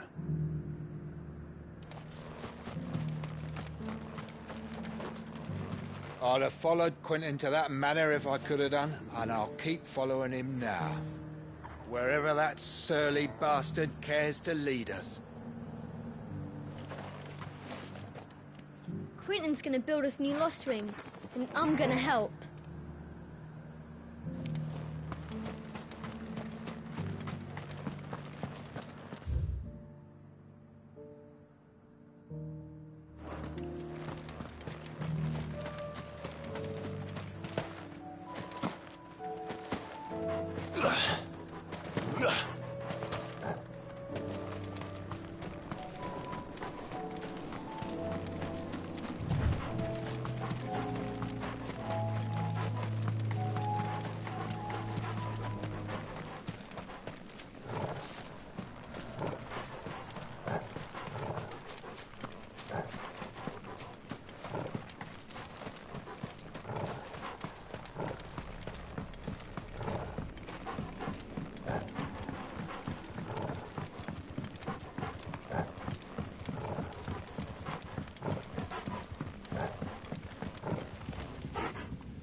What are you looking for?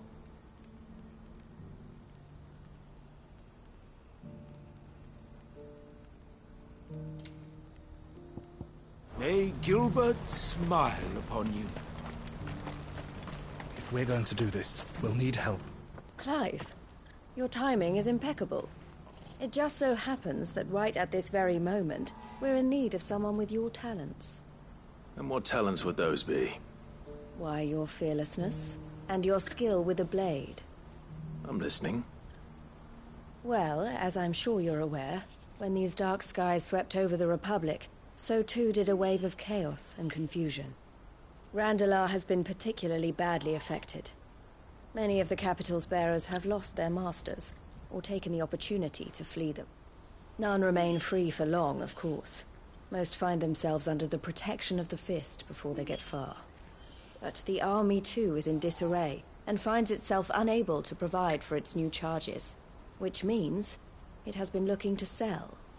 And you've been looking to buy, to make sure these masterless bearers remain that way.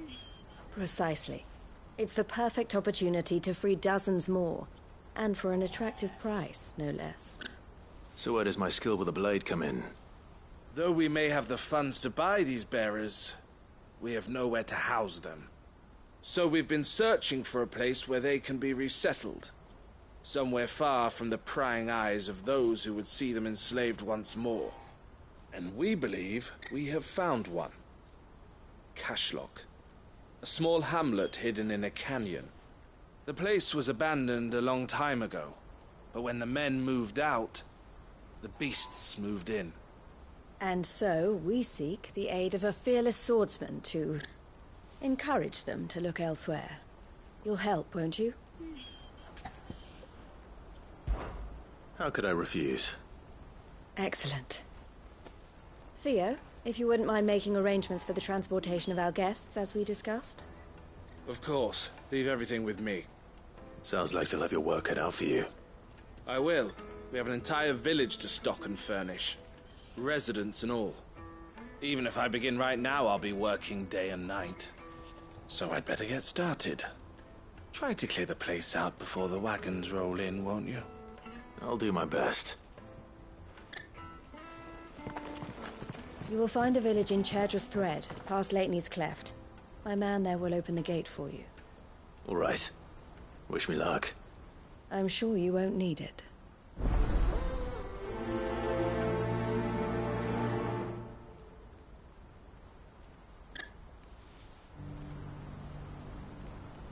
Pass through Lateney's Cleft, and you'll see what's left of Cashlock down in the valley.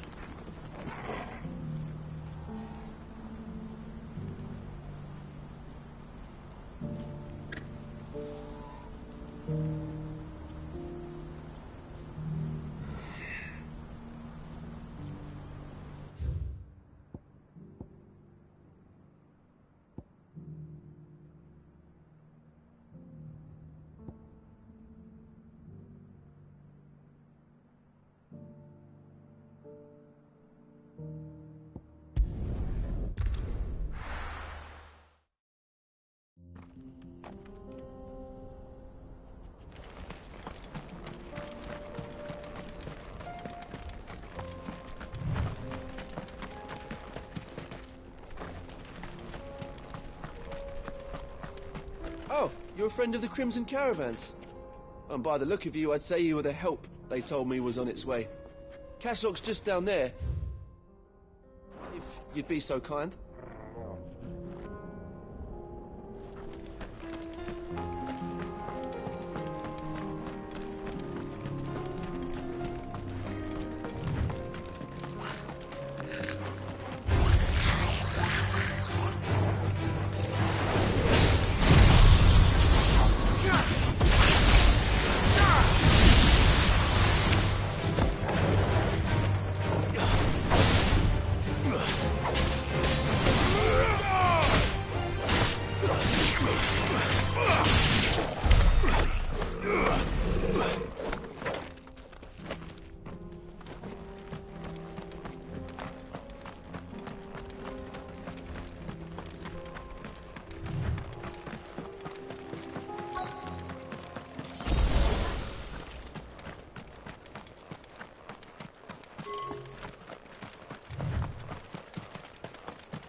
This must have been a nice place once. And it will be again.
That's all of them.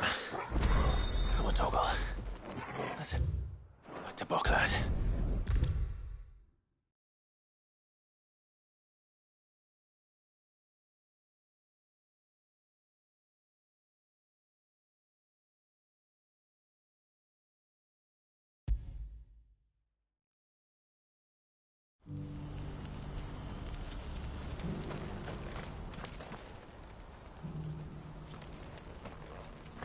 Something the matter, Theodore?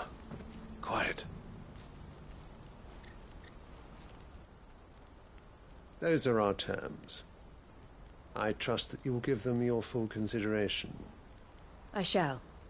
Thank you.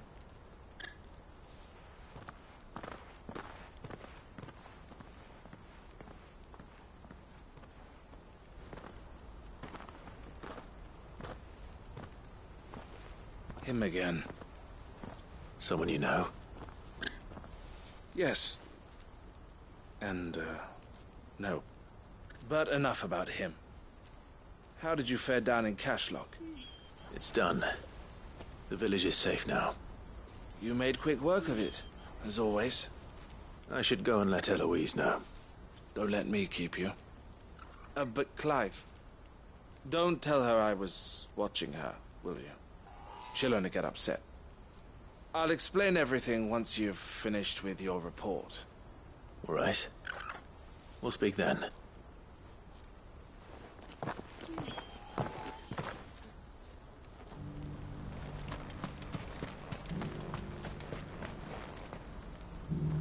Eloise, I just got back from Cashlock. The village should be safe now. Thank you, Clive. Here, something for your trouble. Well then, now that you have laid the groundwork for our little project, I suppose we'd better finish the job. The first thing we'll need to do is make sure our offer for the bearers is accepted. You're still in negotiations? We are. A trusted colleague has been dealing with the Fist on our behalf, but things have been trickier than we anticipated. I suppose it's to be expected. This is the army we're dealing with. Fighting's what they do. But we shall emerge victorious in the end. Well, if you need any help, you know where to find me. I'm not sure I do, but thank you all the same.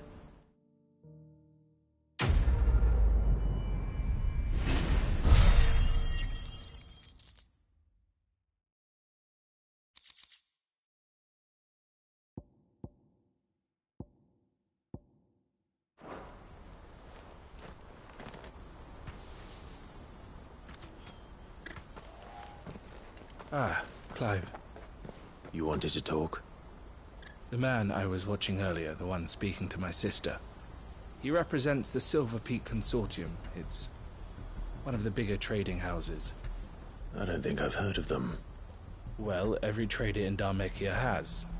They operate across the length and breadth of the Republic. And they're still expanding. They've been trying to get Eloise to join their ranks for some time now. And judging by her reaction earlier, I'd say she had half a mind to accept their latest offer. And you'd rather she didn't? I would rather she did what makes her happy. And I would never deny her such an opportunity. Eloise saved me from slavery. And we have striven to save others like me ever since. But this was not the life my sister wanted, nor the one she deserves. I won't let her give up on her dreams again for my sake. She freed me from my bonds, and she must be freed from hers in turn. You're a good man, Theo. I have always been grateful for what my sister did for me, and I want to repay the favor by letting her live her own life. But each time an opportunity to do just that arises, she turns it down. For my sake. She loves you. And I love her. Which is why I want this time to be different. To show her that I don't need to be watched over anymore. Though I'm sure I'll still need some help from time to time. I trust that I can count on you. Always. Thank you, Clive. Well then, I had better get back to work. These bearers aren't going to move themselves. That's a job for the Crimson Caravans.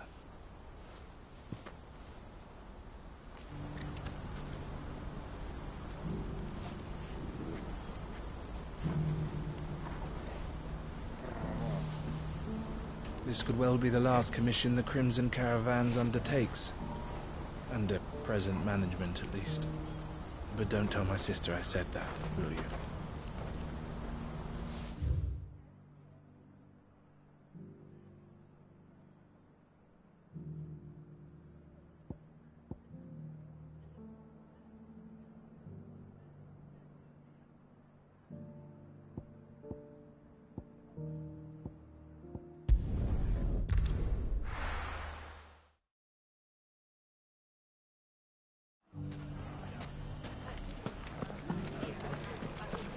The bandits may be no more, but look what they've left us with.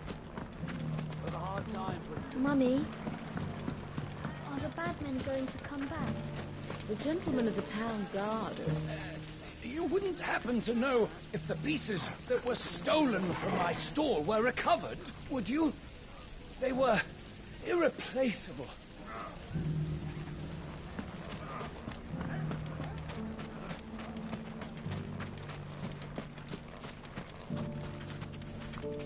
Are you looking for something in particular?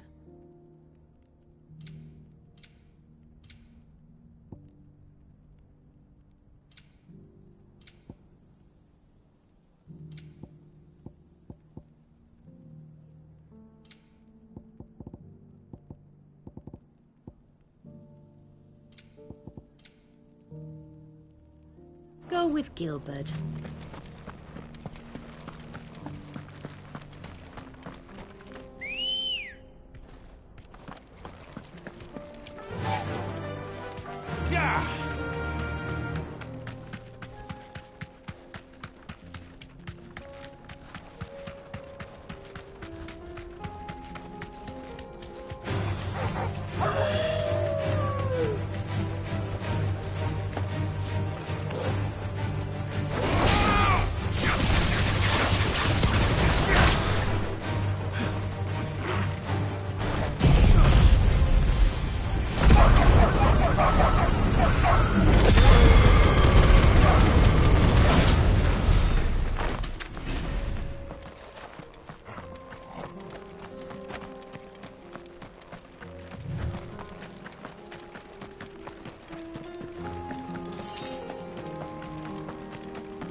That's like no chocobo I've ever seen. Something tells me it won't be easily broken.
Poor beast.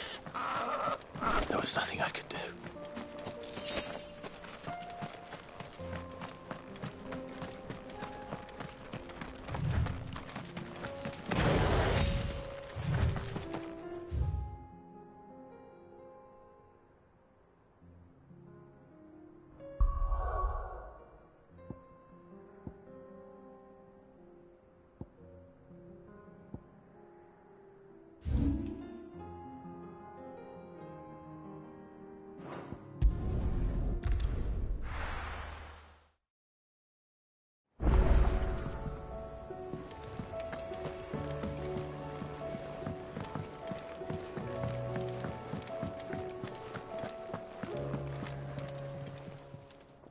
Aye, it's a dangerous world out there.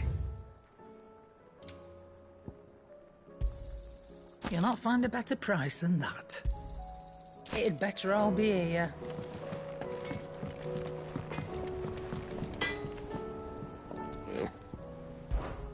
What's that for you, dear?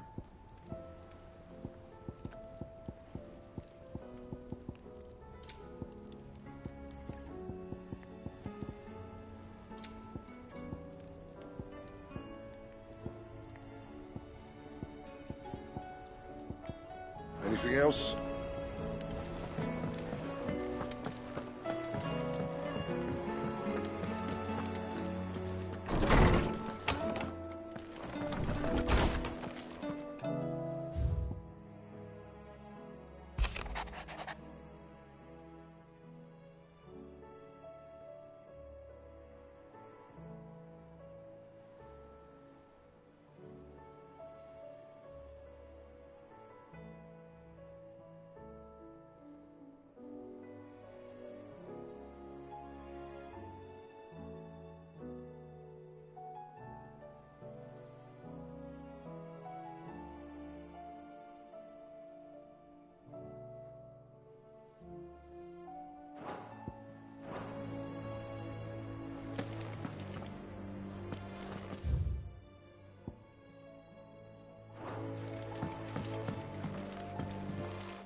If it's knowledge you seek, we've tomes of plenty to guide you in your search.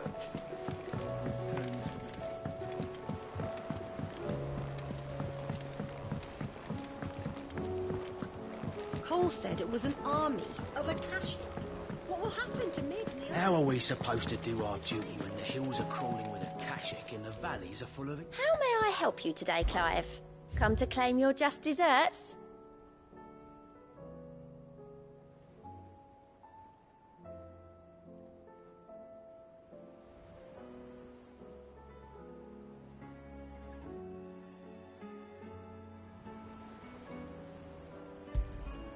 You earned this.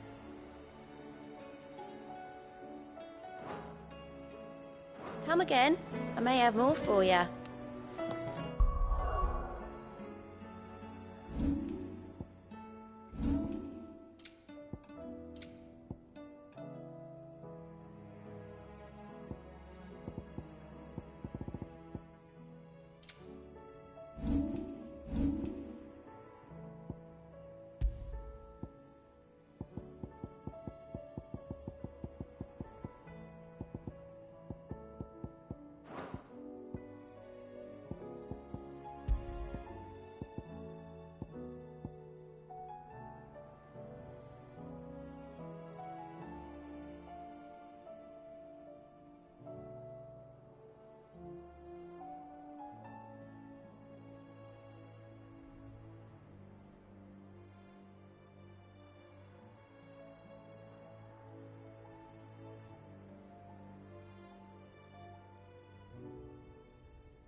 and my mortar. Purge them of their sin.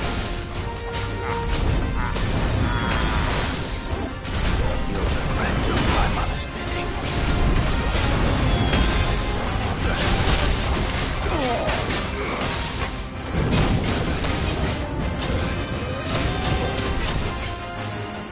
That's better.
Your work here is done.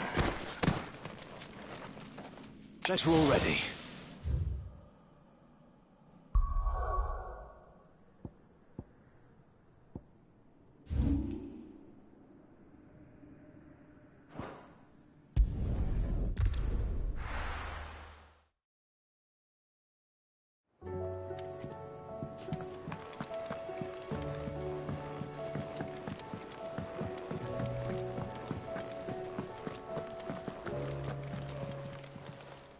Aye, it's a dangerous world out there.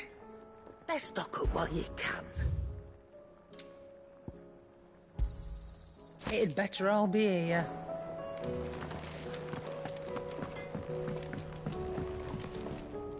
Trouble with your gear, or... What do you want?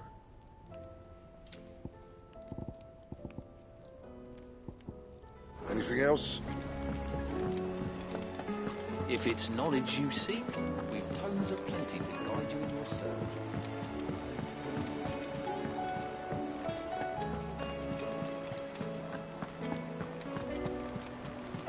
Cole said it was an army of Akashi.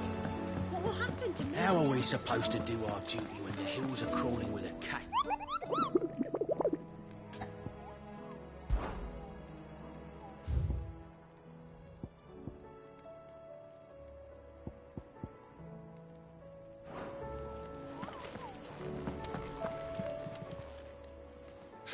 help you today, Clive?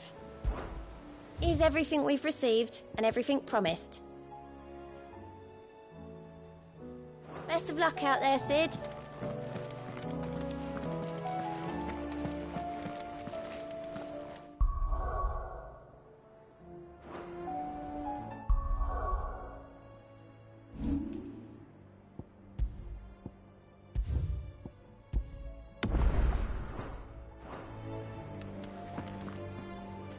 Clive? But if you're here, where the hell is everyone else? Don't tell me. They're all right. But it's a long story.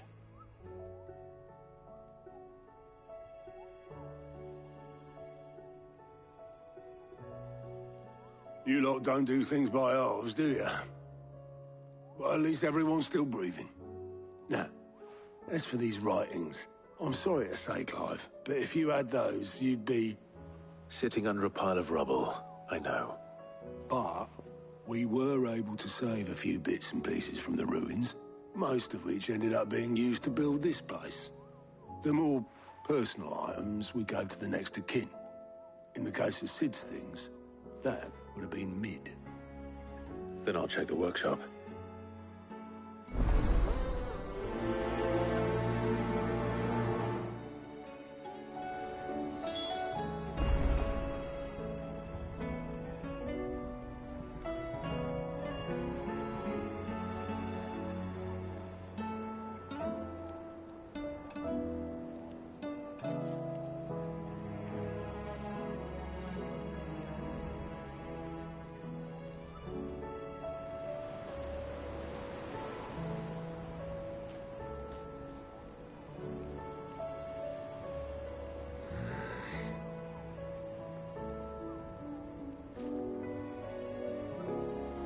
I try not to think too much about what was lost the day Tartan attacked. If only it was just Sid's life's work.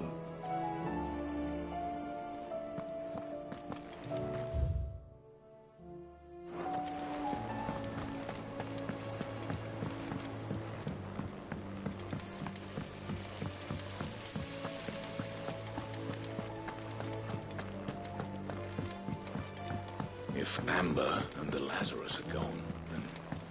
Do you think Mid's ship will ever sail?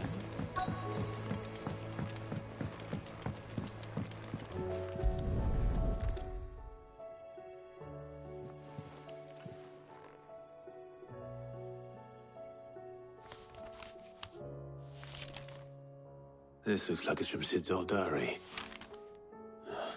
But you'll already have read it. I'd better keep looking.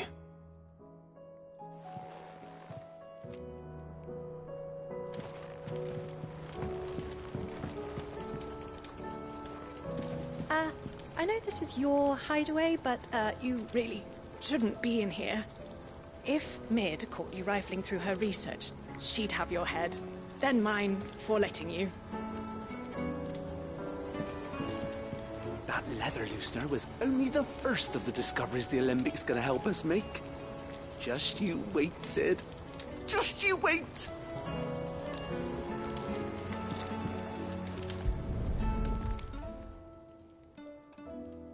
What do we have here? Oh. Sid's pipes. Something tells me Mid won't be needing these.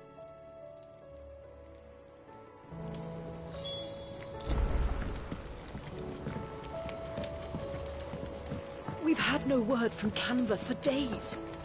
Please tell me Mid is all right.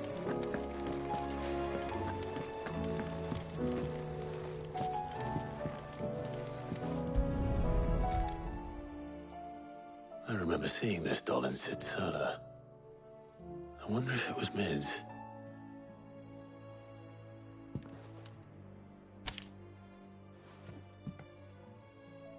Huh. What's this tucked inside it?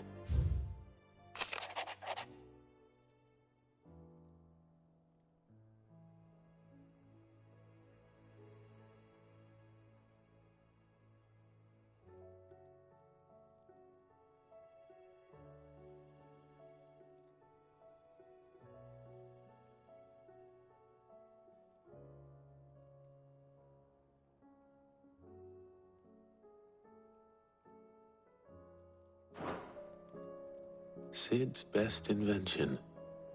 Huh. That sounds promising. So Sid hid something in Mid's first opus. But what would that be? Perhaps Otto might know.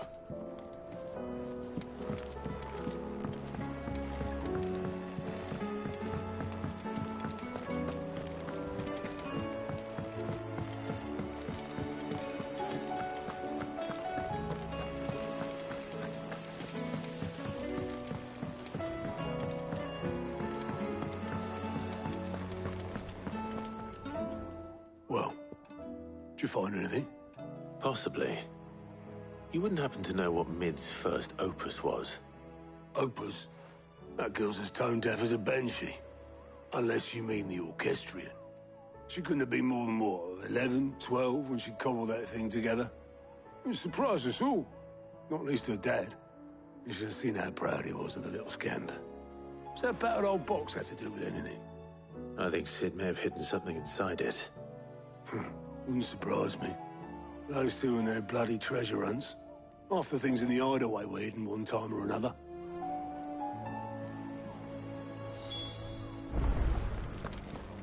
How are we supposed to do our duty when the hills are crawling with a Kashik and the valleys are full of ether?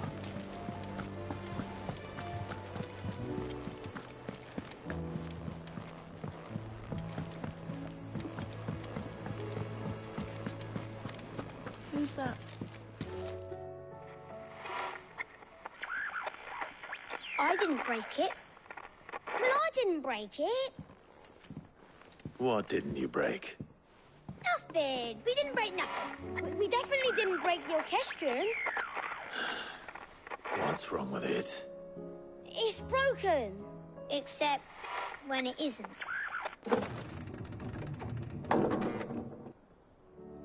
See? And you had nothing to do with this? Nope, nothing. We just wanted to listen to all the songs at once. So we pressed all the buttons. Like this.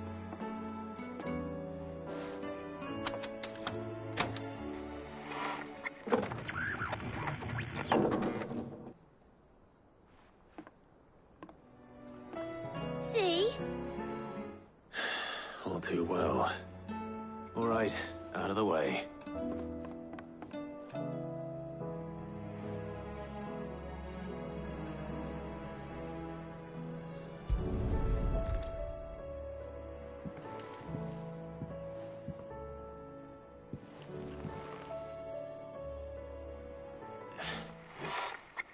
Something caught on one of the gears. Did you break it? Can you fix it? No, I mean, yeah, yes. There. How about now? You fixed it! Sid fixed it! He more than fixed it! Yeah, new music! Huh. Never heard this one before. They started playing when I removed this. Whatever it is.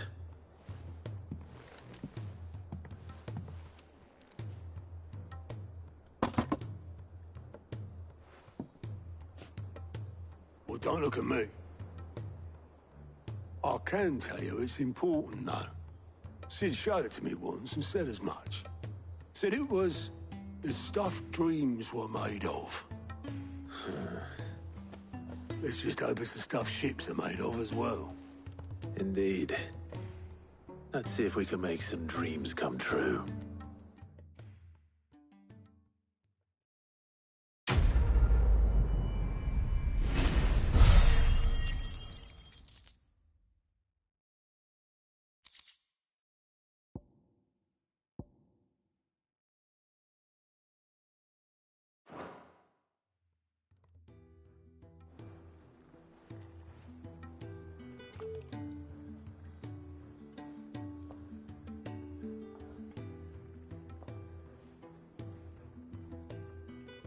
Just the two I was looking for. Aye, aye. Who's a patient? Actually, yes. The Crown Prince just left. Dion left. Unless you've another word for stood up and walked off. Yes, left. He did have the decency to leave a message with Obelisk before commandeering one of his dinghies. Should we go after him? No. We're not the Prince's keepers. He's free to do as he sees fit. I'd rather he did so in bed. His wounds are nowhere near healed. Much like yours, I suspect. Otto told me what happened in Canver. What is it with this realm's princes and their aversion to rest? Ask me when I get back. Though I may be sometime. Then at least try to stay safe. And if that fails, try to stay alive, eh?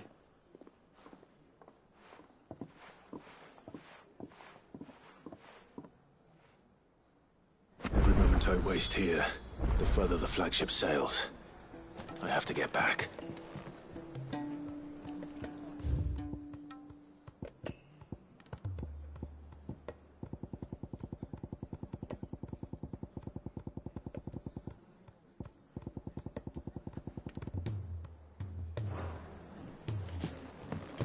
Those imps are going to break.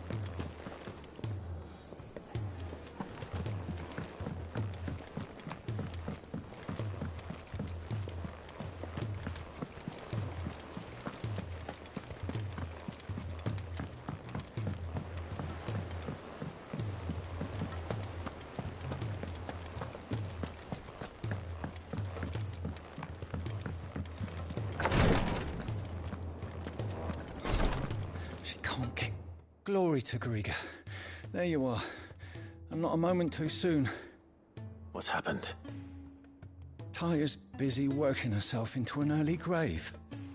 Since the arrival of her latest patient, she's refused to stop, even for a moment. I've tried offering to see to him in her stead, but she won't hear of it. Clive, she hasn't left the infirmary in days. She's pushing herself too hard. And if she doesn't rest soon, will you talk to her? Order her to her chambers if that's what it takes. Because if she keeps this up, I fear the hideaway will be without its best physica before too long. I know better than to order Taya to do anything. But I'll speak to her. Oh, thank you. I pray you have better luck than I did.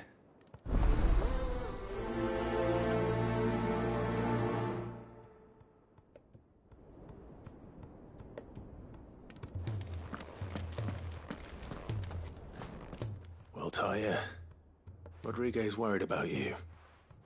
And if what he says is true, then so am I. We all admire your dedication, but you do need to rest. I will, when it's time. Until then, I'm staying put. We owe him that much. Who is he? Someone from my past. Someone who doesn't deserve to die alone. It won't be much longer. The crystal's curse has almost finished its work.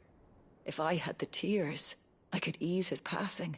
But without them, we've nothing that will touch the agony of those last few hours. How would tears help this man? Not my tears. Tears of mercy. Alicia, it's the only thing strong enough. You wouldn't, Taya. Surely. There must be something we can do for him. Sometimes an easy death is the greatest kindness we can offer. You do well to remember that, Rodriguez. I will. We have all the ingredients we need for Alicia Balwam. It needs to be fresh, though, so we rarely have much to hand. I can make the draft if you can bring me what we're missing. Just tell me what you need. There is a species of venom-weeping spider that lives in the forests of Norvent, near Lorbert's Pass. Bring me one of their eyes. Preserve it as best you can, but avoid contact with the tears. I'll make sure the other ingredients are ready before you return.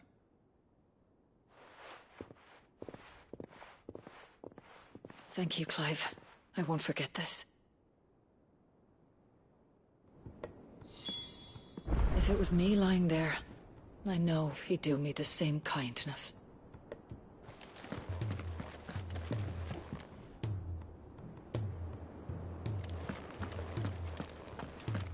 It will take me some time to prepare the other ingredients.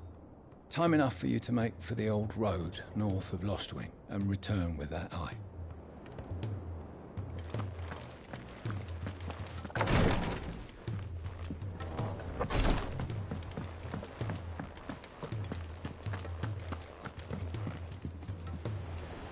All right, Clive. Blackthorn told me you helped him out again. Tough for that. Speaking of which, I'm actually a bit, Worried about him. And you want my advice? afraid so. It's a bit of a funny one, this, but I saved this posh knob while I was out on a mission, and he gave me this flashy ring to say thank you. So, obviously, I show it to Blackthorn, thinking he'll be impressed, only for him to go white as a sheet and quiet as a curl instead. Try as I might, I can't for the life of me work out what could have got him upset like that. And seeing as how Blackthorn opens up when you're around, I thought maybe... I'd speak to him again. Well, I suppose there's no point leaving him to stew. Cheers, Clive. I'll be sure to pay him a visit as soon as I have a moment. All right, I'll meet you by the forge then. You come along when you're ready.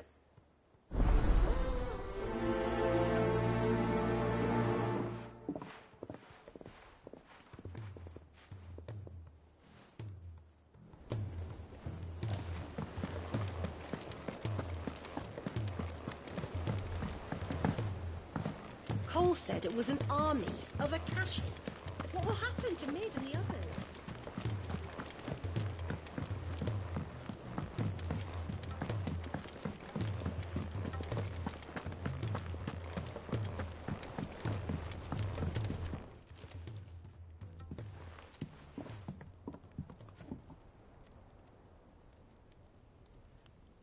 Bloody hell, Clive. Not this again.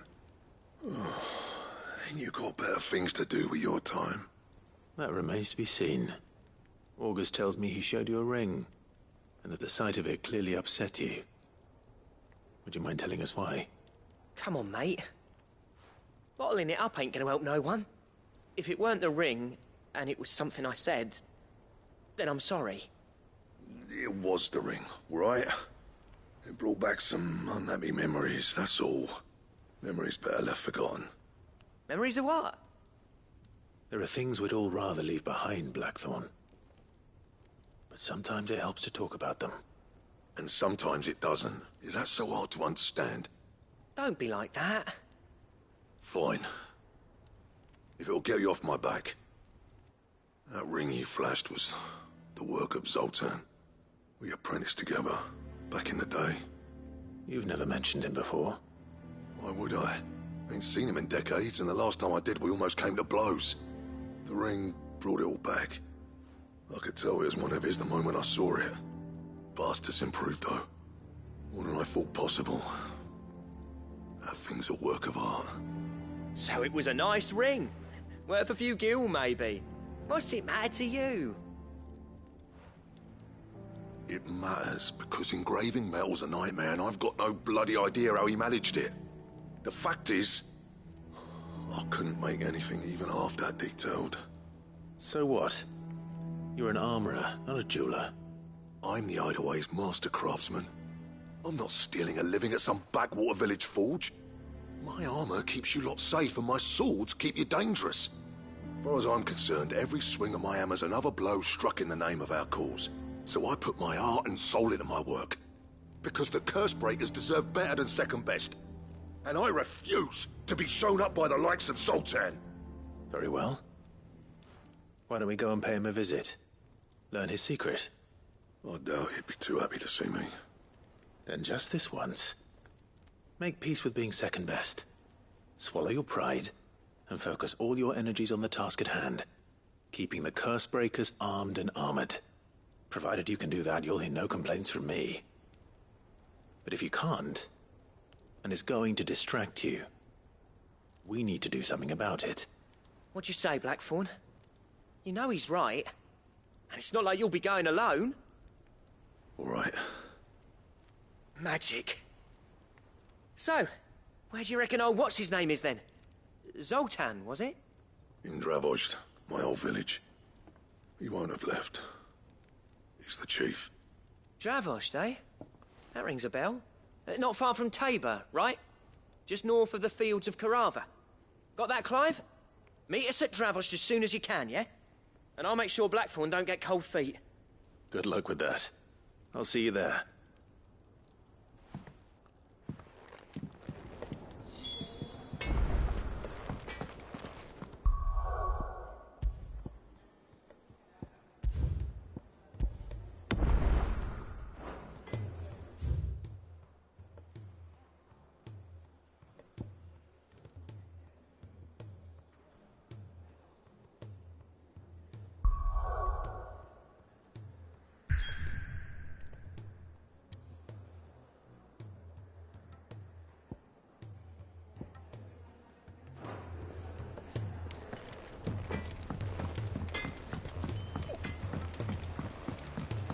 He's a surly soaker.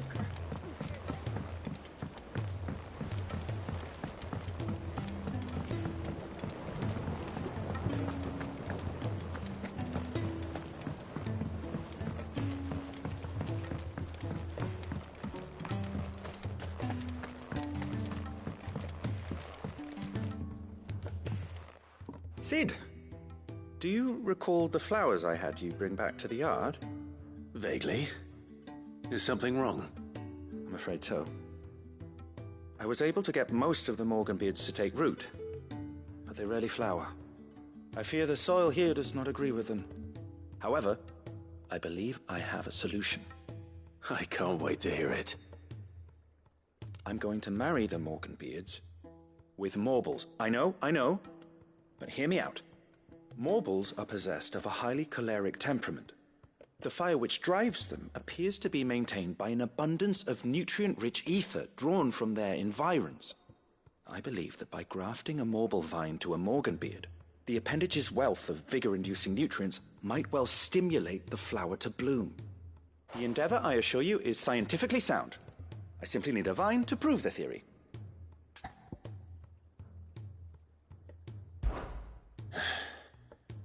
And all you need is a single vine from an ordinary Morble. That is correct. A single vine. As for the Morble, I fear ordinary may not suffice. But, as luck would have it, a most extraordinary specimen is rumored to haunt the swamps of Rosaria.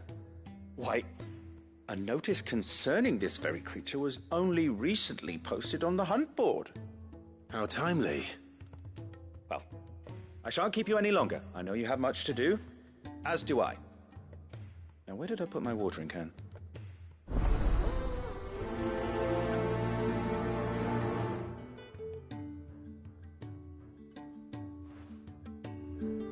Those who encountered this Morble in Rosaria claim it was as large as a house.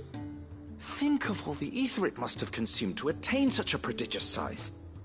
Its vines will be bursting with untold vigor.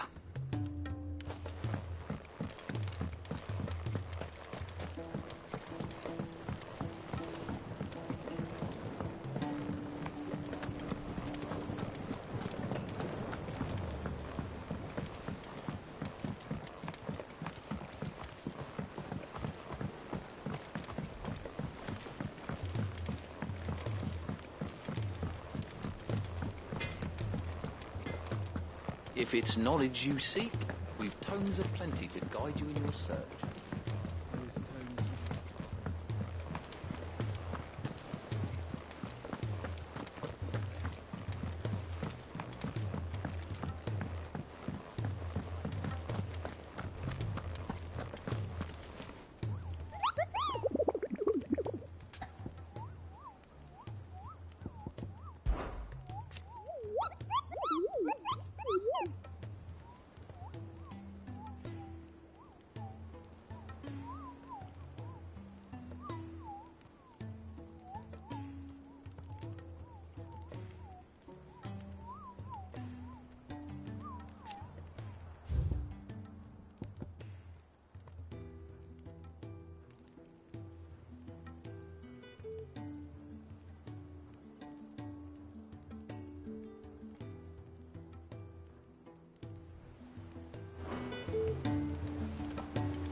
Come on.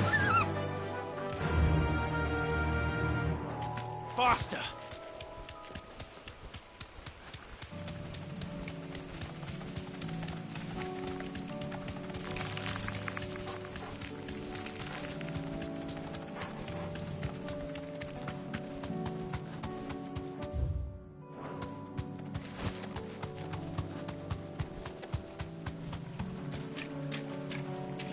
Thanks, girl.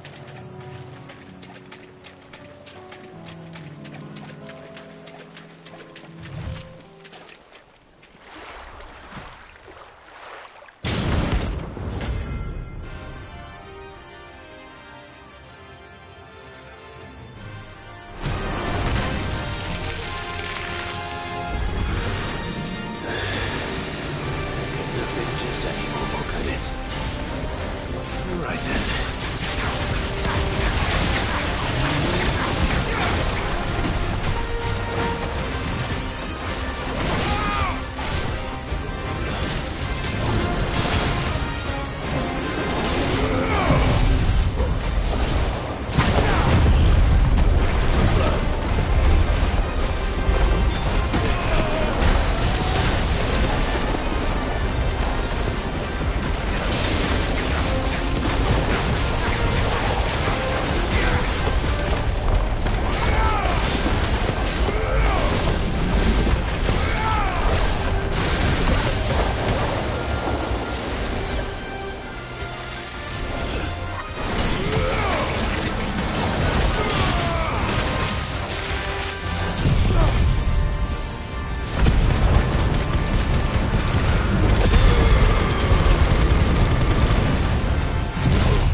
think we're ordinary? Now, let's get this vine back to the yard.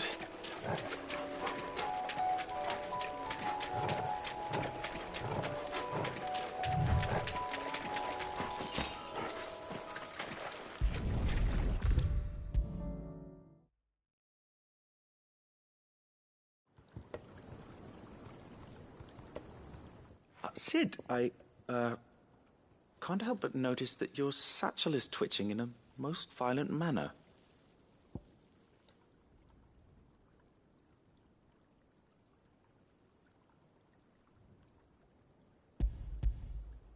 Here.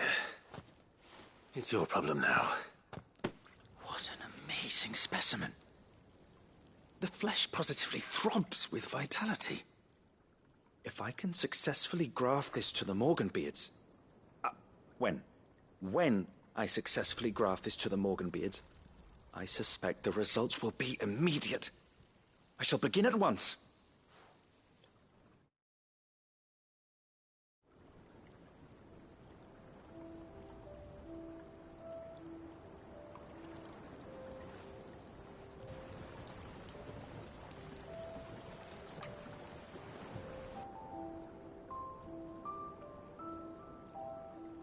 It is just as I hoped. Witness how the Morganbeards have taken to the blighted soil. How they bloom with heretofore unseen vigor. Why, I dare say such a vine graft would yield similar results when applied to other specimens as well. I'm glad I could be of assistance. You've not only helped us, Sid, you've saved us. Do you recall the extract with which I provided you before? I took a moment to distill some more, but this time with the petals from the invigorated Morganbeards. And would you believe? Its potency has nearly doubled.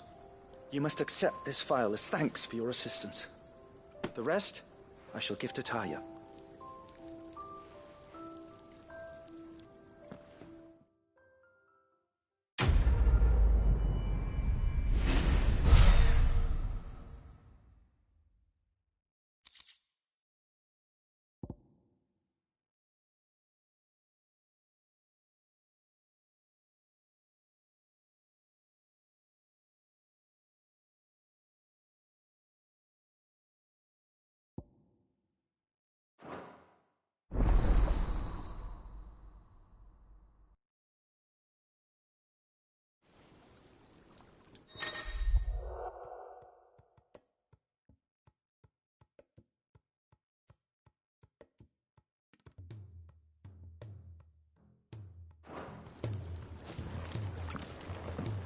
A few more of these, and the Deadlands will seem less dead.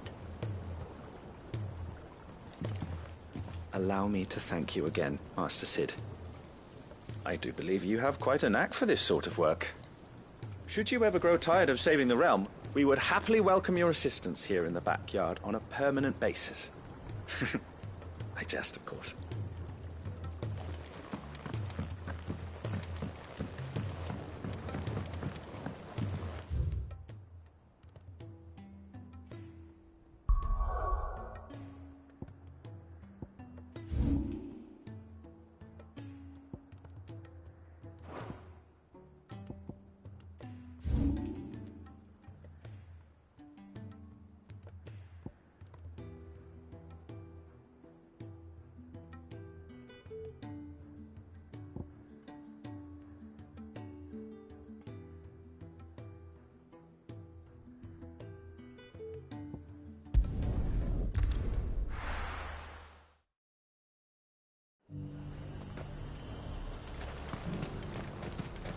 Why, you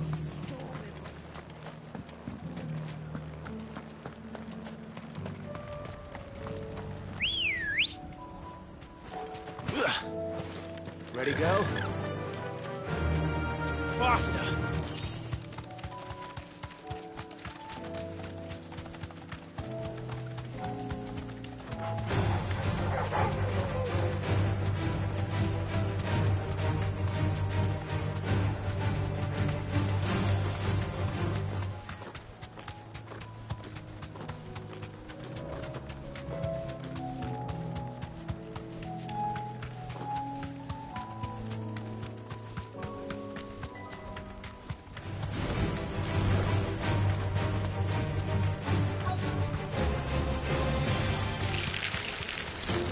Rodriguez could have mentioned his spiders would be the size of curls.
Hopefully one will be enough. Rodriguez will have prepared the other ingredients by now.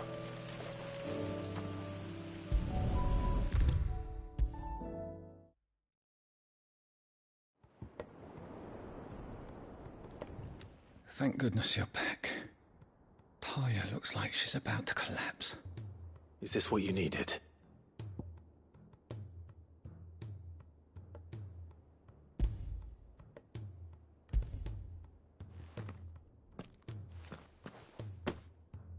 Yes, it is. Thank you, Clive. I'm loath to give a patient Alicia, but Taya's right. Sometimes it's all we can do. A single dose dulls even the most agonizing pain, and all other sensation with it. It may be a gentle way to die, but it is death nonetheless. I wish there was another way.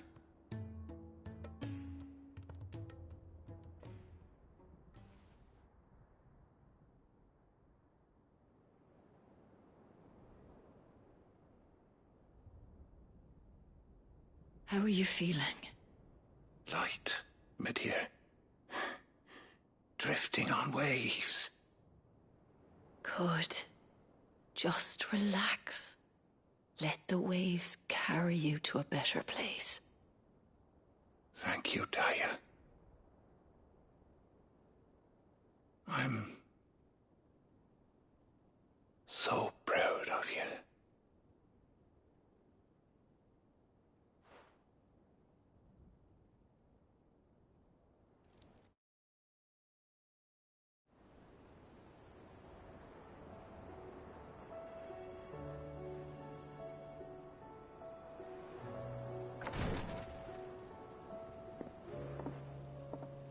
He's gone. Thank you, Rodriguez. And you, Clive? I'll see that he's properly laid to rest.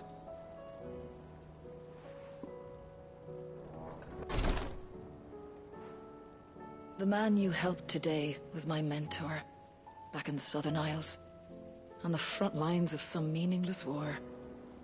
I was still a child when they shipped me to their triage tents, to treat the wounded with my gift. But in such blighted lands, I was next to useless. Until he taught me the true physicker's art, that is... An art we would be lost without.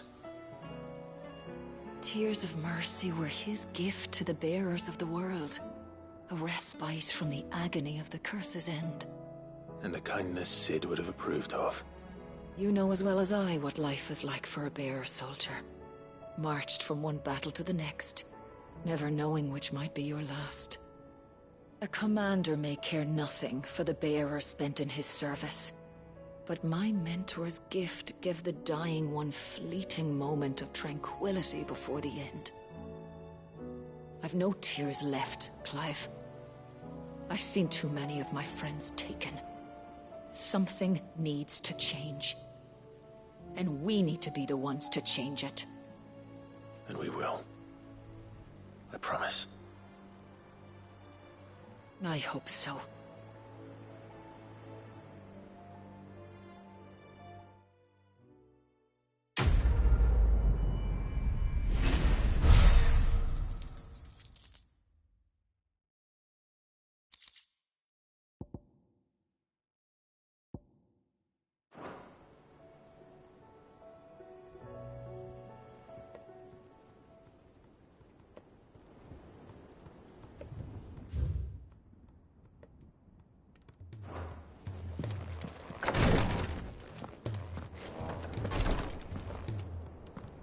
Clive, I wanted to give you something for the kindness you showed my mentor. What's this? A chest of all the medicines you're ever likely to need. Seeing as you're so reluctant to come to the infirmary, I thought you might as well take a part of the infirmary with you. I'm sure it will be very helpful indeed. And Tyre, try not to work too hard. And work Rodrigue all the harder, you mean? He's a quick study, but he's got a long way to go yet.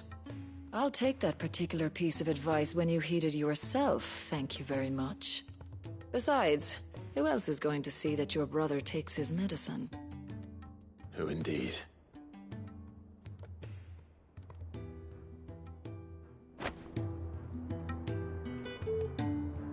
I'm glad I was there for his final moments.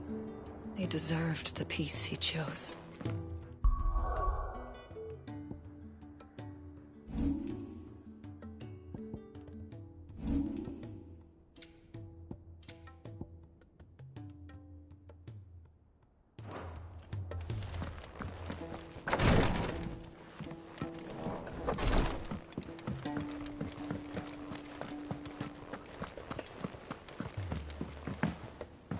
Cole said it was an army of Akashi. What will happen to Mid and the others?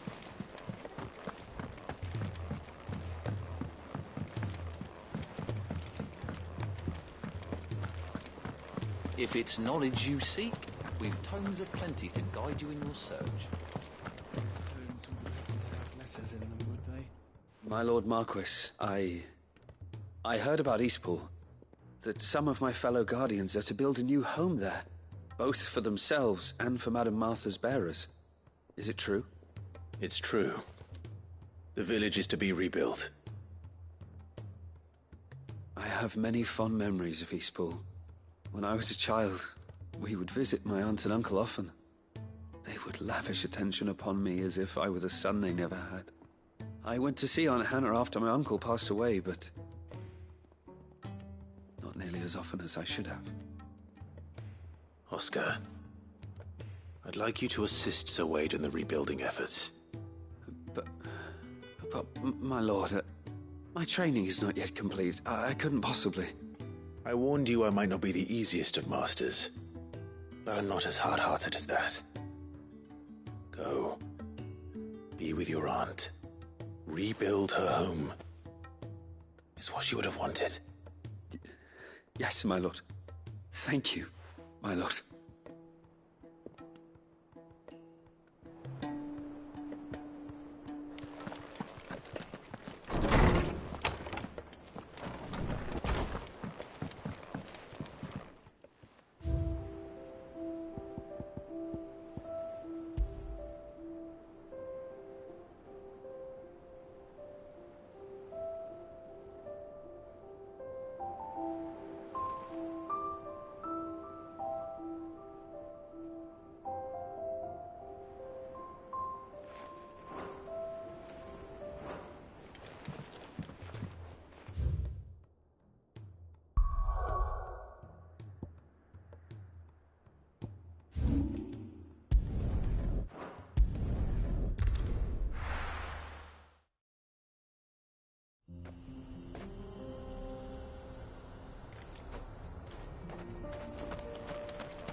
Kicked down already?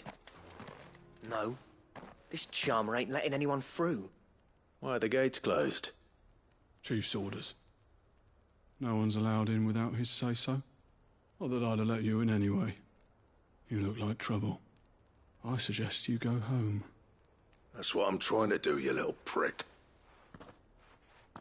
Ain't changed a bit, have you, Snotty? No. It isn't. Blackthorn. Long time no see, eh? What the hell are you doing here?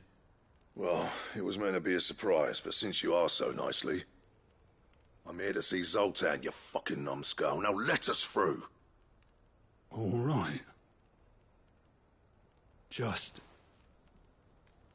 Don't go starting anything with the chief. Yeah, I promise I won't throw the first punch. That good enough for you?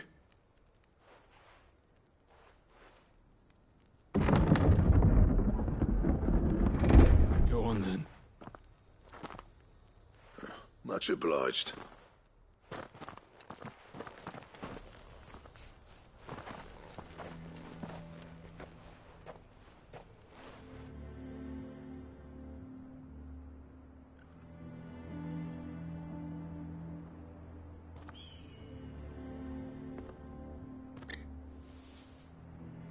So this is Dravoged.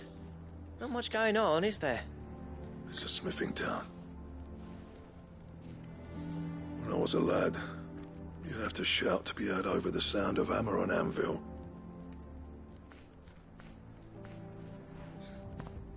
Clive, you're good with people. You speak to Sultan. Hey, you ain't backing out now, are you? There's a river of bad blood between me and the chief. But if someone can build me a bridge, then I'll cross it. All right. I'll see what I can do. I appreciate it. He'll be near the forge on the hill. It was our master's. He'd have inherited it when I left. The forge on the hill? Good luck. You'll be needing it.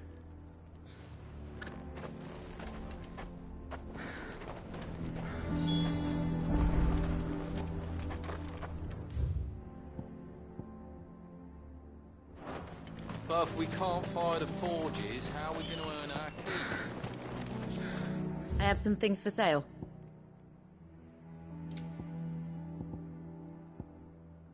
Thank you.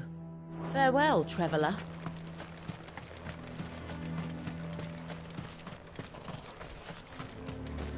Sorry, but if none of you lot can smell ore anymore, we're gonna have to start looking for new clients. What's the point of mining this shit if no one can use it?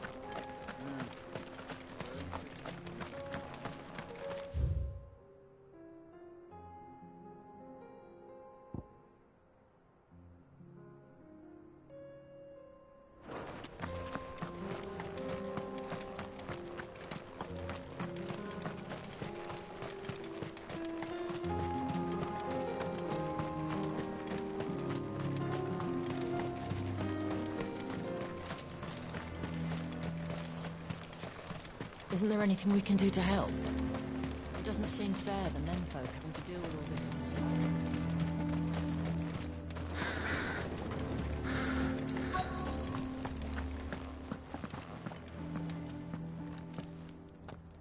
Hotter! Hotter, damn it! Those miserable flames wouldn't melt butter, let alone iron. Pardon the intrusion. I'm looking for the chief. That'd be me. It's a pleasure to meet you. I'll bet it is. Keep the gates closed, I tell him. Well done, Snotty. You're not welcome here. Get out. Before things turn nasty. Blackthorn's here. What did you say? He's traveled a long way to see you. Yes, has he? He's waiting. Down by the gates. Then I suggest you take him with you when you leave. Didn't you apprentice together? So what if we did? Fuck! We're getting nowhere. These bearers' flames are next to bloody useless. We're never going to be able to fire up the forges unless we can find some new crystals. I'm a busy man, as you can see, so do me a favor and piss off. Oh, and if you're struggling to find your way out, ask Blackthorn. That prick knows exactly where the exit is. He's not wanted here. And neither are you. All right. I'm going.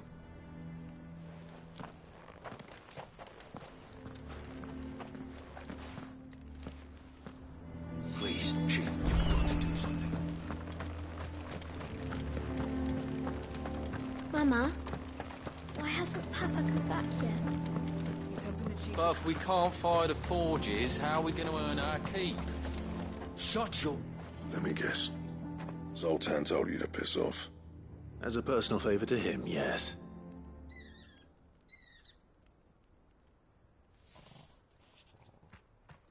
Well, at least he didn't beat about the bush. There'll be no talking him round. Not after what I did. Which is what exactly? If we're to help, we need to know. What turned the village against you? I left. Dravozd. Zoltan. The burden of leadership our dying master dropped in our laps. All of it. There are two kinds of smiths in this world, you see. My kind, who are in it for the love of the craft, who labour on a single piece from dawn to dusk to get it just right. And the other kind, who are in it for different reasons. People like Zoltan, whose work is quick and cheap. The kind of smiths who shit out a few hundred blades, reap the profit, and divvy it out among themselves. There wasn't a single day we weren't at each other's throats. And bit by bit, people started taking sides. You would have torn Dravozd in half had it gone on. So, I left. You didn't have to do that. Zoltan's a better chief than I would have been. His way of doing things kept food on people's tables. Dravozd prospered without me and my lofty ideals getting in the road. Until the crystals run out at any rate. Without magic to fire the furnaces, this place is as good as dead. It depends on how you look at it, though. There's got to be other ways of making fire. We manage it in the Deadlands. Thanks to Sid's ingenuity, yeah. He saw all of this coming. Knew crystals were the problem, not the solution. And spent years coming up with ways of doing without.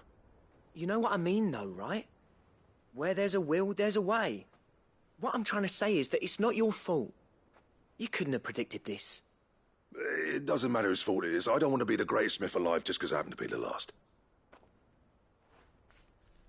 Clive.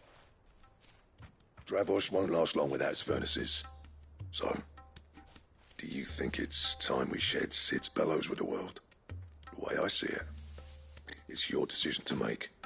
Hold on, Blackthorn. Sid made those things for us. They give us an edge over the rest. And you'd be throwing it away. All right. Do it. This place was your home. I won't abandon it to its fate. Sid's creations were never meant to be hoarded. It was only ever a matter of time before we shared them. Let this be another step on the road to freeing Valisthea from the prison of the Crystal's blessing. Dravozd will show the world that it's possible. Wouldn't you agree, August? When you put it that way, of course. It's like hearing Sid speak from beyond the grave. Thank you, Clive. Shall I go and fetch the plans, then? I know I'm off by heart. I'll be needing some help, though. Building a furnace isn't exactly a one-man job. Do us a favour and round up anyone strong enough to lug a brick or two, would you, August? All right, then. And I've got a job for you too, Clive. Finding me some salamander skin. I need leather for the bellows and nothing else will withstand the heat. Luckily for us, salamanders feed out in the fields of Karava. Time for a spot of hunting, then.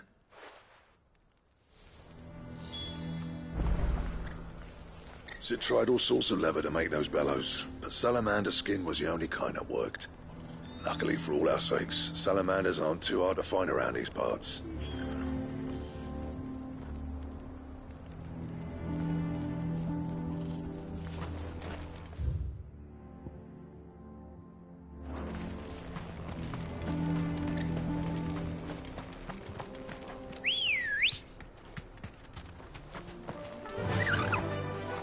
Faster!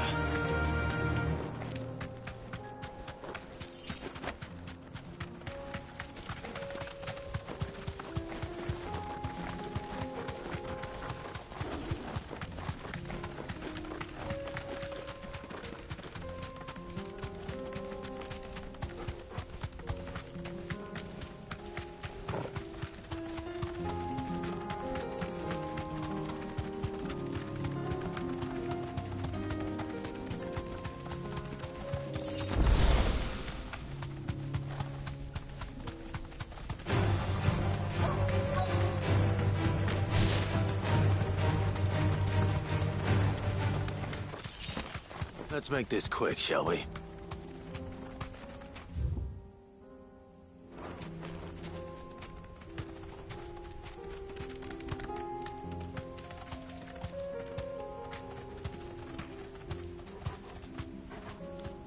Straight home now.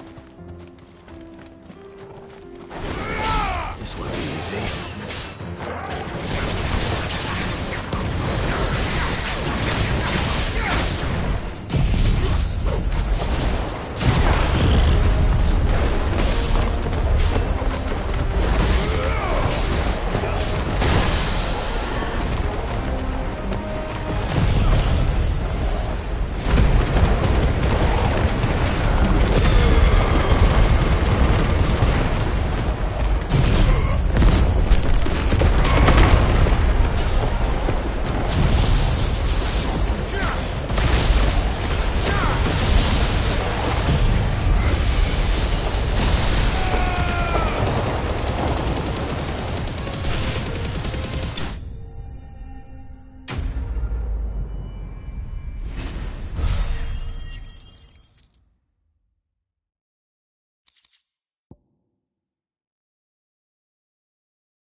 I dare say that will be enough for a decent set of bellows.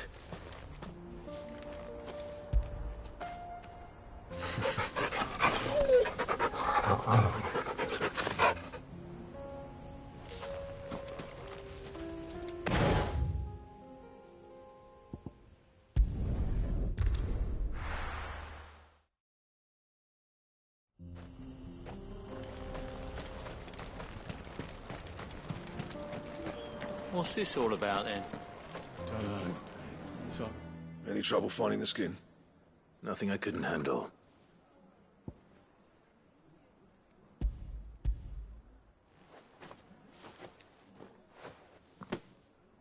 This should be plenty. Right then, time to put these louds to work. If everyone pulls their weight, we'll be finished in no time.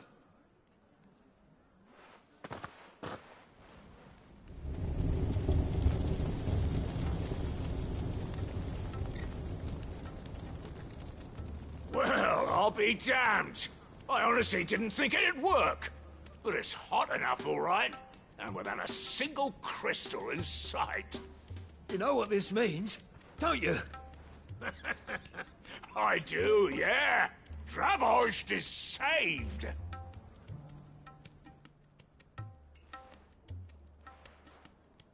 Sorry about earlier.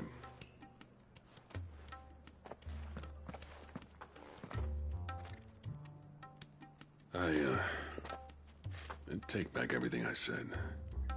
That thing you built us is an honest-to-God's marvel. You saved our village. It's Blackthorn you should be thanking. He oversaw the construction. Give this to him, would you? What is it? Pet Cole's cinders. After he left, I spent years trying to eke the most out of our forges. That there was my answer. Chuck it in the fire, and your forge will burn hotter for longer, which will do wonders for your steel. Our secret for yours. Only fair. I've always envied Blackthorn. Since the day I became chief, I spent every spare moment trying to match up to the bastard. No amount of sleepless nights at the Anvil will ever bridge that gap, though. He's a genius. Plain and simple. The man Dravost needed. But he took all his talent and left. Gifted and free. Is it any wonder I hate his guts? The cinders would mean more coming from you. I need to forgive him first. And that's not gonna happen.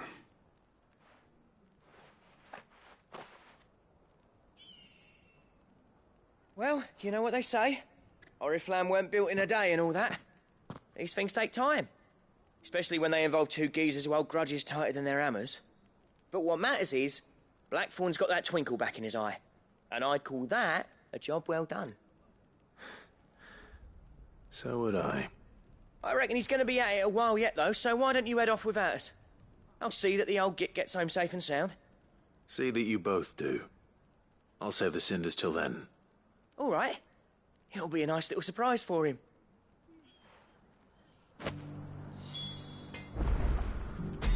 He's still explaining the ins and outs of the new forge, so I doubt we'll be going anywhere for a bit. No sense you waiting around anyway.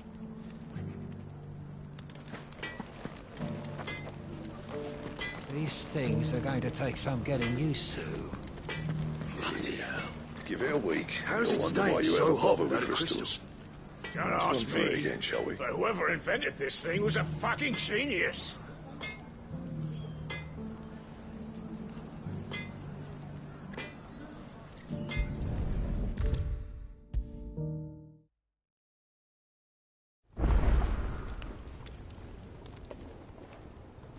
Gentlemen, I see you both made it home in one piece.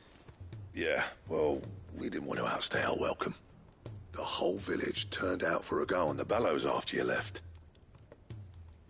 Everyone except Zoltan, that is. Didn't see hide nor hair of him. Oh, but that reminds me. I have something for you.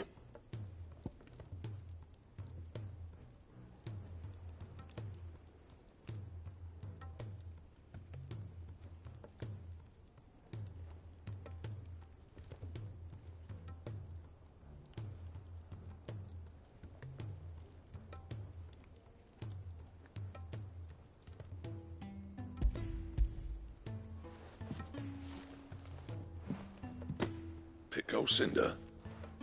How'd you come by this?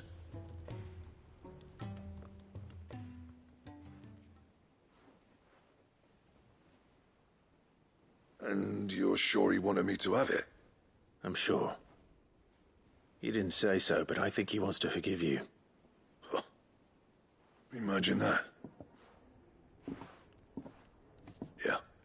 You know I could never leave this place, don't you? Every time you put on mail, you and the curse breakers are trusting me with your lives. There's no greater honor for a smith than that. I'm not about to go crawling back to Zoltan for forgiveness, but I will make good use of his cinder. And if that helps save even a single life, then he'll have my gratitude. What was it you said he called me? Huh?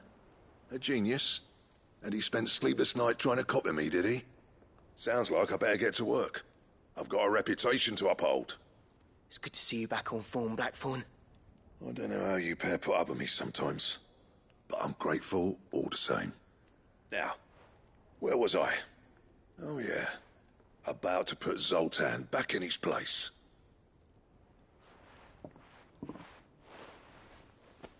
Ain't got the art to tell him how similar they are. Stubborn bastards. A little healthy competition should be good for him. You're not wrong.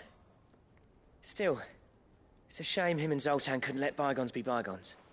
No use grumbling about it now, though. Blackthorn's happy. Or as near to happy as he gets. And that's good enough for me.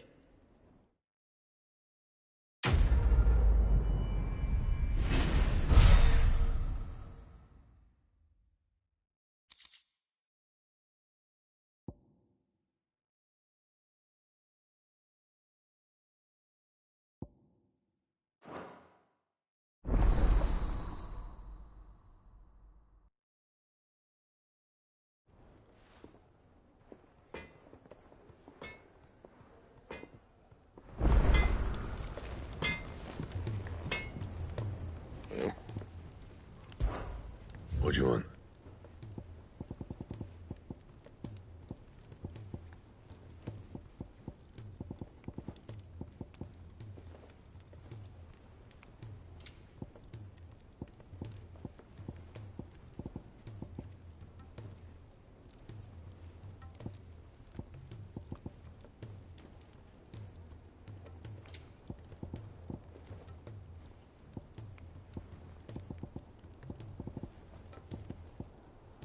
That it?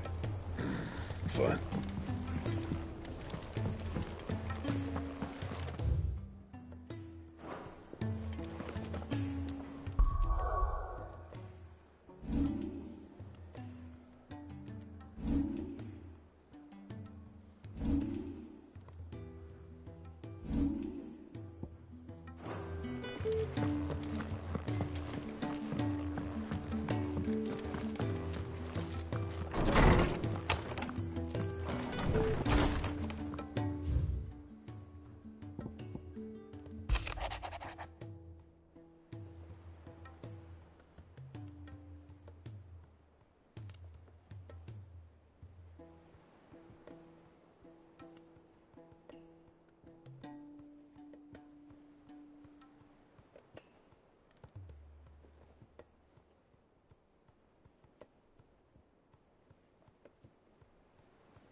If it's knowledge you seek, we've tomes aplenty to guide you in your search.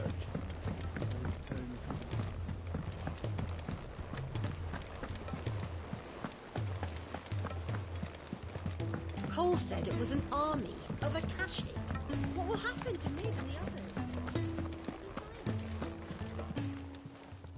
How may I help you today, Clive?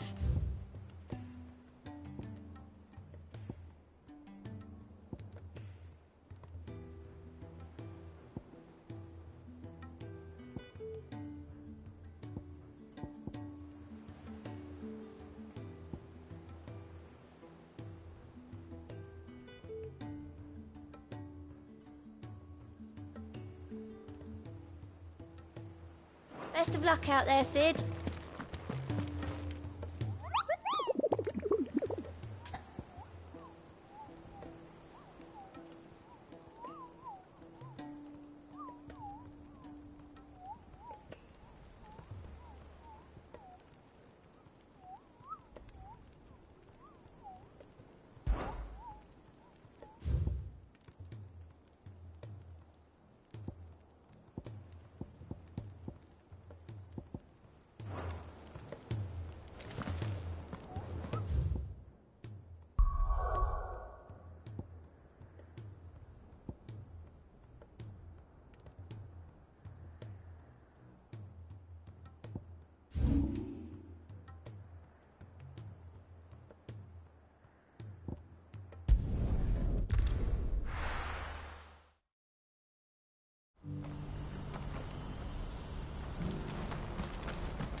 What I wouldn't give for a hot meal.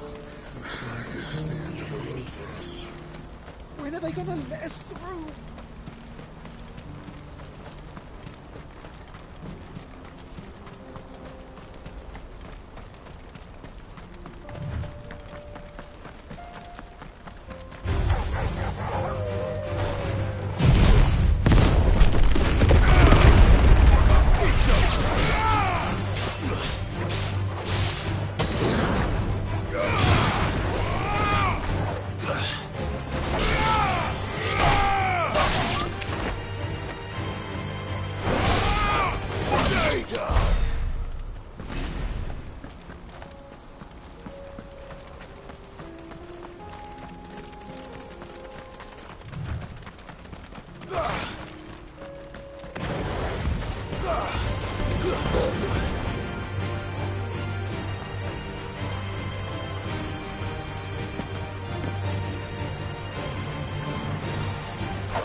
Clive.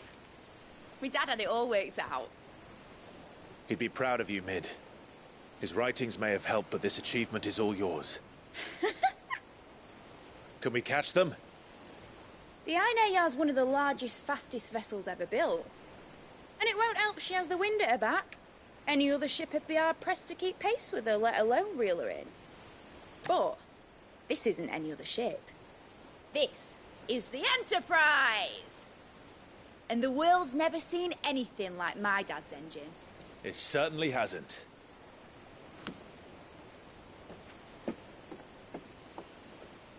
Clive, what do you know of Barnabas Tharm? Only what the bards sing. And he sailed to Ash from southern lands. That it was his mastery of the blade which won him the throne. And that his sword, Odin's sword, can sever the very threads of creation. But don't lose any sleep over a last tilt. We'll do what we must to survive. What we must? The light! I thought this cove was meant to be hidden.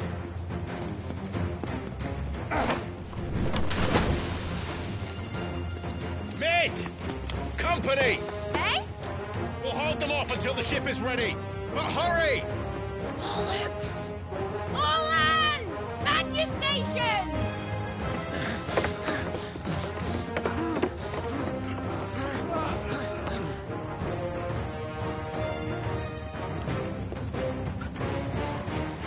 Everyone with me?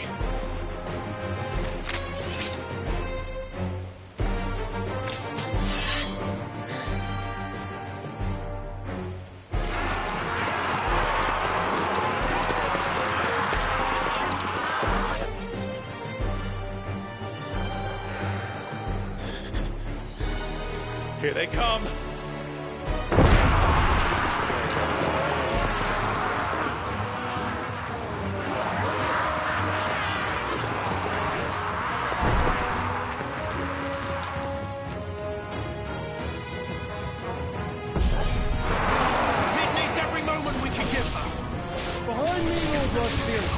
I'll take care of these fuckers. I'll have you know, Earthbreaker here once struck clear into the heart of every man in the Twitch.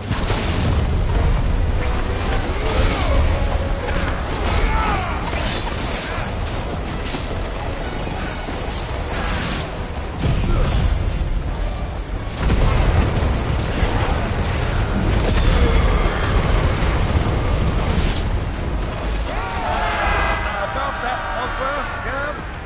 How are we doing, Mid? I thought you said that ship was fast!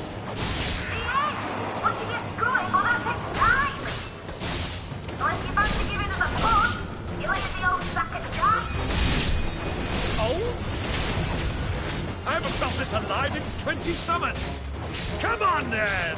Which of you lot fancies meeting Ogre Killer next? I thought it was called Heartbreaker.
was easy enough.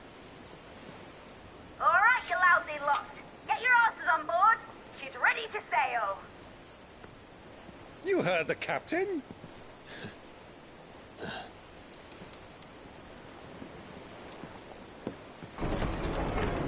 Clive?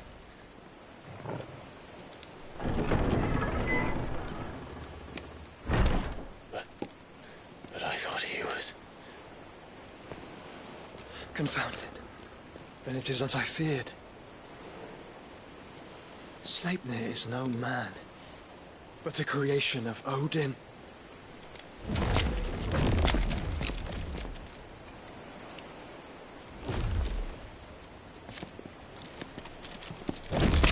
Phoenix's fiery fundament. Have you no normal enemies?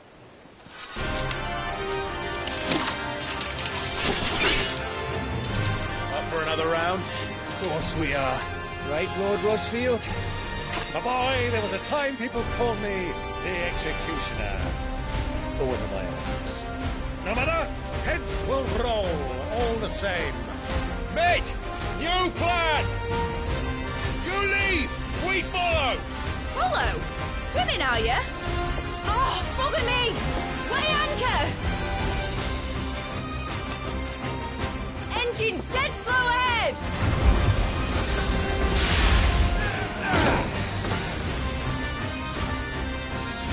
Have care, my friends. 'Tis not blood that runs through an every vein. These foes will not fall easily, but they will. Like oaks before a woodman's axe. Good thing I brought one!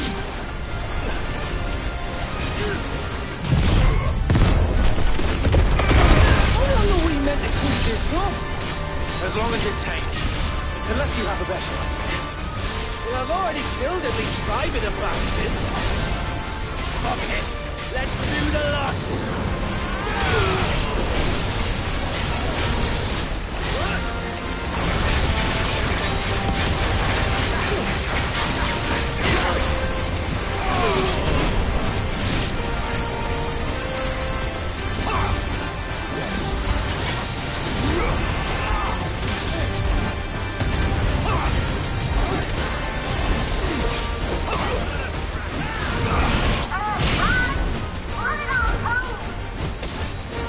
Should we make for the ship?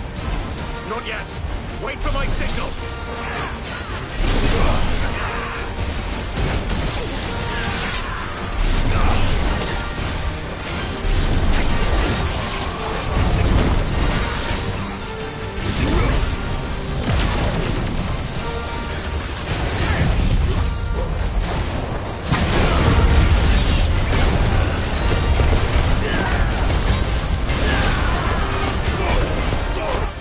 In your own time, Clive!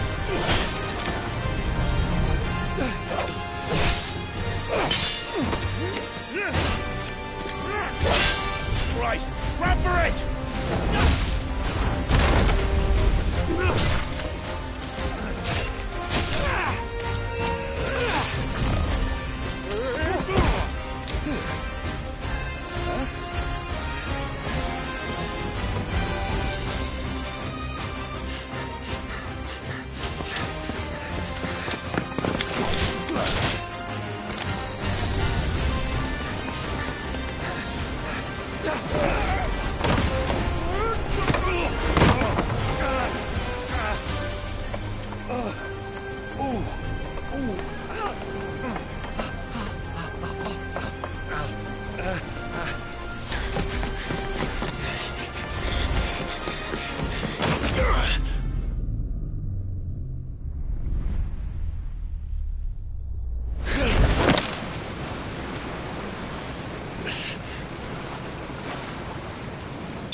Now, mate! All right, engine full ahead!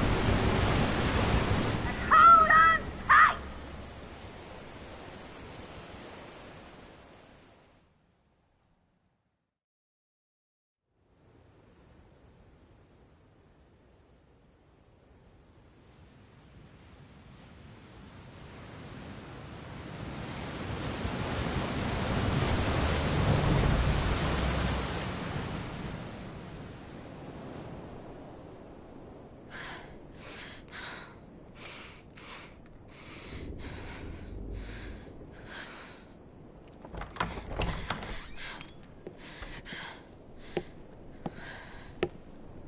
What do you want?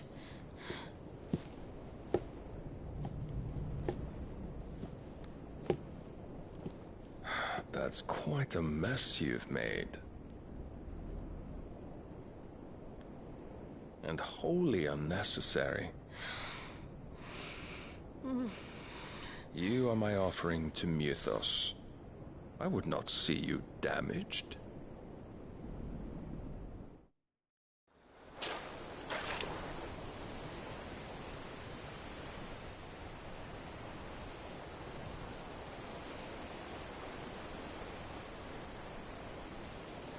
Now back to your stations! Every bell spent treading water puts another league between us and the galleon.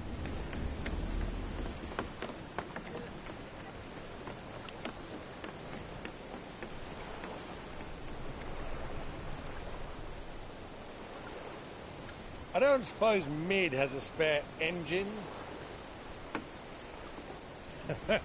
Since you rose from the grave, my fortunes have plummeted. Are you absolutely certain of this quest of yours, Clive? The foes you face are as terrible as they are numerous. Aye, and they'd have us live and die on their terms, which should answer your question. Ah. You have that same stubborn look as your father did when he set his mind to something.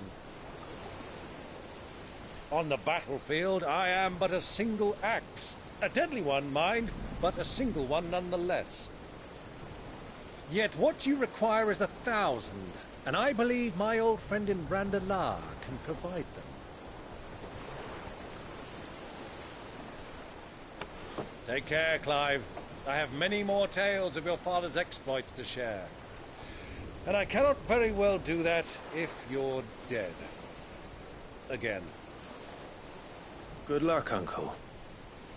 And may fair winds attend you. As for you, Joshua, take care. I shall do my best, Uncle. Farewell, my nephews. When next you see me, it shall be with an army at my back.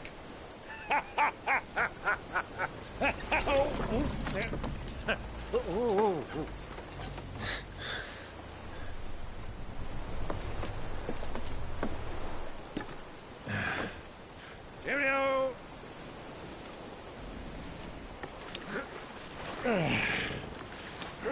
Oh, yeah. Do keep up, my boy.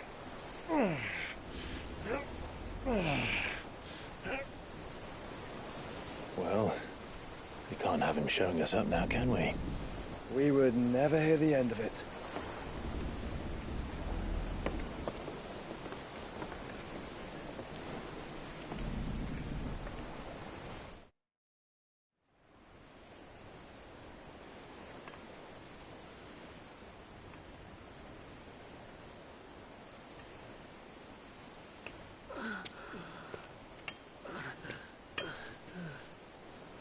Rigor of mercy.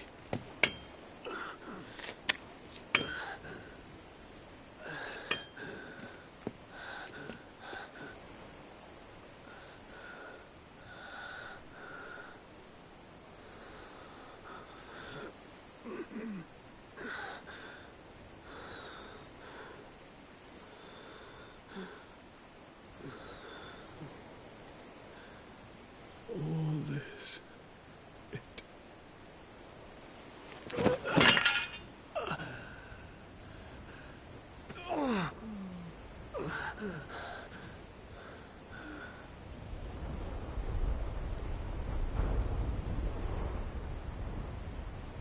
What have I done?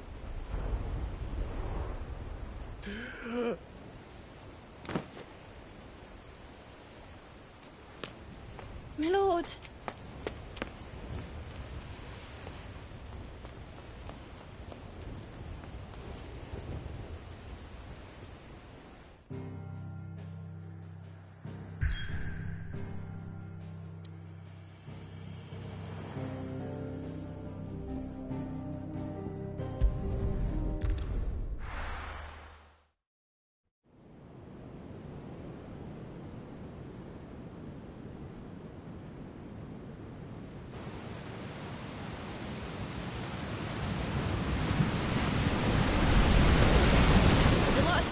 between here and Waloed.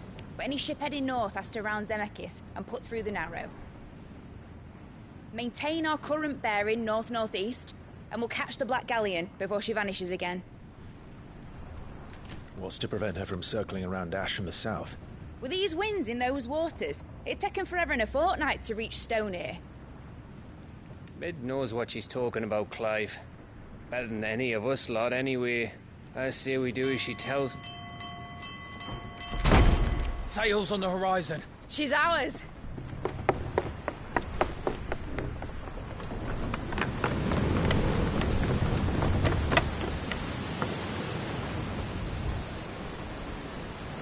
Look alive, boys! Pull ahead! And keep those furnaces fed! Aye, aye! Do you feel that, Jill? All hands! Battle stations!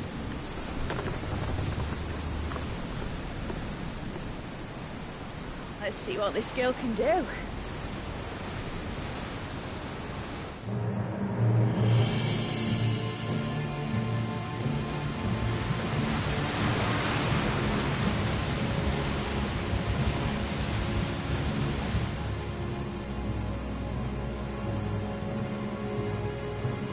one leads, so does the other follow. The bond of consciousness which joins them condemning both to the same fate. Yet my every attempt to strike it from their hearts serves only to tighten its hold.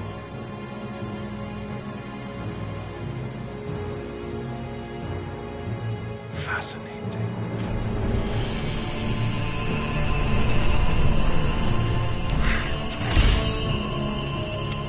But then, there is naught my blade cannot sever.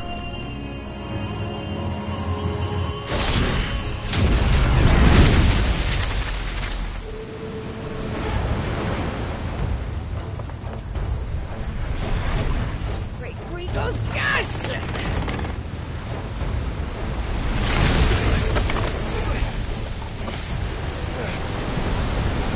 Barnabas.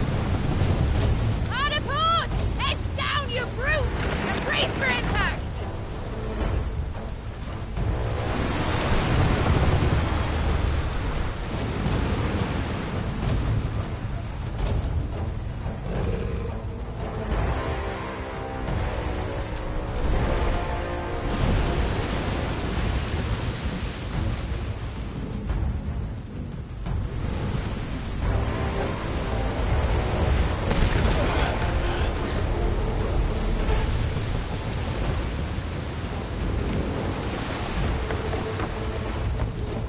It's now or never.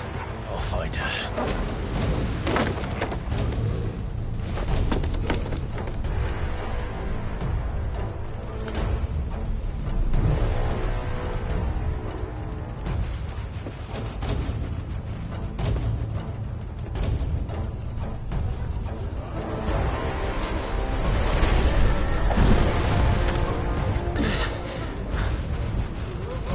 Bloody hell!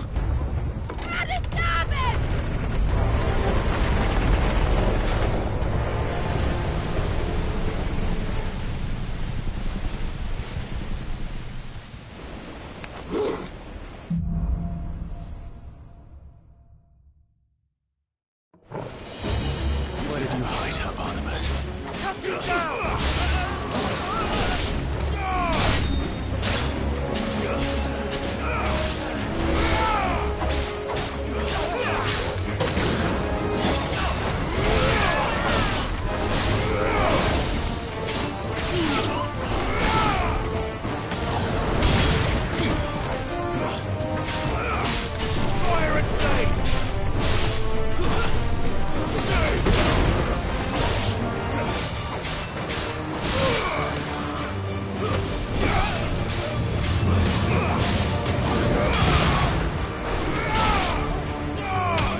Hold on.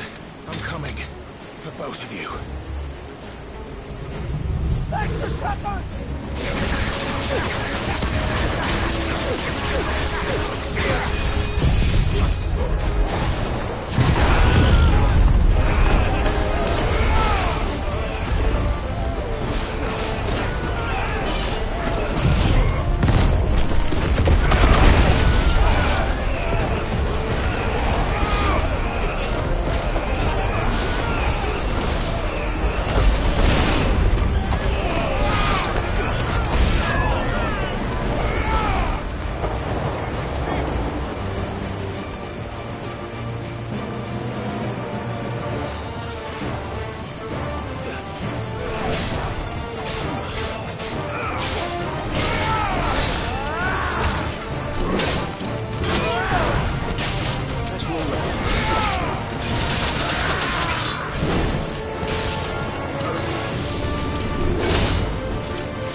Get back!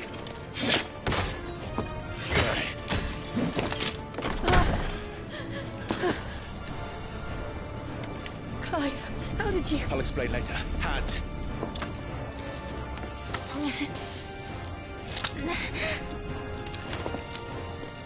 Can you walk? Out of here I can.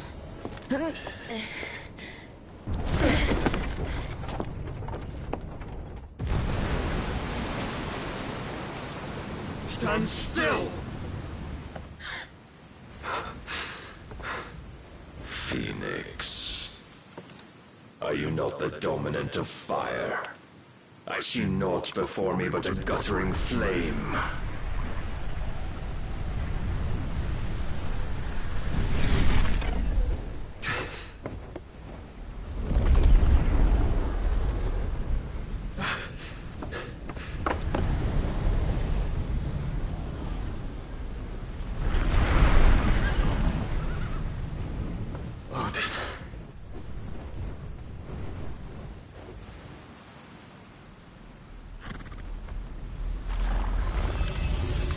In earnest, then.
Can you go on? I think so.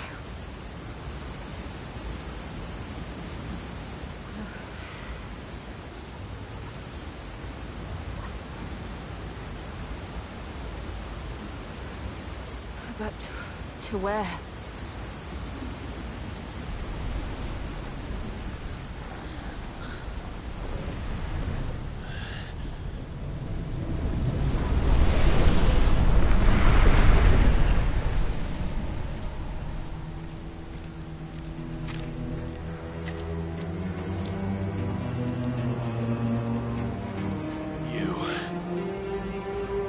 What did you do to Joshua?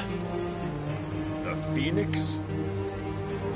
Oh, I expect he will survive. This consciousness in which you coil your feeble souls is grown thick with desperation.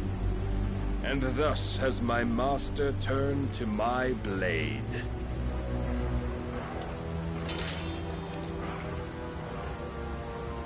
The world will soon be painted in black. And all that live shall gather in death's autumn wake. Not if we remove the cause of this misery. Not if we destroy the last of the Mother Crystals and restore balance to the world. Come. Do you truly think it's so simple?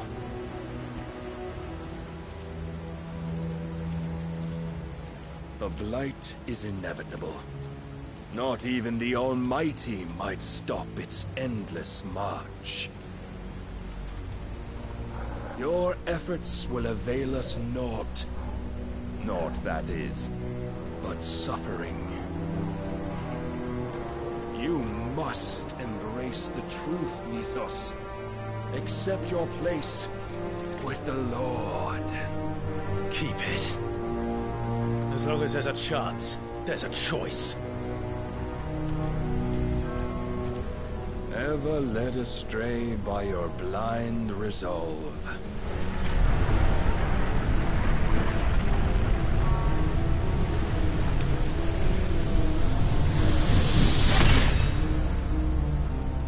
Now, it is time you learn the inevitability of your divine fate, however much it may hurt.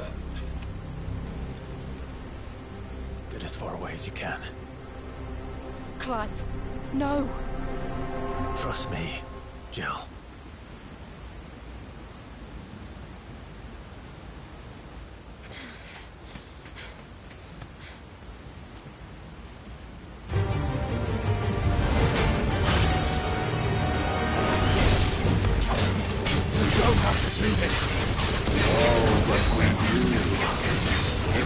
To remind you of your duty. Defend yourself.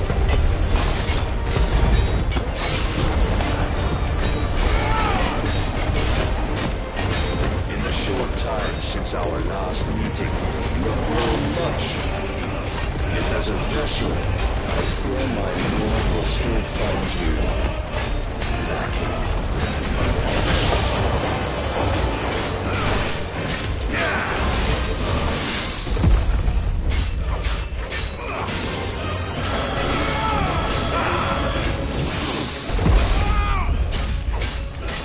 All this fire and fury, for what? Stopping the blight. A foolish notion fed to you by a foolish man. How dare you? You know naught of this world nor of our place in it. If our fates were so easily rewritten, we would all be gods.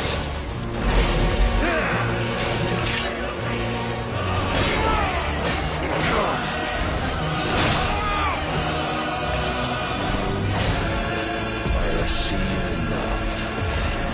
If reason cannot sway you, there are other means of persuasion that might.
Thus is the light of hope severed.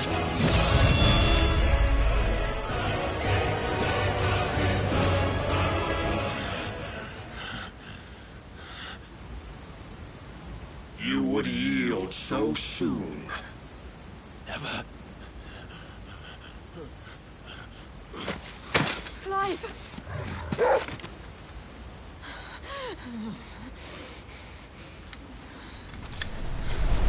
Do you not see? Your iron will weighs you down, dragging you ever further from your purpose. And what is my purpose? Mythos. Who are we? What are the dominants? The breath of the Creator still warm on our lips. We carry his light that we might guide the masses in his name. We are but mighty acts of God. We are more than that. You would be nothing without what he has granted you. The power we wield is his, and yet every time we draw upon it, It wears away at our very being. It breaks us. It unmakes us. That its immaculate aspect might reveal itself. The icon. It is too much for even his chosen few. Apart from you, Mythos. You wield the might of many, yet your body does not answer for its avarice. What are you saying? What I am saying is that we dominants are a means to an end. We were created for you, that you might drink deep of our strength and thereby fulfill your divine purpose. Which is? To feed. As you would know, could you only look beyond the walls of your prison of self-regard. As long as you choose to ignore this, you shall never penetrate my defenses. Still, you may take solace in the fact that you are not alone in your plight. The chains of volition shackle all of mankind, but there is yet cause to rejoice.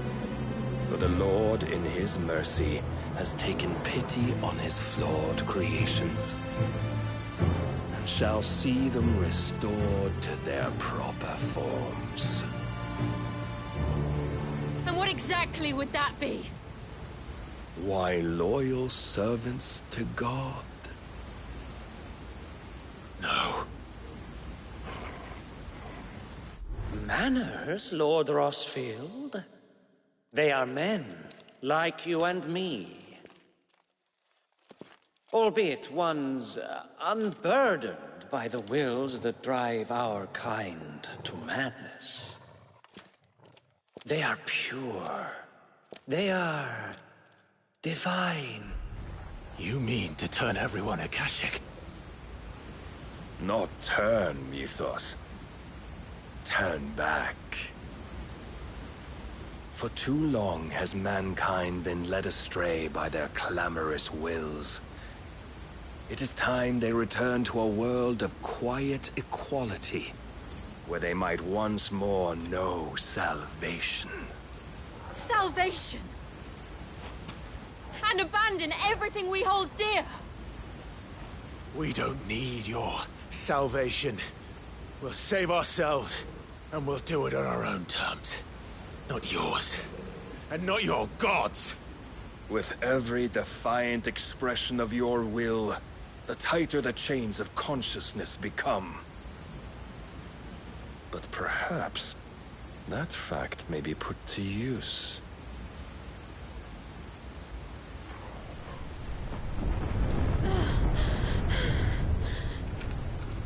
Clive!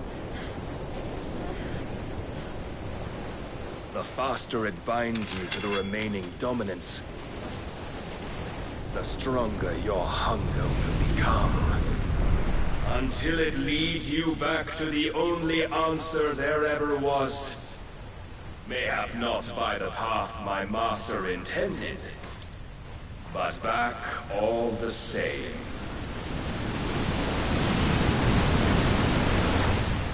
Ash is not far. I could freeze a path. You're in no fit state. Probably not, but I can try.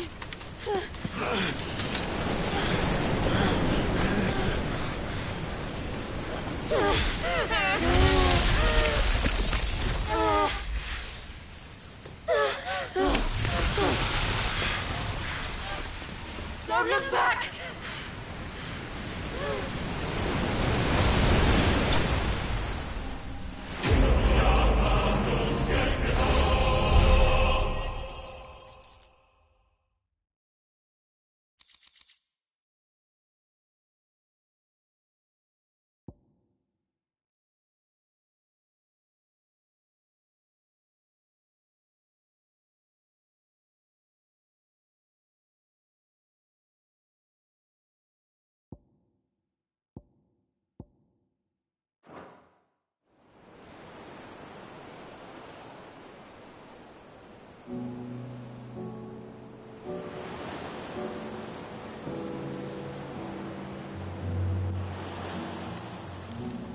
hope the others are safe. The Enterprise was clear of the gap when we fell. They made it, Jill. And they will have seen the ice where it led. We need only wait till dawn.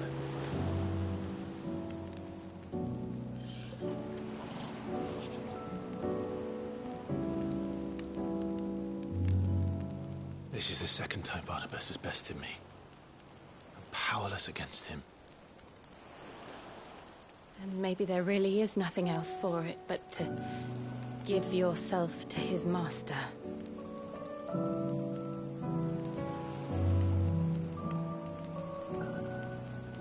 Only you won't do that. The Clive I know would never do that. So you believe? But do you really know me? If what Barnabas said was true, then I'm more monster than man. And each time I summon the flames from within, I burn away the things that make me who I am. Do you, though? Think of what you've used that power for. Of all the people you've saved. It doesn't matter how or by whom it was granted, only how you choose to use it. And you've chosen to use it for good, haven't you? I've also used it to kill. What if that's my purpose? What if it's all I'm good for?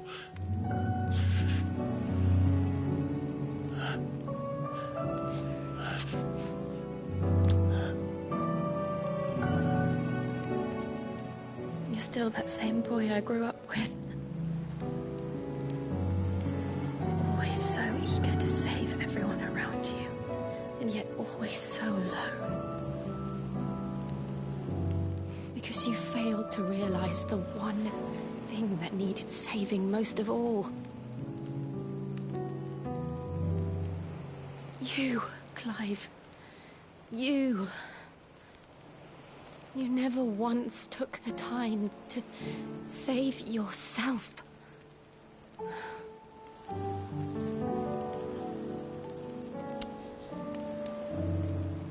Myself. I think I might be beyond saving. No one is beyond saving. Provided they want to be saved. You fight to survive. And you survive so that you may protect those you love. It's what you do. What you've always done.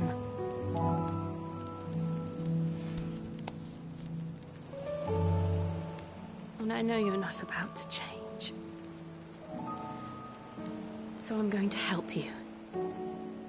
To give you what you need to protect us all.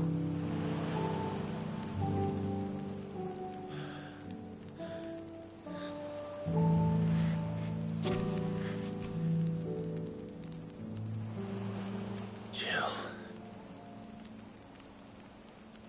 Are you sure?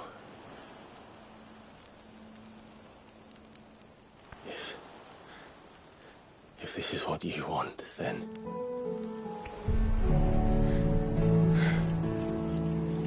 Don't worry, Clive. It is.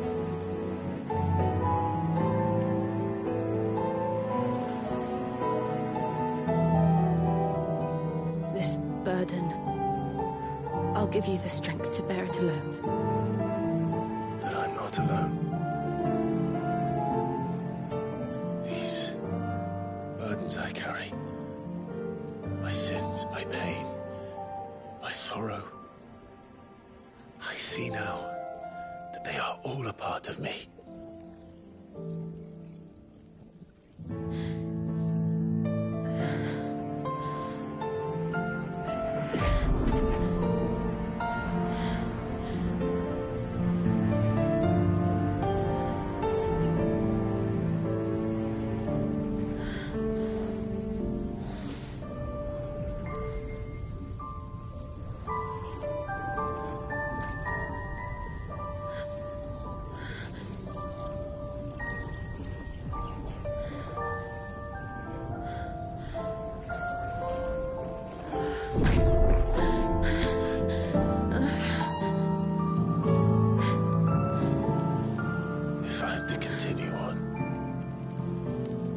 pledge my life to those I love, then I will gladly bear your burdens too, until my last breath. Clive.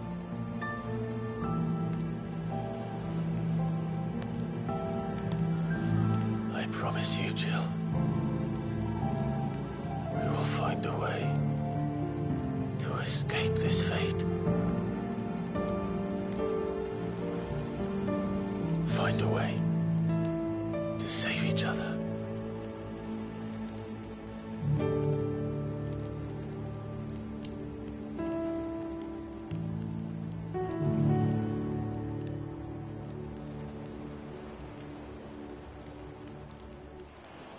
That we might one day look upon the moon again, together.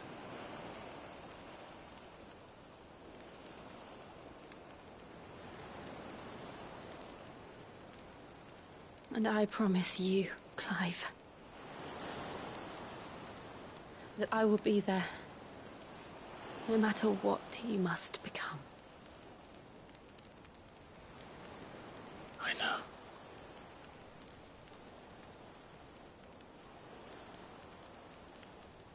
I never thought a smile could bring me so much joy.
What of Barnabas?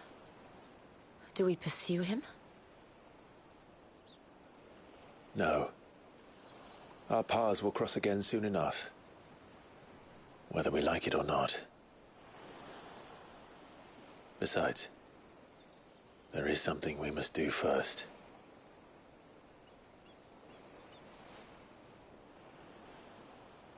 Of course. Drake's spine.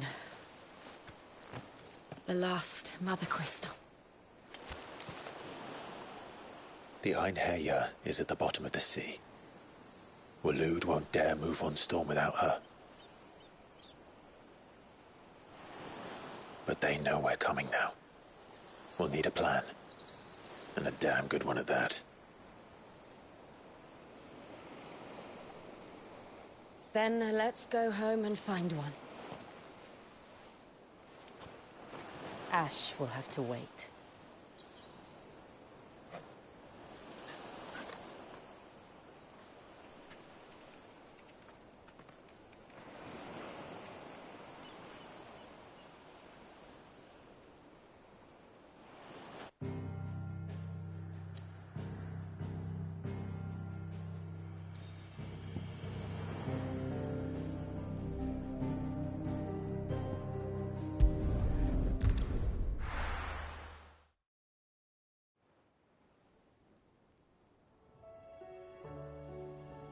Mid says Odin split the sea in two. She's always been partial to a tall tale. But there's tall, and then there's tall. I struggle to believe it myself. I see your uncle isn't with you. He stayed with the Enterprise. After our brush with the Einherjar, she was in urgent need of repair. And my uncle knows a shipwright in Randalar. We're to join him there when we're ready to sail for Ash. You sure that's wise? Last I heard, the place was still overrun with Akashic. Show me a city where that isn't true. Ultima's plague is spreading. We're running out of time, aren't we? We've done our best to shore up that hideaway. But I doubt a few planks will stop what's coming. Still, we'll keep at it. Every little helps, I suppose. Let's hope so.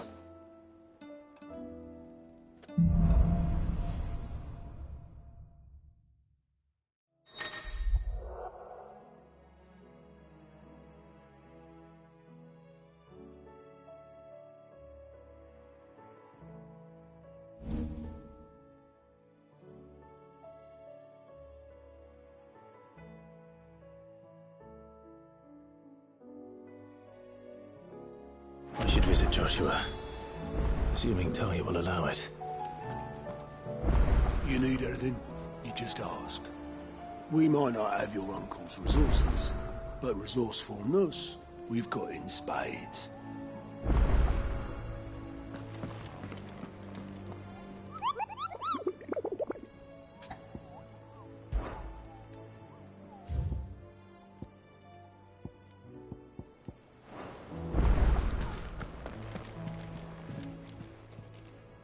Oh, I wasn't expecting you back, so...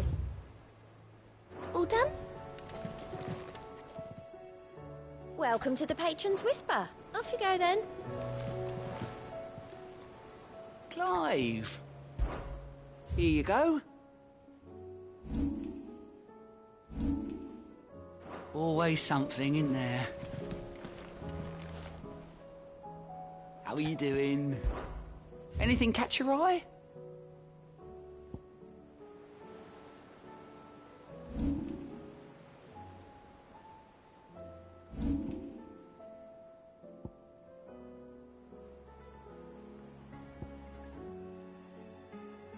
Think you can help?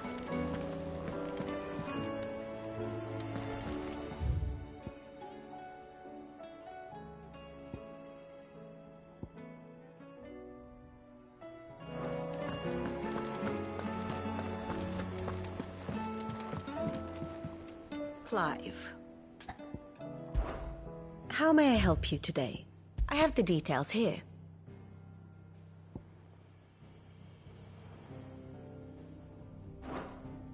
Here you are.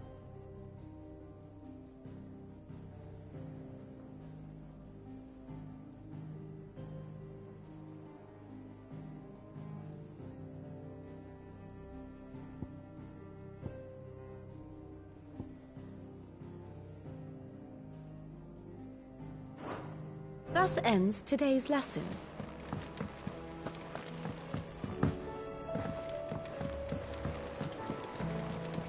Covered in nicks and lumps, the lot of them. It's a wonder they can still walk.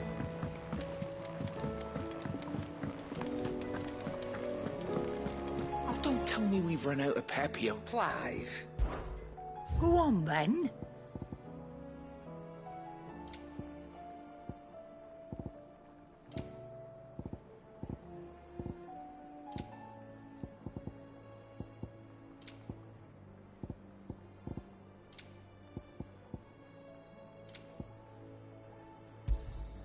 It'd better all be here. You're rubbing me blind, you know.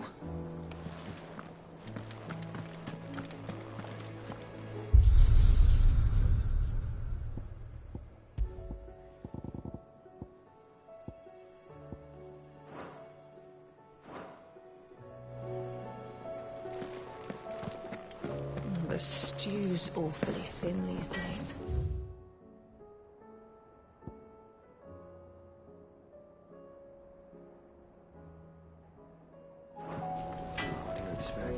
Farmers are a bad... Yeah.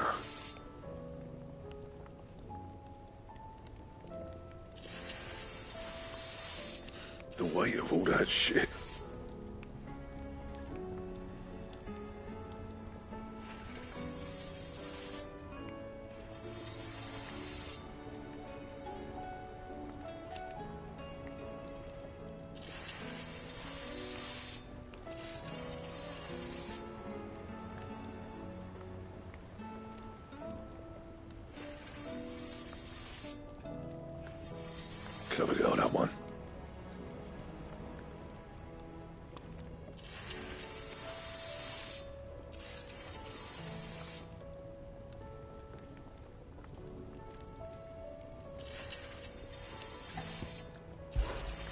What do you want?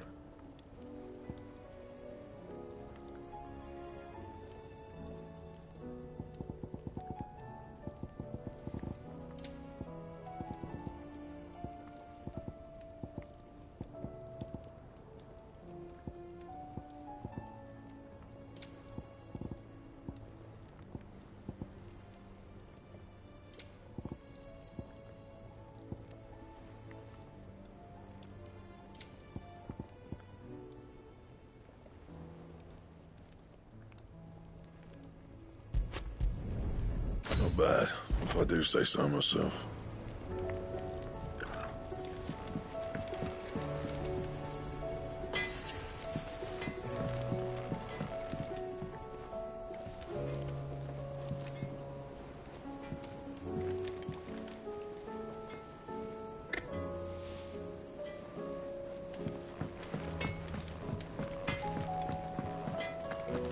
The stew's awfully thin these days.